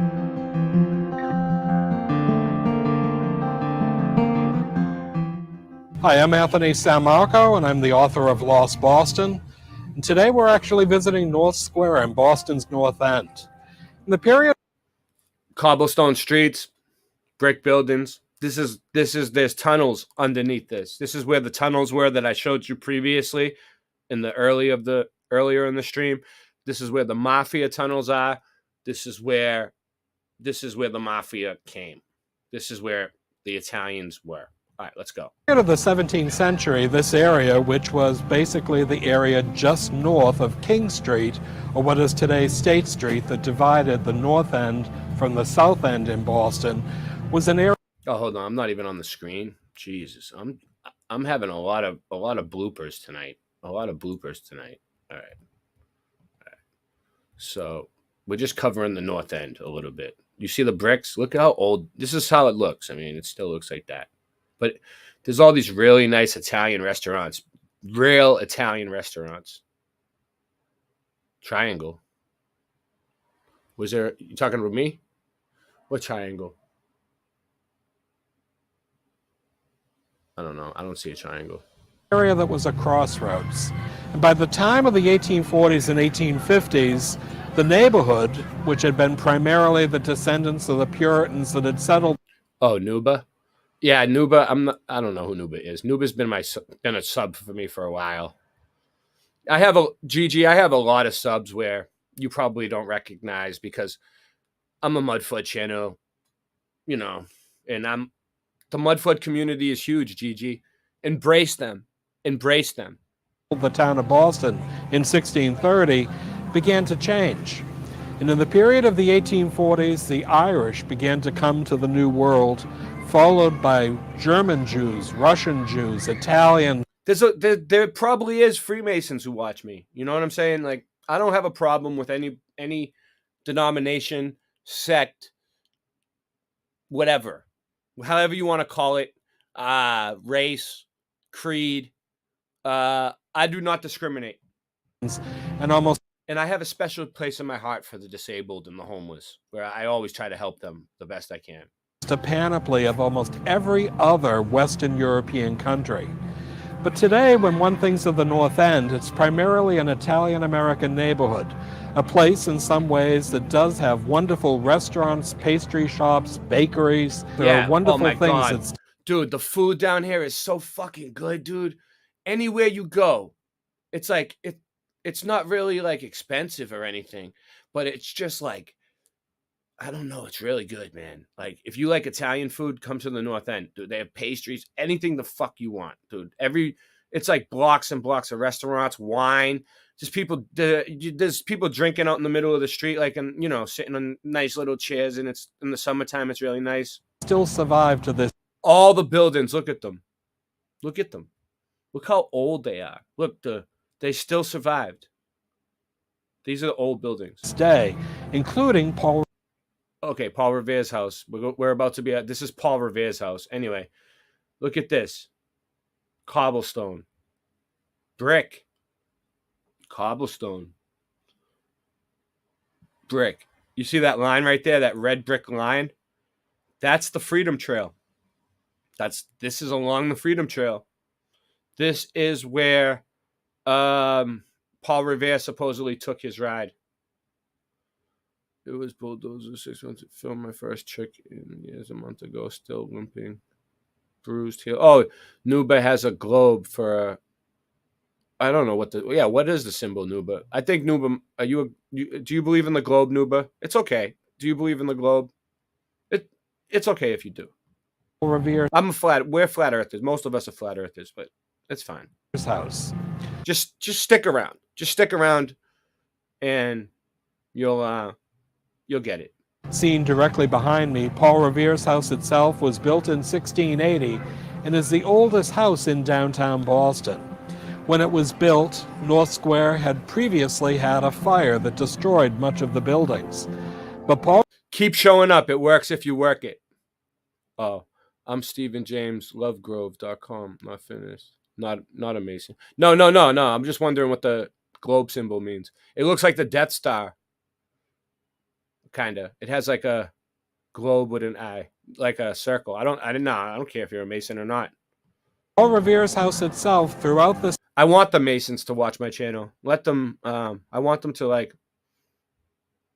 I don't know, reach out, tell me what's up. Am I right or am I wrong about things? 17th and 18th century would be a comfortable home.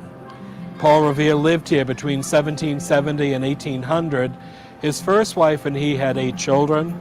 He married again after her death and had a further 8 children with his second wife. But the idea was he lived here not just with his wife, 16 children, but at least 7 apprentices who were learning the trade of silversmithing. No, Nuba shows up every night, almost, for my shows.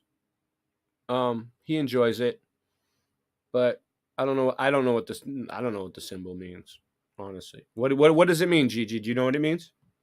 When we think in some ways of the North End, too, we have to realize that in the 19th century, North Square was a thriving crossroads. It had not only the Mariner's House, which was a place where people associated with the mercantile trade could stay at a very inexpensive price, but it also had the Seamen's Bethel, today known as Sacred Heart Church.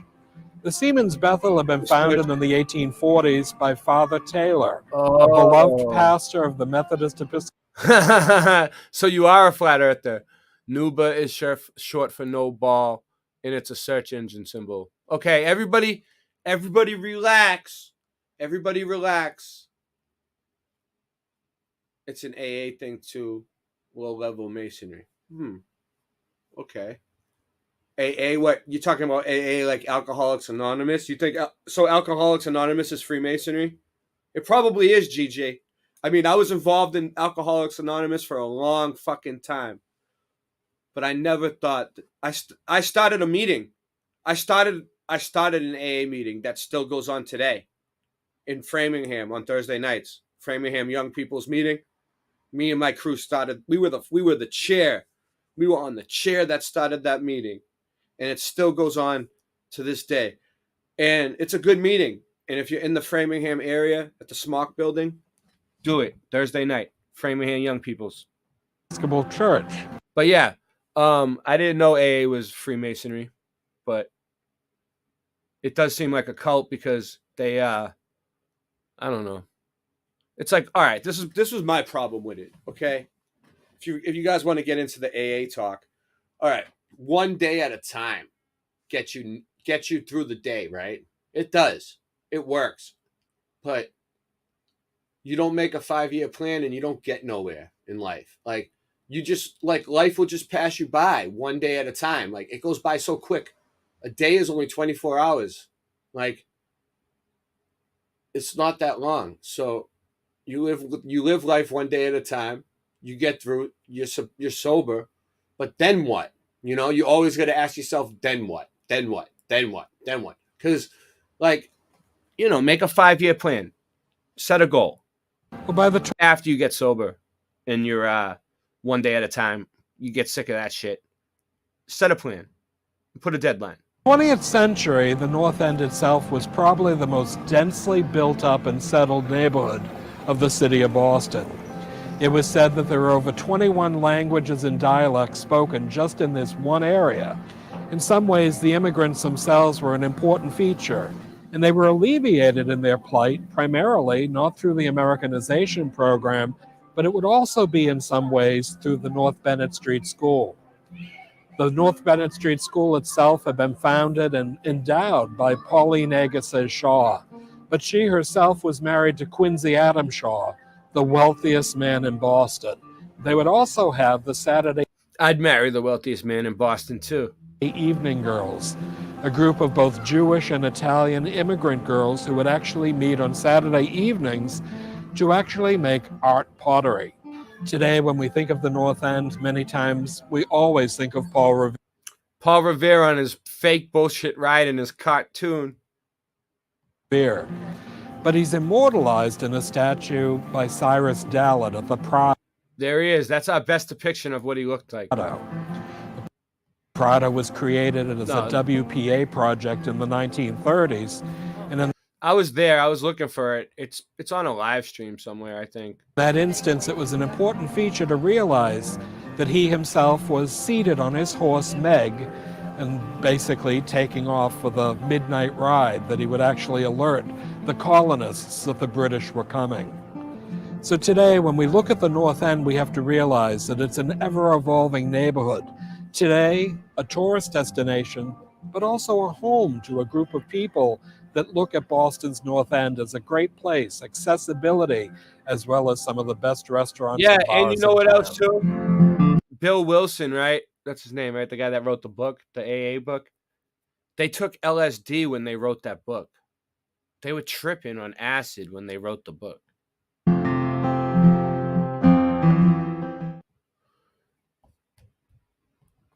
Recordings just. Yeah, the Mormons are a cult, you think?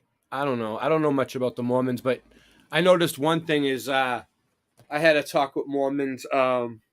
Like they, my whole life they talk to us, but they seem godly, but like they have this book of Timothy, I think. Is that no? What's the book? It's a book that I never heard of. But anyway, it's not Timothy. It's something else. But anyway, I started talking to them about flat Earth, and they just walked away. That's how you get rid of the Mormons. If the Mormons come up to you and you want to get them out of there, just start talking to them. Just start flat smacking them, and they'll leave. I'm telling you, they don't want to hear it. All right. A lot of them. I'm not saying all Mormons are like that. I'm talking about the ones that come up to you in public, knock at your door and stuff like that.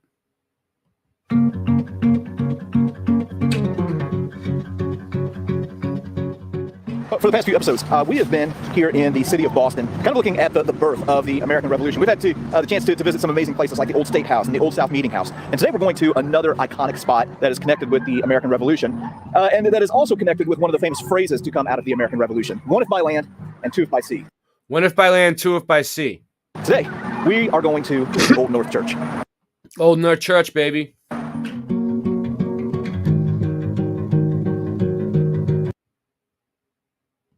All right, let's just scan. I'm not going to go through it all, but look.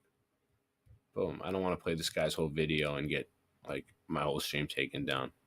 So he's in there. He's in the church. He's walking around. That's the inside of the church. He got some good shots. Not really.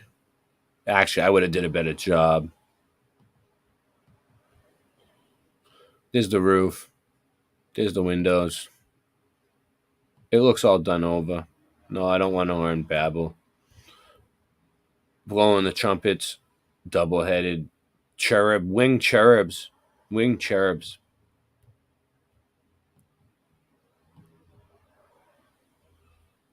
Angels everywhere. Right boob hanging out. Right boob. Oh, let's see what he's saying here. Down here in the crypt, one of the first, tombs that you see is that of the first pastor of the church. The first pastor of the church in the crypt. Timothy Cutler. This is where This is under the tunnels where I was showing you, under the North End, where they say there's crypts and there's bodies. Let's see. is at rest. And something that is interesting is directly above us is the pulpit. So Cutler spent over 40 years. Wow, look how close that is to the ground. As pastor here, and is right below the spot where he spent so much time. All right, now here's one that is really interesting to me. You see that name, Major John Pitcairn. Pitcairn was a British regular. He was actually a part of the March on Lexington and Concord, and he was going to be fatally wounded at the Battle. The Mormons own the Dead Sea Scrolls. So what do you think about the Dead Sea Scrolls, Gigi? Like, doesn't the like the Book of Enoch come from there? And all like all those books like that they say aren't canonized, they come from the Dead Sea Scrolls. Am I correct or am I wrong? Of Bunker Hill, and I was buried in the crypt right here below the Old North Church. So I really. Or was it like the Apocrypha or something? If Freemasons are good, what would the secrecy be for? They are so good that it. Yeah, I don't know. I'm not saying they're good. I don't know. I investigated them. Like I've been, looking into all their stuff. I know a lot about them, but I don't really know if I know because some of the stuff that they tell us about them might be wrong. Who knows? It's a secret. Realize this is pretty dark right here, but you can see the original tombstone right there with his name. Here's something that's really interesting, is that his family requested his body be sent back to Britain. Well, when the body arrived, they opened. Joseph Smith. Yeah, that's what they were talking to me about. Yeah, Joseph Smith. Yeah, something about Joseph Smith. You're right. It up, and the person inside was wearing a lieutenant's uniform. So there's some questions on whether Pitcairn is still here or whether he is in England. But either way, this. Yeah, he's not still here. He's in England. Is the crypt that he was interred in. That was the crypt he was entered in. You see, you heard how he worded that? That was the crypt that he was entered in, but we're not sure if he's still there. Okay, making our way down through this crypt. Just proving my point that there's no bodies in these graveyards, like I said before on my past live stream. Here, and this is something that Emily was showing me that is just incredibly. It's all brick. Look at all the brick. Fascinating. This is the inside of one of these tombs. So what we are looking at here. So they have the inside of one of the tombs perfectly clean with lights on, with a coffin, so people can go inside and just walk around and like look around. There's no body, just an open old coffin. And what's that? A cube? What the fuck is this? I don't know. This person wanted to be buried next to this fucking thing. All right. Is the actual coffin of one of these individuals. Every once in a while, they would have to make room for more. It was an actual coffin of one of these individuals. We don't really know whose coffin it was, but it was one of them. Emily, would you say there's like 1,100 people? 1,100. Yeah, about 1,100 people who were thought to be buried down here. 1,100 people were buried. Well, they'd have to make room every once in a while, and they would reorganize the bodies, and they would take the skeletal remains and like put them in a mass grave. But look at how narrow. Well, they would reorganize the bodies and take the skeletal remains and put them in a mass grave. What kind of sick shit is that? That is. And what it would have looked like in here is just these coffins stacked one right on top of the other. And when there was a new burial, well, they would have to come in here and rearrange these coffins. So this is also before embalming too. So sometimes the church up above, you could smell the decaying flesh down here, which seems unpleasant. But anyway, yeah, there's the inside of one of these tombs. Very fascinating. Ooh, I wish I could make my room look. Very fascinating. Interesting. I wish I could make my room look like that too, bitch. Who is interred down here in the crypt. Samuel Nicholson. As you can see, he is a Revolutionary War veteran. Samuel Nicholson was the first captain of the USS Constitution. I wish I had time while I'm in Boston to go to the Constitution, but I just have run out of time. So anyway, it gives me a good excuse to come back. But yeah, here's the grave of Samuel Nicholson. Don't worry. I'll go to the Constitution for you. Don't worry. Here's another interesting grave of somebody that I guarantee you've never heard of. This is Shubael Bell, and he was. I don't care about the graves. I already looked at them. They're all fake. It's all a bunch of bull. It's all a bunch of nonsense. It's all fake. It's all fake. It's all fake. Who's here? Gigi Abelin, Nuba, Austin Murphy. We still got 10 people watching. It's 5:08 in the morning. Timothy P. Southwick.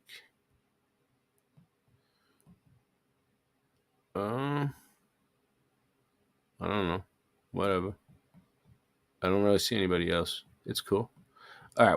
What day is it today? Wednesday? Think so. All right. Let me see.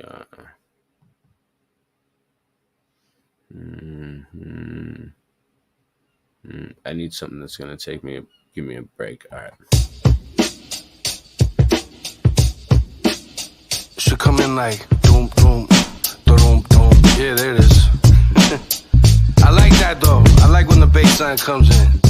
That's that real hip hop shit like this. It goes like this. Yo, my little son's my dude. He's only 3 years old. His mother look at me and wonder, will he be as bold? Will his high be warmer? Will he be as cold as his father? Life's much harder with a bleeding soul. A fifth of whiskey and a gun inside his vehicle. Running like a breeding bull till he give the weed a pull. Creed's creed, so the money just feed him bullets. Superman spitting back with the speeding bullets. High as a helicopter, fly with the smell of vodka. You hear them hammers banging, and you can tell it's proper. Dog is an alcoholic, he got his guts leaking. He ain't afraid of nothing now, that's just his nuts speaking. That ain't a gangster party, homie, that's a plush weekend. You ain't lived a fast life, you just got a slut tweaking. So live it that trite, forever with the devil. I'm drinking Jamie bottles with the pedal to the metal, come on. The speed is all we know, don't know how to live slow. We can't outrun the past, no matter how fast we go. The future's behind me, no way that you can find me. The speed is all we know, don't know how to live slow. I'm live wire, ready to rock. Ox in the pocket, private stock bottles. Me and Eddie would talk about the ways to get the paper, stayed evading the cops. Main thing we had in common was we hated our pops. One chose the fast life, one wanted to live the rap life. Reading Native Son, inspired by Richard Wright. The other loved the night, sun shining was his kryptonite. Driven by the cash hype to fill up your crack pipe. That's life when schizophrenic minds collide. Two sides to every story, only mine's alive. Ironic after a tidal wave of vital signs. The bad guys speaking when the tide subsides. There's no prize in winning a race against fate. When I meet the maker, I wanna spit in his face. They say the good die young, I'll be an old disgrace. I see my brother in a urn and I should be in his place. I'm fucked. The speed is all we know, don't know how to live slow. We can't outrun the past, no matter how fast we go. The future's behind me, no way that you can find me. The speed is all we know, don't know how to live slow. I never lived slowly, used to live lonely. Started chasing that cutty money to buy a rollie. Never got a rollie, but I got my homies and 2 beautiful kids. I better drive slowly, cause life ain't fair. Speed up too fast, you could die right there. You could get the electric chair and get fried right there. Get shot up in your dreams and have nightmares. Best prepared, never know when your test is near. Cause them texts will glare when them checks don't clear. Try to keep my mind clear, but why am I here? So many questions, I gave God a questionnaire. But if the question is, when will I stop doing drugs, getting drunk? How many pills will I pop? How many drugs will I sell? How many chickens I'll pop? Well, I thought I told you that we won't stop.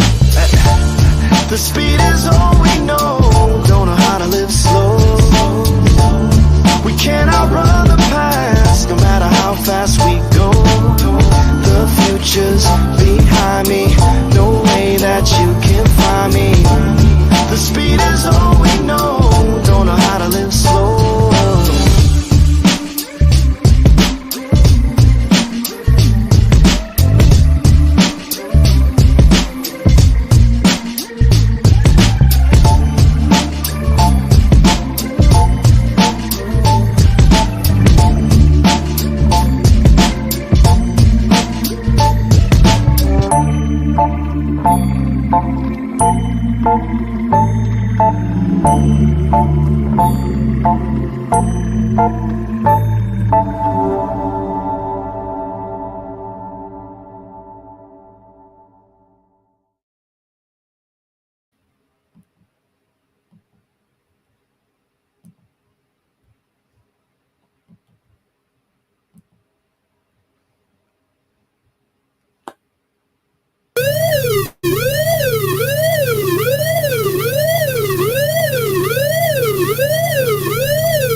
An announcement is currently underway.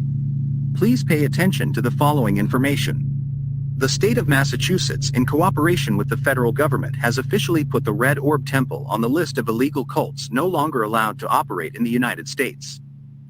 The 3 founders are still wanted by the FBI. If you have any information that could lead to their capture, please contact us at 778-330-2389. All calls are anonymous and toll-free. There is a good chance that these individuals will continue their recruitment over the next few days. If you live in Massachusetts, the following tips may save your life. Several text messages from this cult have been sent promising the recipient unparalleled spiritual fulfillment. In order to access these promises, the victim must go to a certain location where they will be picked up by a van belonging to the cult. Participants are then taken with their eyes hidden to a secret place where they can make spiritual contact with the Red Orb, the cult's god. If you receive such a message either by SMS or email, please ignore it. Responding to it could compromise your security. Several federal agencies are tracking the origin of these messages. If you happen to know older people who are more likely to fall into this scheme, please warn them of the danger. In the last 2 weeks, more than 43 people have gone missing after answering the call of this cult. Only one has managed to escape from its grip.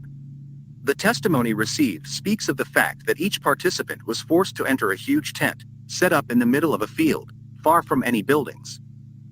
Inside the tent was a giant spherical object that looked like a large red meatball in a cage. Once the participants entered, the doors of the cage were opened by the organizers. One by one, the participants started to suffer from hallucinations that pushed them to enter the cage and then to throw themselves inside the sphere. There are very few details about what was inside the sphere, but the person who escaped had a sofa and a lamp in front of him, which made us believe that it could be a room used to imprison people. It is likely that these criminals are moving their cult across the state in order to get in touch with as many victims as possible and avoid detection. Little information is currently available. Here are some details that we are authorized to share with you to assist in the investigation. We believe that the cult is using a truck with a 45-foot white trailer to transport their god, the Red Sphere, which contains a closed room that houses the kidnapped people. According to possible witnesses who were disturbed by the noise, the trailer appears to have been modified to accommodate a rooftop generator running at full speed. Do not approach the truck. If the truck appears to be suspicious, do not approach it. Stay at a safe distance and do not attempt to open any doors or windows. Call the authorities. Contact the police immediately and provide them with the details of the truck's location, license plate number, if visible, and any other identifying features. Remain on the phone with the operator until they confirm that help is on the way. Stay aware of your surroundings. While waiting for the authorities to arrive, keep an eye on the truck and any individuals that may be in the vicinity. If you notice any suspicious behavior, leave the area immediately and inform the police. Do not touch or remove anything from the truck. It is important not to disturb any evidence that may be present on or around the truck. Do not touch or remove anything from the truck, as this could interfere with the investigation. Follow the instructions of the authorities. Once the police arrive, follow their instructions and cooperate fully with their investigation. Be prepared to provide any additional information that may assist them in their search for the suspect.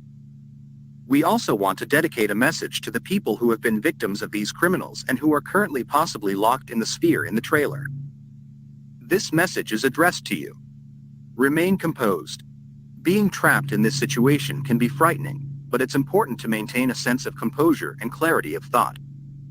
Panic may impair your ability to think clearly and make sound decisions. Look for ways to escape. If possible, try to look for any possible ways to escape from the room. Look for weak spots in the walls or ceiling that you may be able to break through, or try to find any tools or objects that you could use to pry open the door. Create noise.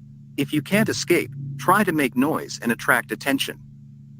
Yell, scream, and bang on the walls and ceiling to make as much noise as possible. This may alert people outside of the truck and bring help. Use your phone. If you have your phone with you, try to call for help. Dial 911 or any other emergency number and try to give them as much information as possible about your location and situation. Stay hydrated. If you have access to water, try to drink it regularly to stay hydrated. This can help you stay alert and focused, and may also help you avoid becoming sick or dehydrated. Don't give up hope. Remember that you are not alone, and that there are people who are working to rescue you. Keep your spirits up and continue to fight for your safety and freedom. More details will be sent to you as soon as new developments are available. In the meantime, stay safe and be aware of any further attempts by this criminal organization. M&T is an industry expert in the convenience and gas station business, which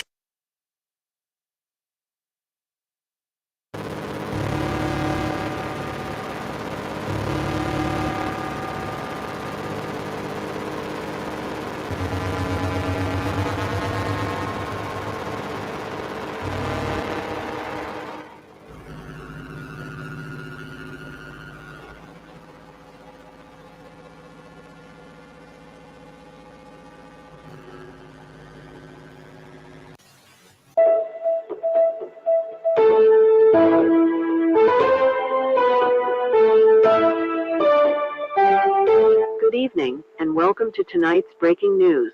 The Boston police have made a disturbing discovery today, with the trailer of the Red Orb Temple being found abandoned right in front of the mayor's house.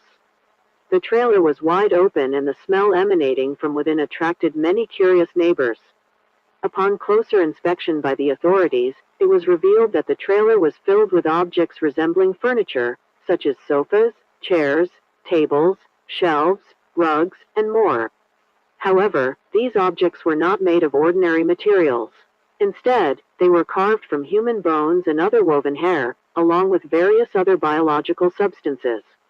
Preliminary lab tests have confirmed that the DNA found within the trailer matches that of the victims of the Red Orb Temple. But that's not all. Authorities have also discovered the DNA of the 3 wanted suspects in the material of some furniture elements. This has led investigators to believe that the suspects may have decided to end their journey together. However, there is still no sign of the truck that was used to transport the trailer. Additionally, there has been no trace of the giant red sphere that some witnesses claim contained a room within it. It is possible that these elements were imagined by the witnesses during strong hallucinations or due to the bizarre practices of the Red Orb Temple. The Red Orb Temple, an illegal religious cult, has been under investigation for several weeks following reports of missing persons in the area. The discovery of the trailer only adds to the growing evidence against the cult, who have been known for their extreme and bizarre practices. As this story continues to unfold, we will bring you the latest updates and information as they become available.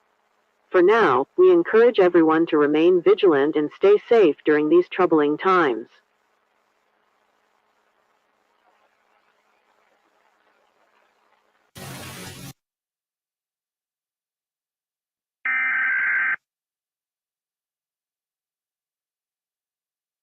Happy St. Patrick's Day, Boston. You know who it is. And if you don't know his name, you can just say it was Slain, y'all! Make some fucking noise for Boston's own Slain, y'all! Hey, what up, Boston?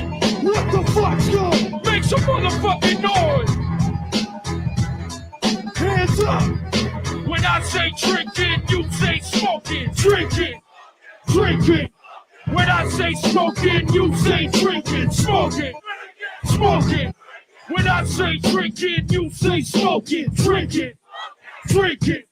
When I say smoking, you say drinking. Smoking, smoking. Yo, I live in a dump, shit face and dribbling drunk. Give him a pump, 40 bottle and a hit of the blood. A perpetual poetry and any pitiful pump. Spit in a jump, leave the fucking stage glitter with you. I just think your fronts are out to 6 figures a month. I got friends in high places, tell these bitches to jump. This is your life, homie, you only living it once. We all came here the same way, delivered from cunts. I'm a son of a gun of a son of a hunter with 101 reasons to bust off and act dumb. I'm nutty with the needle and there ain't no way to fix me. A dirty devil so take your attention if you diss me. I'm pissy off the whiskey, higher off the coca. Pockets getting broke and my pockets getting broke. Some voices got treble, some voices got bass. Yeah, we got the kind of voices that are in your face. So when I say drinking, you say smoking. Drinking, drinking.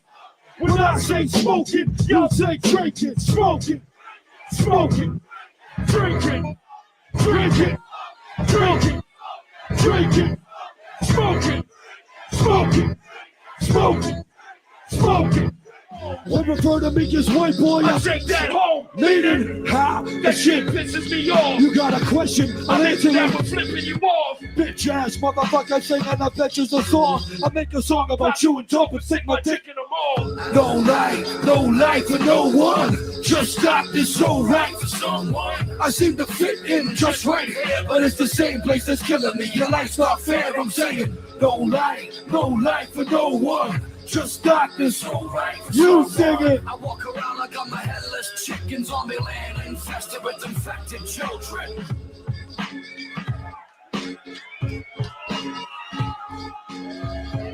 This has got to be the most murderous music. This is one of the best crowds I ever rocked for in Boston. Package with a live grenade.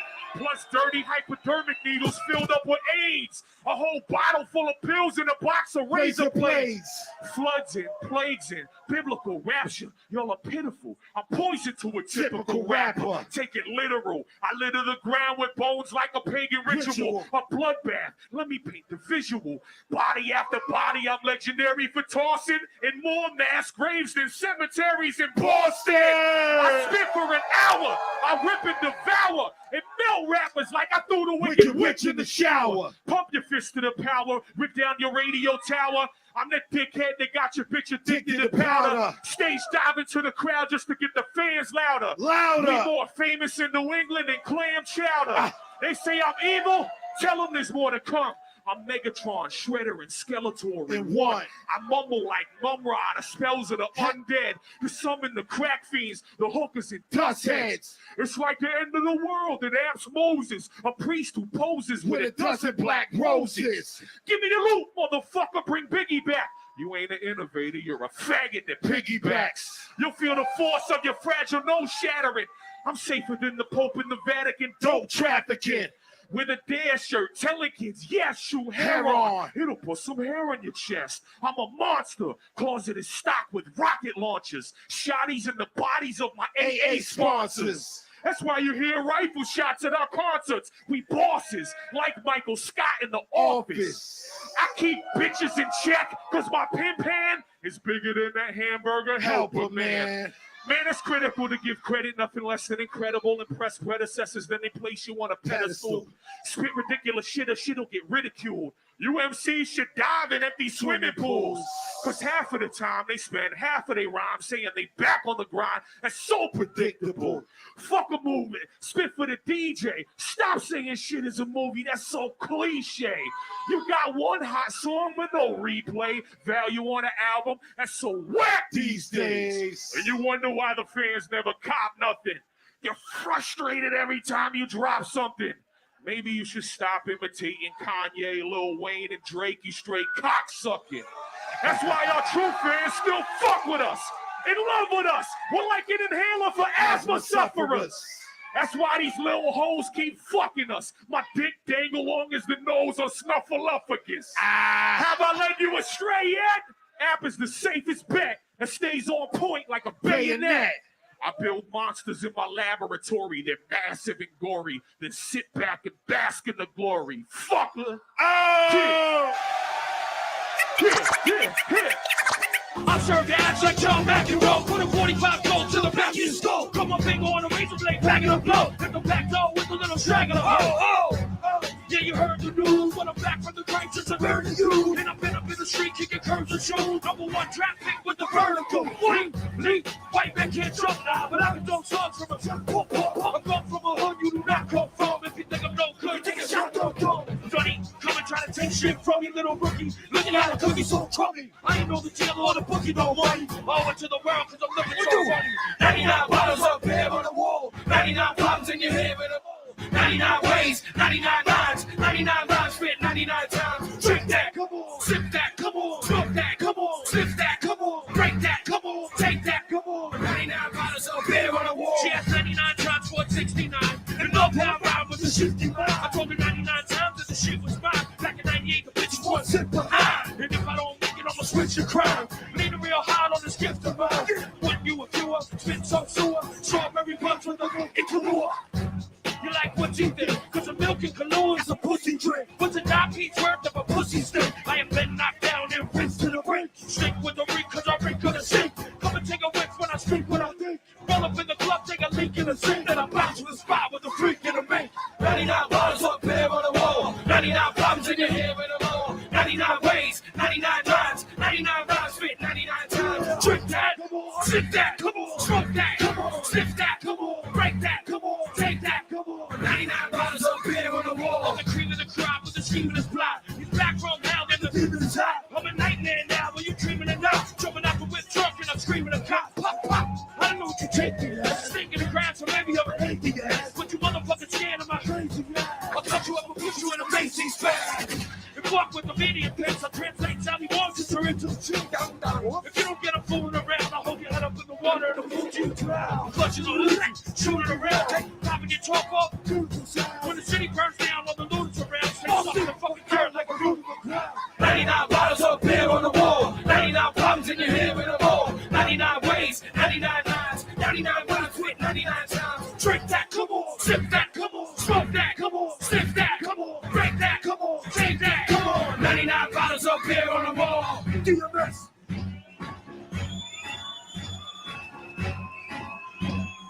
Boston!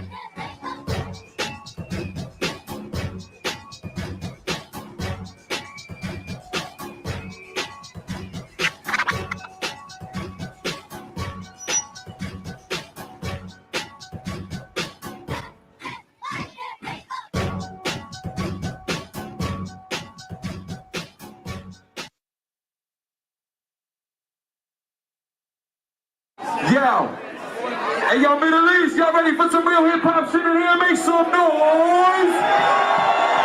First of all, I'd like to say happy St. Patrick's Day to y'all. It is officially that time. And we about to get this shit cracking, y'all. We gonna play.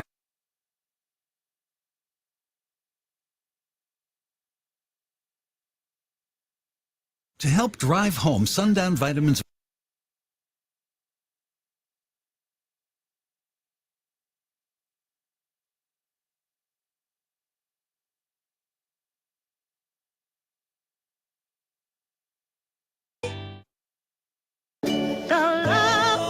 We back. Thought it was over, stupid.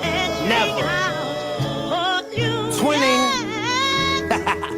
You're always fucking late. You're late for your own fucking funeral.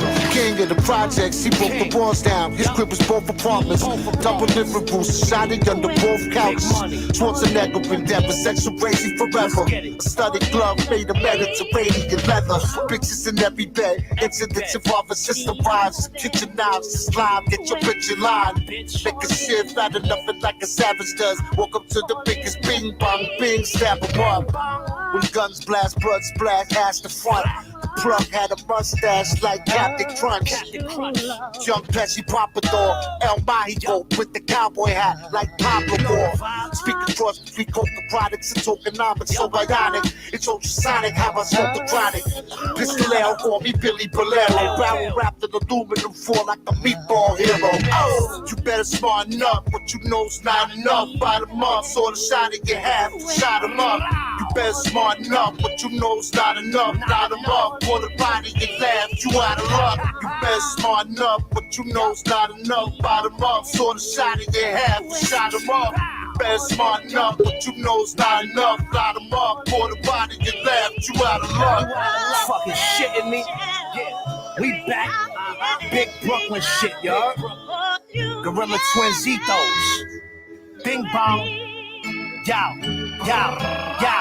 Don't ever in your life disrespect me. I'm on Jamaica Bay getting brain riding jet skis. Paper coming hefty. Keep my money in my right pocket cause the devil was a lefty. See, and if I was you, I wouldn't trust me. Catholic school uniforms, I rock the husky. Shorty, you kinda dusty. I know if we fuck, that pussy musty. It must be. I know your mother, she a custody. Gave her credit when she was sick and now she loved me. Now we getting awards and setting up tours. My Avarex in 98 was better than yours, that's a fact of it. took it back and put the battery. Walking up and down Mermaid, who wanna battle me? You don't know no rap as hard as us. Put the barrel to your forehead, you better smarten up. Know the fucking vibes. Gorilla Twins is back. Like we never left, stupid. Brooklyn. Yo, Bill, let's get it.